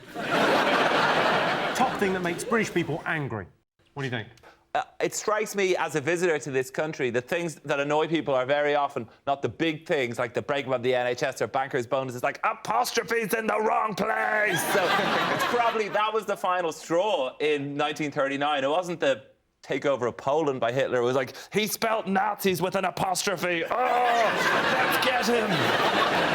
What makes you angry? What makes me angry? When I'm driving.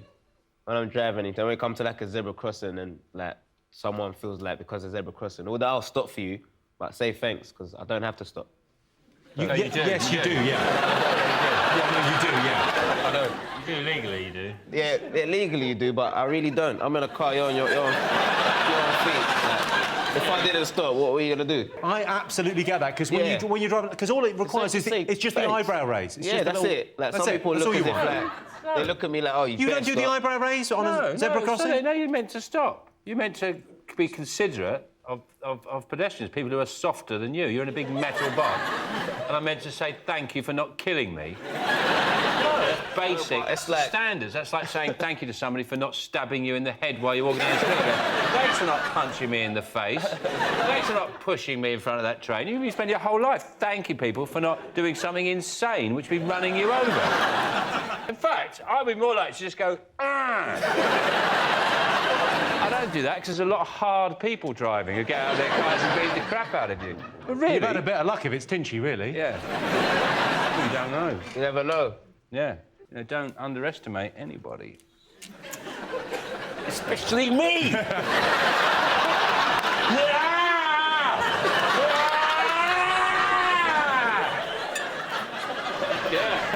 Oh.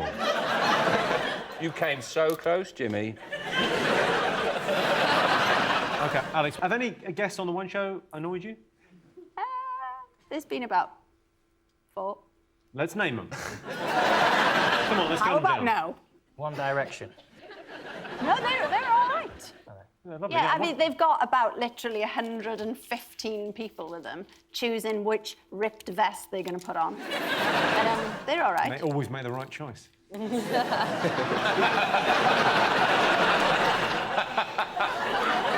Yeah. You can't get it wrong, really, can you? Well, no, I mean... Whatever you put on those guys, it's just great. Worst thing about living alone? Very much your specialist area we've hit here. Well, I liked it. It's just the sympathy is the worst thing. People will say, "You all right living on your own?" Yeah. Have you not got any mates? Yeah, because I don't live with them. But no, I loved it. I loved living on my own. What was the best thing about living on your own? Oh, just all of it. Nothing moved. Just, you know, think I'm going to stay up all night. Doesn't matter. No one's going to wake me up. No one's going to come round. Actually, it was tragic. I've just remembered what it was like, and now you ask the question, it's the constant crushing loneliness, the fear it's never going to end and you're going to die on your own.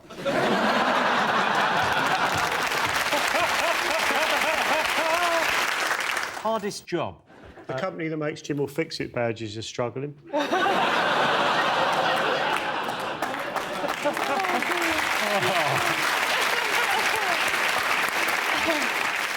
Is it police nurse? Because they're both difficult jobs. Imagine if you had to do 2 of them at once. Police nurse? You're a police nurse. Police... So you're a policeman up there, oh, you're not feeling very well. Police nurse. Police nurse, mum. You're saying mother's most difficult job in the world, isn't it?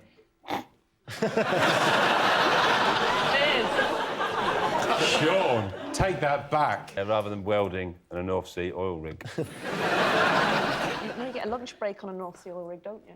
Don't get a break if you're a mother, though, Sean. Yes, you do. It's the whole job's one long tea break. It's just a long tea break. Have you stayed at home all day with a small child? Yes, I have, yeah. Yeah. Have you fed it from your boobs?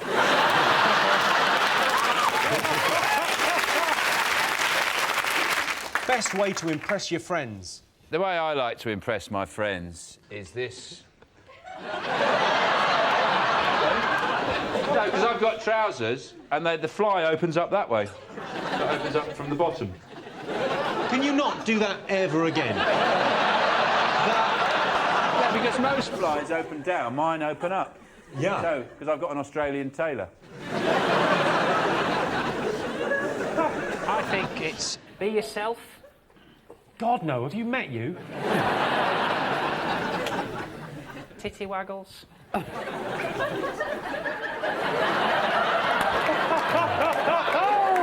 Now, another titty waggle there, please. Just Will you be my friend? Yeah, I want to be a friend. That's a pretty impressive titty waggle. The best way to impress your friends, and it's what I do, is I show them my hole. Could you... I mean, that's a pretty full answer. Oh, I see. Oh, God. I see how you could... No, I don't... Just... I've been digging this hole for a long time. After the last 3 years, I do 2 hours every day digging this hole in the back garden, and it's so deep. And I always say, come and have a look at my hole. Look at that, Jimmy. That's number 3. top thing people wish they were better at? Is it first aid? Because I always think, I wish I was better at first aid. Because the amount of times I'm in situations where somebody says, does anyone here know first aid? And I can't help myself. I always go, yeah. And then I'm working on them, I'm thinking, oh, I should have been better. What sounds better at this? I shouldn't really have put myself forward. No, I don't know what's the matter. It's just not working, this. That's literally the worst thing you could do to a twisted ankle. Yeah. Handshakes. I'm shit at handshakes. Or I catch them at the wrong angle. It's a bit weak. I need a What were handshake. you hoping for? Look at him. He's wearing a mustard cardigan. I need a handshake that is non-threatening but says to a plumber, yeah, I could do this myself, mate, but I ain't got the time. And I've got a handshake that says, it's broken!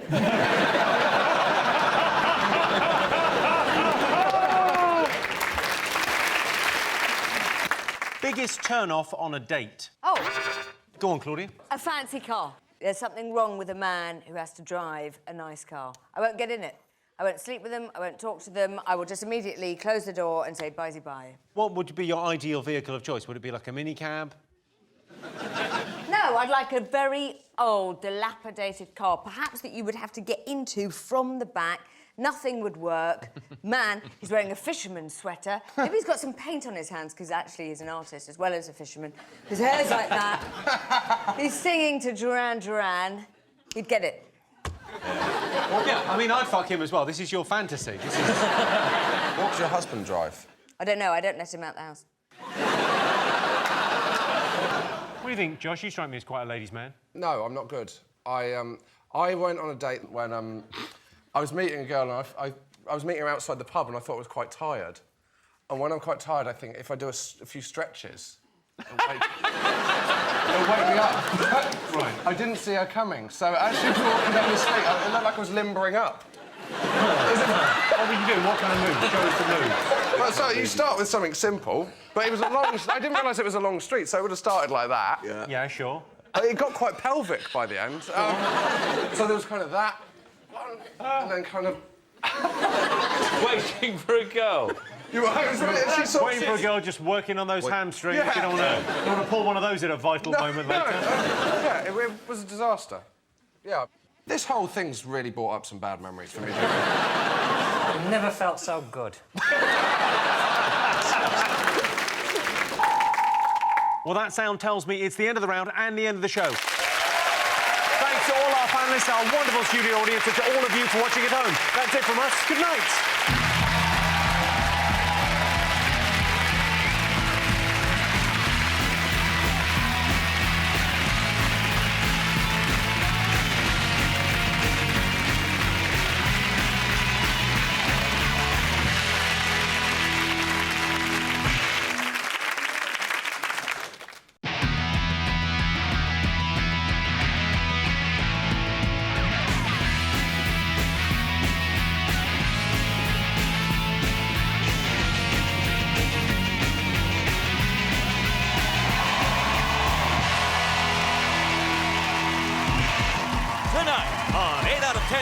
Christmas special. 'Tis the season to be holly, it's Holly Willoughby. Once in Royal Davis City, it's Alan Davis. And their team captain, John Richardson. And facing them tonight, hark the Henning Angels sing, it's Henning Vane. You better watch out, it's Roisin Connaty. And their team captain, Sean Luck. With special guests, Nick Helm, Joe Wilkinson, and telling us what they really think, the Goggle Boxers, Stephanie and Dominic, the Michael family, Linda, George, and Pete, and the Tapper family. Now, welcome your host, Jimmy Carr. Welcome to the 8 out of 10 Cats Christmas Special, a show all about opinion poll surveys and Christmas. Did you know, for example, women spend an average of 49 hours planning how they'll look on Christmas Day? What, overheated, drunk and crying? Over Christmas, 90% of British families put up a Christmas tree and 10% put down a dog. And 30% of office workers admit to seeing a colleague engaged in a romantic activity at a Christmas party. That is, if you consider photocopying your boobs a romantic activity. Which I do, so keep sending them in. Right, let's get started.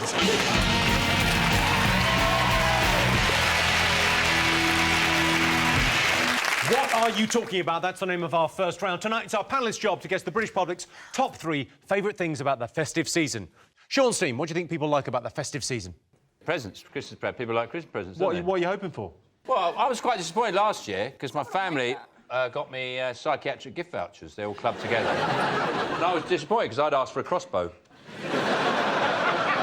But on a lighter note, I like something decent. I've got a rule in my house. If I don't like what I'm given, I turn off the central heating.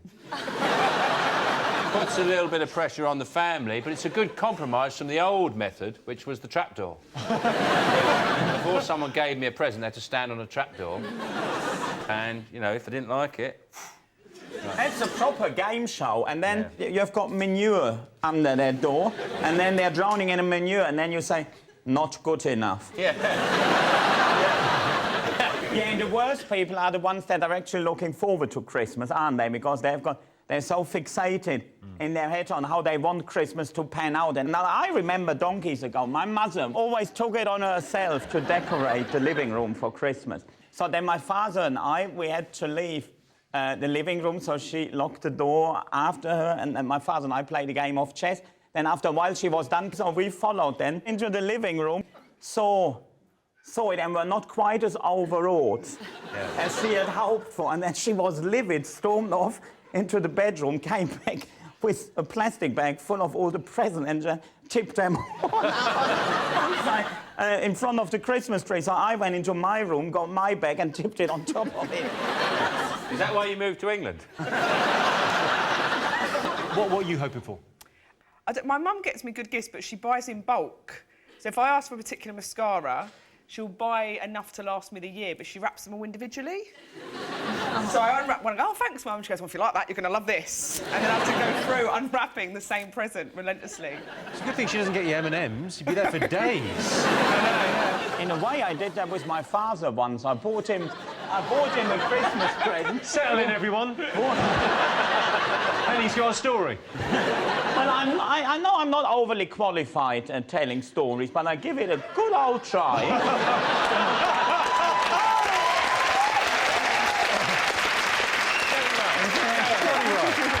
So what was I talking about? Your dad's Christmas present for your dad. Yes! Yes! That one.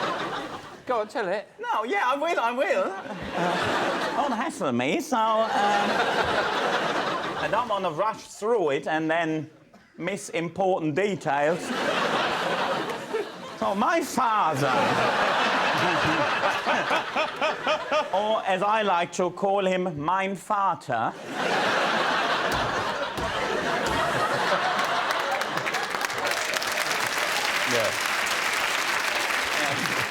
I don't want to interrupt you again. He's dead now. But I don't think you're going to top that.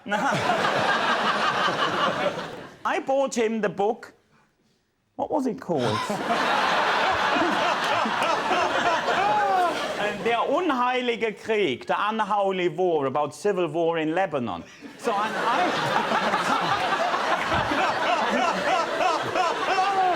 Oh, of course you did, yeah. Merry Christmas. He opened the Christmas book. So he opened the book. So, oh, yeah, very interesting. So, and then I knew for a fact he hadn't read it over the course of the year. So next Christmas, he obviously gets the same book again. No, you were right initially. We should have ended a lot earlier somewhere.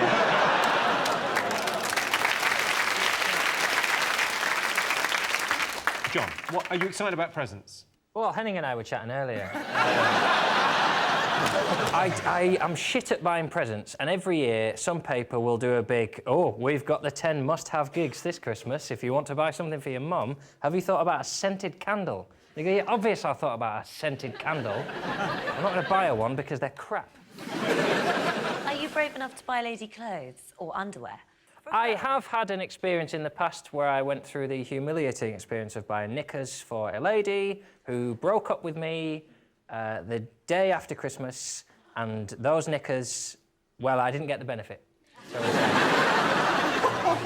this is not a voice that can ask for... I don't suavely go into a shop and, hey, I got a lady looking for some pennies. I go in quite well. Everybody looks when you go, do you do, like boxer shorts, but thin, wispy things to cover a butterfly? Well, whatever you call it. It's difficult, though, buying lingerie. I think it's like people... Because you don't know the size? I guess the size. Just open her drawer and find out the day before. Well, yeah, just have a root through a knicker drawer. I'll be in all kinds of trouble. But what about if you don't know where she lives?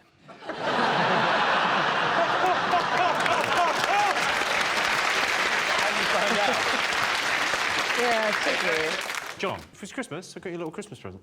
That's nice. I got that. I thought you'd like it. Oh, you've written my name on it as well. You've remembered I don't have an H in it. It's more than most of my family do. Some of this. It's a remote control mop because I know you like being tidy. So if you just put that, on the top there, and then I've got the remotes on. So just the one on the left. That's amazing. You can clean around the place. Oh! That'll be fine. That'll be fine. Don't worry about that. Put it on the circle. Put it on the circle. There you go. Put it in the middle. Perfect. You could just have a little sit on the couch, have a tidy. I got you another present. Nice to have have you a always mop loved mopping stuff? You are in luck, my friend. You are in luck. I've got you the greatest gift a man could ever get. That mop makes the same noise I do. Holy shit. They look like mop slippers to me. They're mop slippers, so if you want to put those on, you can have a little... Oh, God. An amazing present. I'd have the cleanest house if only I had guests. I wish those slippers were remote control and we could just whiz you round the side. We'll find out in a minute.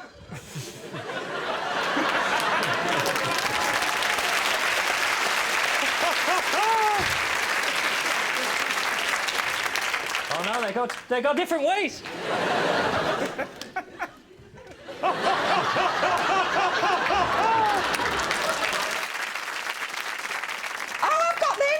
That's the ones you walk round the kitchen in Yeah. like a nutter. Yeah, you go, you polish your... Yeah, I do tap dancing in them.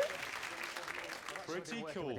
Most people just shove their foot up the end of a dog and roll it around on the floor.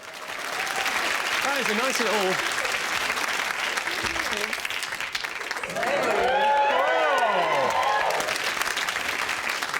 Pretty cool. With these for years.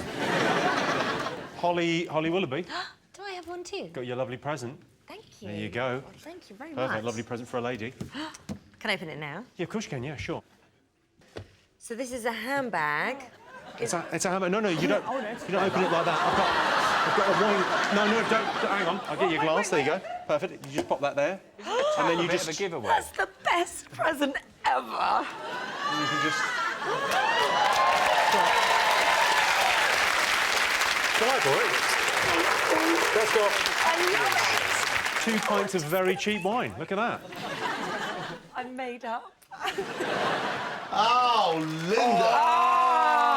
I want one of them. I'll have a bit of that. Oh, that's what I want. It's a bag. It's a bag of drink. Oh, it's my handbag. My bag. It's the Versace wine bag. Bloody, I've got, yeah, I The got wine that. box. Got that. That's the coolest bag ever. Alan, I got you this. Hope you like it. Look at that. Not a very good receiver. You're not a very good receiver? I feel very negative. As soon as I see it coming, I think, oh no, don't get that. I don't want anything. What have you got me? Oh, I'm like that. So I'm not disappointed. Jelly baby. It's a gummy bear. What's that all about? You're taking a piss? What's that? Apparently, you're not a very good receiver. You're ready to chest that out. You will get another one. Yeah. If you don't like that one, we got quite you heavy. one. That's quite heavy. It's a larger one, look.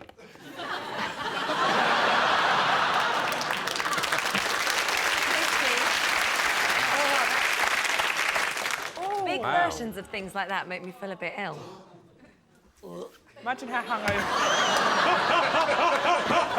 That looks delicious. Feel free to take a bite. Maybe bite his nose off. OK.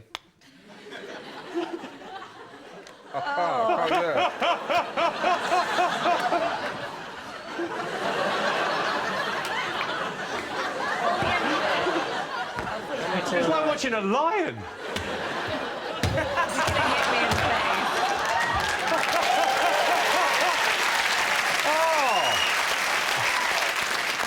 That was like something from Silence of the Lambs.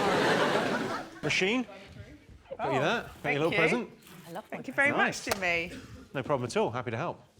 Hope you like it. I've got you a couple of things. What have you got me? Well, you know, sometimes there isn't mistletoe around when you want mistletoe. Yeah. Hello. That's not threatening to anyone at all, is it? What's this bit? That's a personalised calendar I had made for you. Oh my God, you really have. Emotion quantity. Written all over it. December's my favourite. Go December. Okay. December's worth checking out. Oh, hello. Nice. Is that you, Sean? Yeah, I wear the apron round the other way. I have all hot fat all up my front.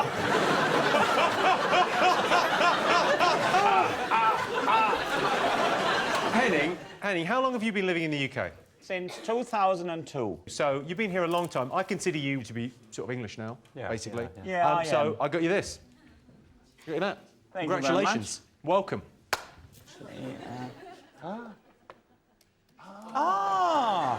Delightful.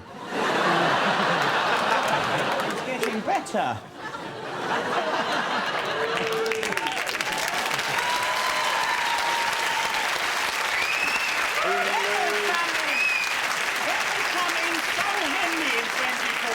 Yes. When England win the World Cup. There I will be in Trafalgar Square shouting with the best of them. I got you a little additional gift as well. Well, let me. I think any Englishman would be happy with that. Yes. Enjoy. Thank you very much. 6. Oh, yeah. Look, really, should I? 2 World Wars and 1 World Cup. He's one of us.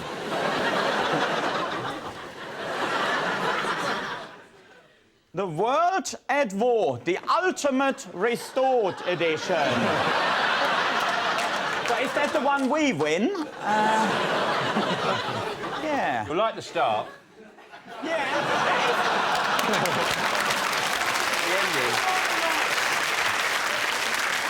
Sean, a couple of weeks ago, you mentioned onesies on the show, and you didn't have a onesie because you couldn't decide what animal best sort of summed you up. Yeah. So we got you this. I think I've nailed it. Thanks for ruining the surprise. Oh.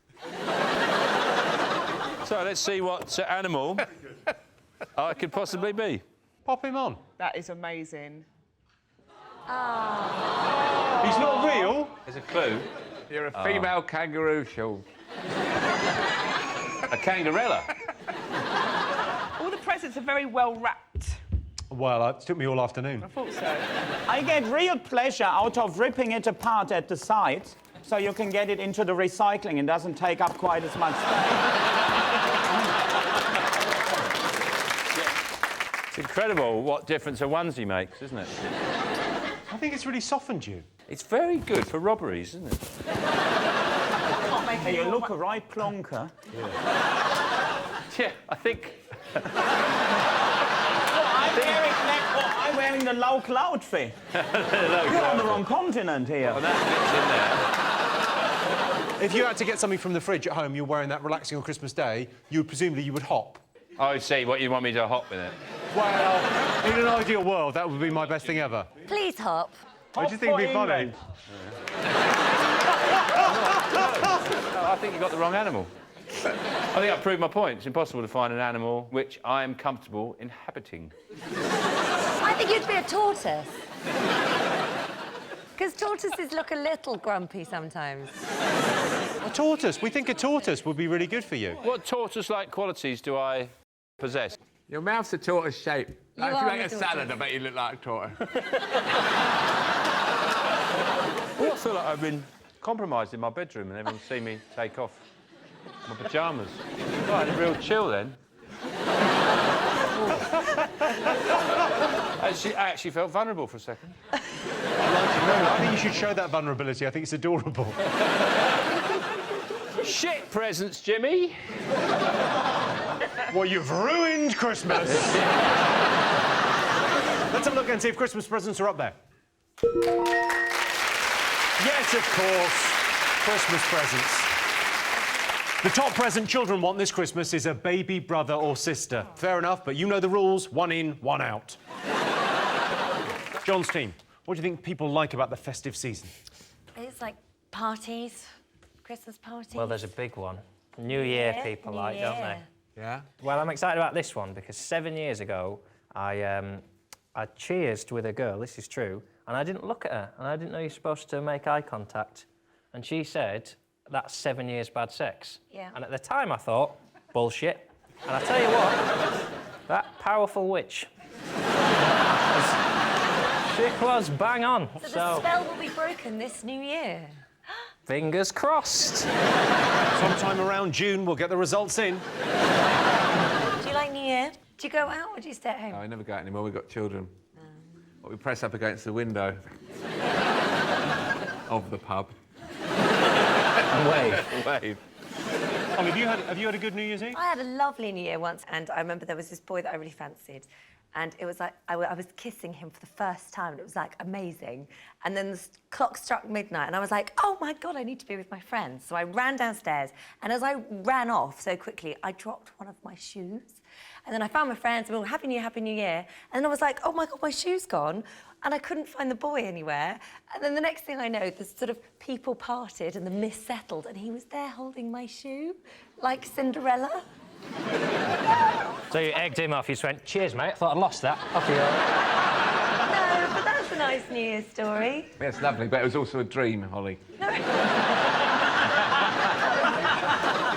Roisin, have you had similar New Year's Eves? No, I've not had a nice New Year's Eve like that. I don't really enjoy New Year's Eve that much. I find it quite... A lot of pressure. I'm single as well, and it's quite... They're kissing at, you know, midnight and stuff. I have to go and run and hide somewhere so I don't...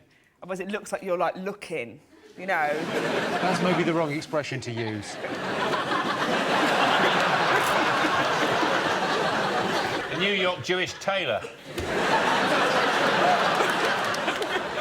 I stay indoors at New Year's. Set off some fireworks. Out a turkey's bum. And dinner and show. I bet you party like it's 1939.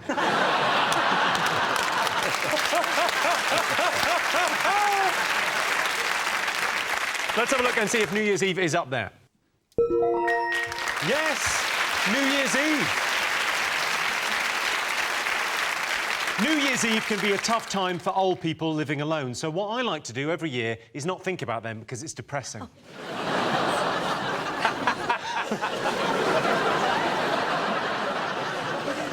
New Year's Eve celebrations come from pagans in ancient Babylonia. Last year at New Year's, my nana got so drunk, she showed everyone her ancient Babylonians.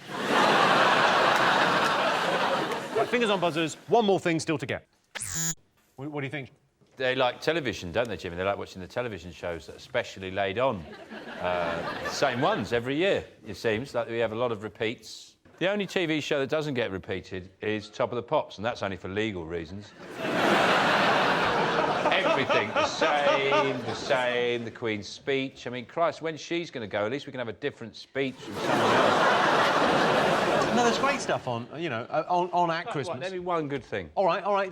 This morning, you do a lot of items about Christmas. We do, yes. Right. We teach you how to make the perfect Christmas turkey. Everyone needs to know that. To make one. Well, yeah, but it's the head chef at Aldi does them, don't they? Okay, well, let's have a look at my favourite this morning Christmas moment. I know it's a really mad thing to say, but I don't think I realised that turkeys had testicles. OK. Or where they put them at Christmas when you get your turkey. Where they put them at Christmas? Where does a turkey put its testicles at Christmas? It sounds like a joke. What's the punchline? In Santa's sack.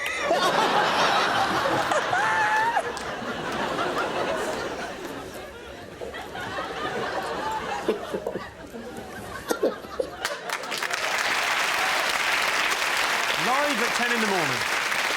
I mean, I'm really deadly serious. Where do those bits This go? is a sort of consumer point you're making. You feel like you're missing out. They go in the gravy. They go in the gravy. No, you never get them.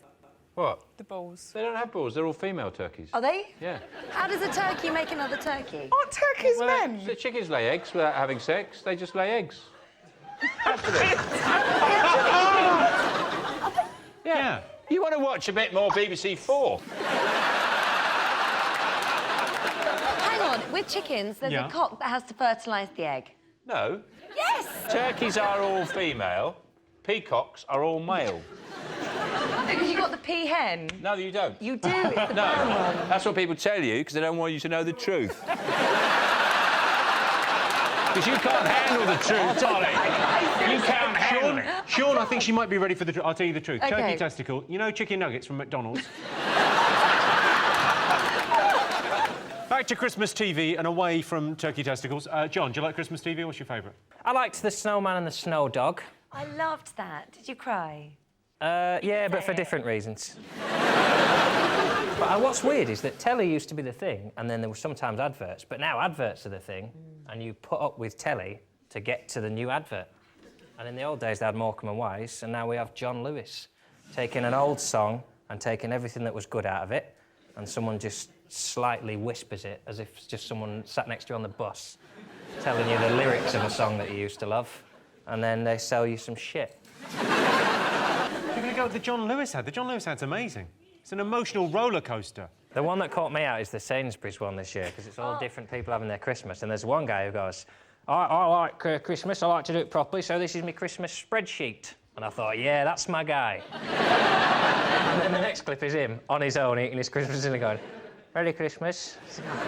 Shit, that's my guy.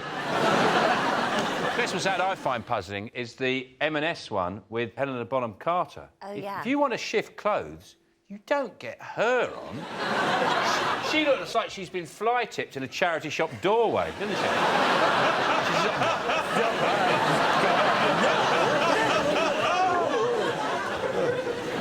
Let's have a look and see if it's up there. Yes, Christmas TV. I wish Ant and Dec would stop doing those Morrison's adverts. They're misleading. I've looked everywhere in Morrison's and I can't find kangaroo anus anywhere. At the end of that round, it's 2 points to Sean's team and 1 point to John's team. Why is this called 8 out of 10 cats? I ain't seen one cat on it. No, I don't think it's about cats, isn't it? 8 out of 10 categories. Yeah, I mean, categories. Oh, now I get it. 8 out of 10 cats said... Meow. No, 8 out of 10 cats, well, they don't talk. 8 out of 10 owners said their cats preferred it. That's where it comes from. Yeah, I know that. I do? Oh, Yeah. Oh, good, I wasn't sure. But 8 out of 10 cats. Go meow. So our next round is Figure the Poll. Sean, Henning and Roisin first. What do you like the look of? Oh, is it the carol singers? OK, all right, here's your question. Most people prefer Christmas carols to Christmas pop songs. True or false? Well, if they've got any sense, they do. Christmas carols much better than them pop songs. Yeah, but you can't really party to them. You know, sort of, you can't have a last dance like, last Christmas, you know, away in a main. No, it's a right old laugh. Honestly, it's a right knees up. So you go, oh Tannenbaum, wie grün sind deine Blätter. Du grünst nicht nur zur Sommerzeit, nein, auch im Winter, wenn es schneit. Oh Tannenbaum, wie grün sind deine Blätter. Now, that was every bit as good as that Michael Bublé. Yeah.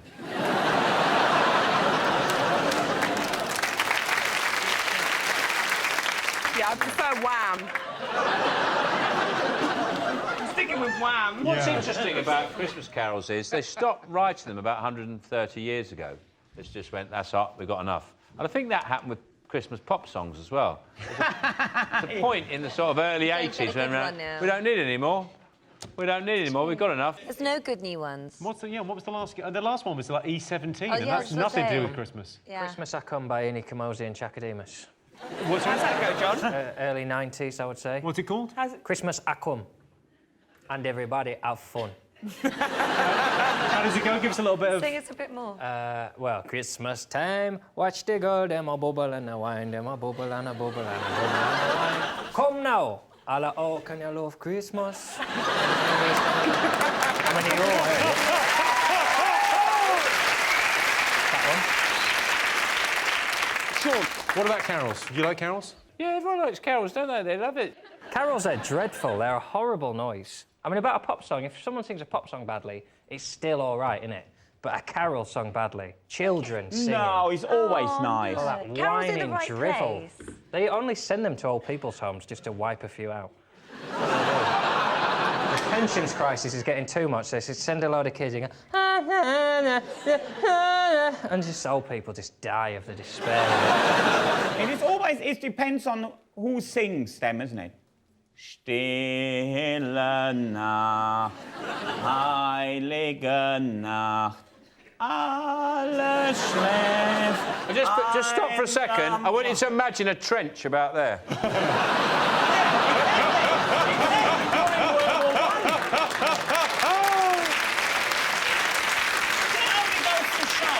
Because what you refer to is obviously Christmas truce during World War I, when the British soldiers were singing the English version, the German soldiers were singing the correct version, and and that was that feel of peace and community and shared experience, and that is what only Christmas carols give you. Yeah, but who won the football match? They played football, didn't they? I think football was the winner. Yeah. What do you think the nation prefer then, John? I can't... I'm certain it's pop songs. I think it's pop songs. I don't like any of them. Mistletoe and wine, that's sinister. Why is it sinister? Well, it's someone coming at you with the two. Mistletoe, drinking the wine, smelling of the wine, leering in at you, spilling a bit of wine on your dress. Come on, what's the matter with you? You're frigid? No.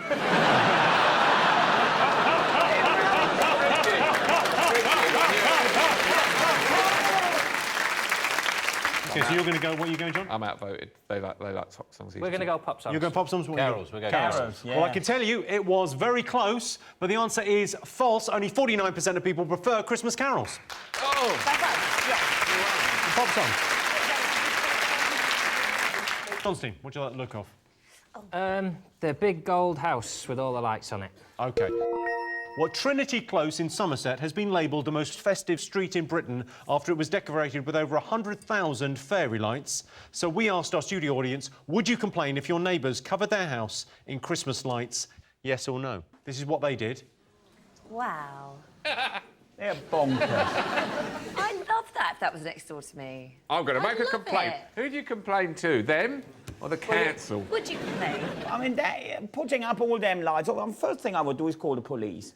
I would have them arrested and then checked up here. Because that is essentially that saying, oh, look, we're ever so pious. It's not even we're ever that so pious, it's more like we're ever so full of ourselves. And we're putting all them lights up. That's my bloody house, Henning. Exactly, that is the same sort of people that would go on a walk and then demand money because they're going on a walk and would claim it's for charity. It's exactly that sort of people. It's that mindset. They're forcing their own stupid idea of world onto other people. I hate them. I want them shot.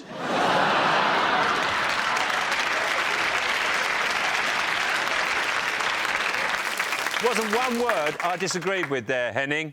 Me and you, together.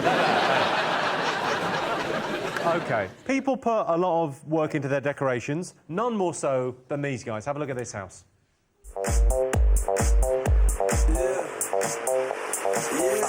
When I walk on by, girls be looking like Debbie Fly. I pimp to the beat, walking down the street and my new the freak, yeah. This is how I roll, animal print pants out control. It's Red Bull with the big ass fro, and like Bruce Lee, I got the clout, yeah. Girl, look at that body. Girl, look at that body. Girl, look at that body. I work out. I'm sexy and I know it.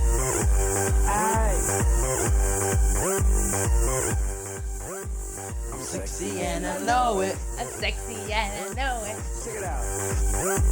Check it out. Wiggle, wiggle, wiggle, wiggle, wiggle, yeah. Wiggle, wiggle, wiggle, wiggle, wiggle, yeah. Wiggle, wiggle, wiggle, wiggle, wiggle, yeah. Wiggle, wiggle, wiggle, wiggle, yeah, yeah. Do the wiggle, man. I do the wiggle, man. I'm sexy and I know it.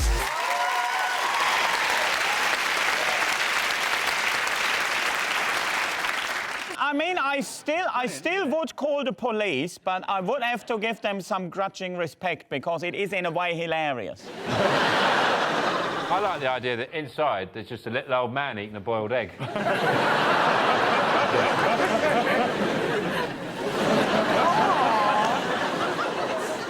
John, do you put up decorations yourself? Abso-friggin-lutely, mate. All over the house. Absolutely. It's like decommissioning Sellafield going to bed in my house. Shut everything down and have rooms sealed off. I can't pay my electric bill, but I'm having a bloody good time. Rasheen, do you put up Christmas decorations? I mean, you seem to be wearing some this evening. Yes. I really love this. It's my favourite thing. I put up Christmas decorations badly, and I don't like trees that are sort of sparse. So I hate like posh trees. You know, someone puts on like one sort of fake, like ancient. Yeah, when they try and be classy. Yeah. Yeah, you want tinsel. Yeah. A Christmas tree. If you go around some people's houses, they've got no tinsel. I like because they're too tinsel. classy. Exactly. My wife won't have it in the house. I like tinsel. I don't. It's the only thing I You like don't like about tinsel? Christmas. I don't is like tinsel. It's a lovely thing in March as well, when you just see a little bit of tinsel out the back of your cap. Oh, I remember that. You pull that Look up, at that that'll bit. kill it. Whoa. Whoa. OK, let's get some answers. So, would you complain if your neighbours cover their house in Christmas lights? Yes or no? No. No, 'tis the season to be, Johnny. What do you think? Would they complain? Henning gave our answer. Oh. 9. Is that the noise your cat Yes, made? we would, yes. OK, I can tell you the answer is no. 83% of our audience would not complain if their neighbours cover their house in Christmas lights. At the end of that round, Sean, Henning and Rasheen have 2 points. John, Holly and Alan have 3 points. OK, next up, we've got a very special Christmas bonus round. Please welcome our very own Father Christmas, Joe Wilkinson.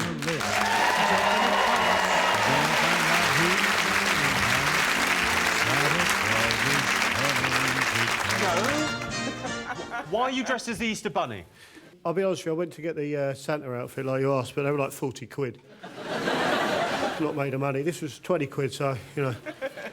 Well, actually, I'll be honest with you, Jim, if you hadn't brought it out, no one would have noticed. Why the dogs? Why have you got 2 massive dogs? Any idea how hard it is to get reindeers in South London?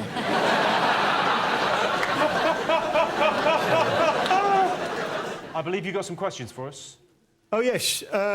You might have to hold one. All right, yeah, lovely. Can you hold lavender? That's lavender, that's Gus. Sure. Do you want to question away? Yeah. Oh, yeah, Sure. yeah. Right. OK, do you want me to take them? Yeah, go on. Sure. They are absolutely hammered. You don't look at ease. Oh, no, I feel fine. I'm absolutely fine. I should point out, Jimmy, they're incredibly strong. Good boy.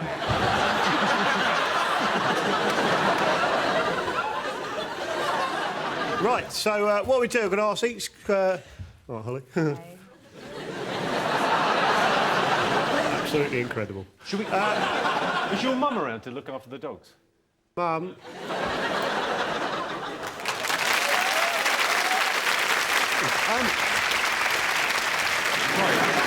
OK, bonus round. Joe, you're on the questions. Oh, yes, go. right. So what we do, I'm going to ask both teams a question. Sean's question first, and if you get it right, you win a special prize. So can we bring out the special prize, please?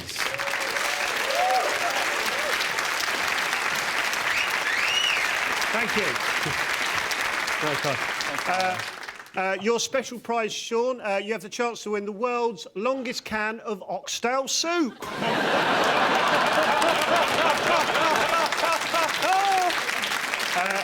I should point out I could only afford one glamorous assistant. That's just a dentist. Right, Sean, your question is, true or false? If a fat old man in a red suit really did climb down your chimney in the middle of the night while your family slept, would he be convicted of breaking and entering and be sentenced to a maximum of 6 years in prison? I'd say true. True? Yeah. It's false! Take it away! Oh. He would be done for trespassing because he did not steal anything, you idiot. What a weird man. No, John. that was a trick question. I have to protest. I didn't understand what you said. OK. Let's see what John's team can win tonight. Bring it out! John has the chance to win the world's second longest can of oxtail soup. Right, John, your question is, if when you are drunk, you decide to open all the pretend presents under the Christmas tree in the Beehive pub in Swindon, like my friend Lloyd did last Christmas, will the landlord A, push him over a bar stool, or B, call him an anus? Likely to push over the bar stool then? Yeah. Is that what you're going for? Bar stool. Yeah, bar stool. It's correct! You win the second longest can of oxtail soup! Ladies and gentlemen, Father Christmas, Joe Wilkinson.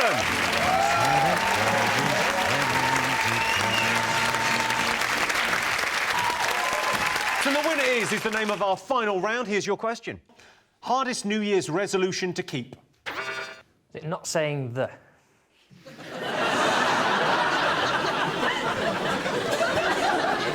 Do you keep New Year's resolutions? Never. I never really make them because I know that I'm not going to... Like, I always think, oh, I'll try and be healthier and do more exercise, and I never do. I just can't do it. Yeah, and you've piled on the pounds, if I may say so. Thanks. Ironically. Fucking hell, that's why I don't talk to women. Try and have a little, ha-ha, you're not fat. I didn't mean you were fat when I said you weren't. Don't talk about them. Don't talk about them. Talk to them, don't talk about them. I talked to her and look what happened. No, but you talk about them. Talk to you. Whatever. You know what my New Year's resolution is? Be more chivalrous to feminists. I do like it. Well, oh, let me carry those dumbbells. Chivalrous just means good, just being polite.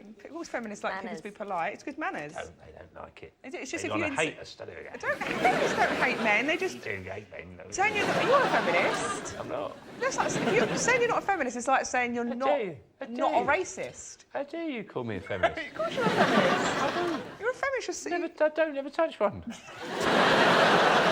You have to be a feminist. Oh, why? What have I done? Because you believe in equal rights for women. What? Henning, New Year's resolutions, you got any? Yeah, I've always got the same. Don't get a heart attack. And on more than one occasion, I've managed to. Yeah, the thing about New Year's resolution is a bit of a strange one, isn't it? It's just the reverse of the Santa wish list, isn't it? Santa wish list says, I want loads of chocolate. And the New Year's resolution is, oh, I wish I hadn't eaten all that chocolate. So essentially, if you have got your expectation and needs under control, you don't really need a New Year's resolution. Because you stay on top of your life anyway. I mean, that's essentially like... Alternatively, you could stop shouting easy life at airport firemen. You know, you see them, you think, you only have about one fire every 10 years.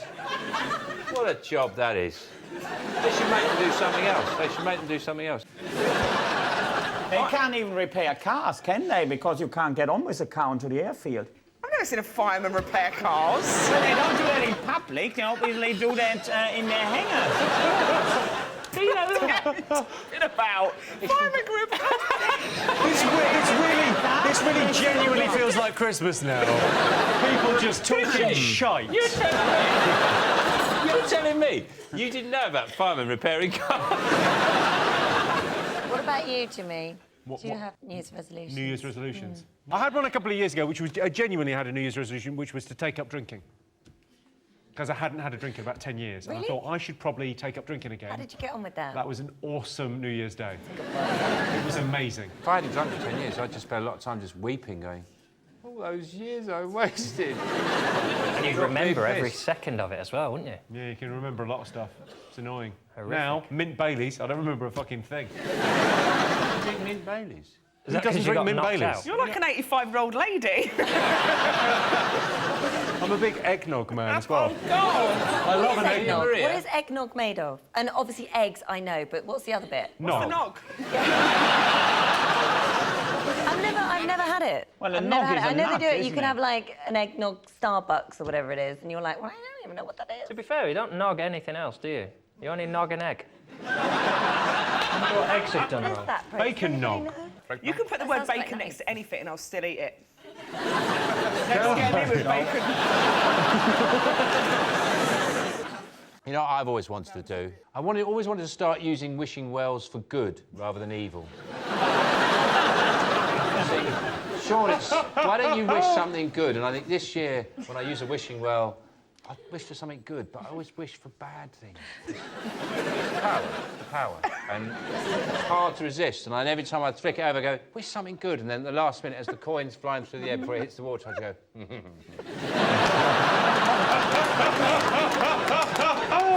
So let's get some answers on this hardest New Year's resolution to keep. Smoking. Exercise. Exercise, yeah. Linked to that.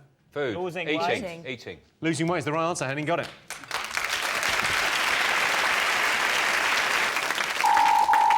Well, that sound tells me it's the end of the round and the end of the show, which means the final scores are Sean, Henning and Roisin have 3 points, John, Holly and Alan have 3 points. It's a draw. Everyone's a winner. OK,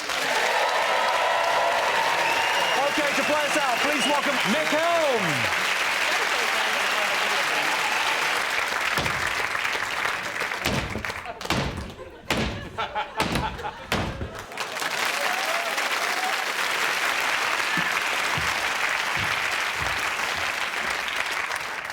Nick, what have you got for us? Can do a song. Right, OK, well, away you go. Who's your daddy? Yes, it's me. Yeah, I'm the one who put all of your gifts under the tree. I took 3 jobs to buy that bike. Your scale, extra set, and all the other shit you like.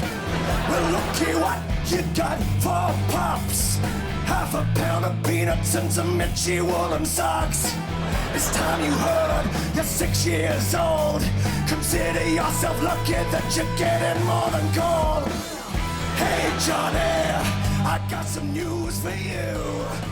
Oh my God, his belly's hanging out! Wobbling! Hey, Johnny, I got some news for you. There ain't no fucking Santa Claus. There ain't no fucking Santa Claus. There ain't no fucking. I drank his sherry, ate his pie. I ate the carrot too. There's no such thing as that fat guy. You ain't been grateful, you ain't been good. I've had it up to here, so let's get one thing understood. Hey Johnny, I got some news for you. Hey Johnny, I got some news for you. There ain't no fucking Santa Claus. There ain't no fucking Santa Claus. There ain't no fucking Santa Claus.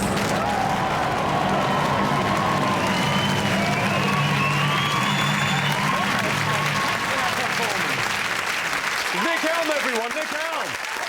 Ain't no fucking Santa Claus. I love it. That was really good. That was it. That's it from us. We'll be back on Friday with a new series of 8 out of 10 Cats Does Countdown. Good night.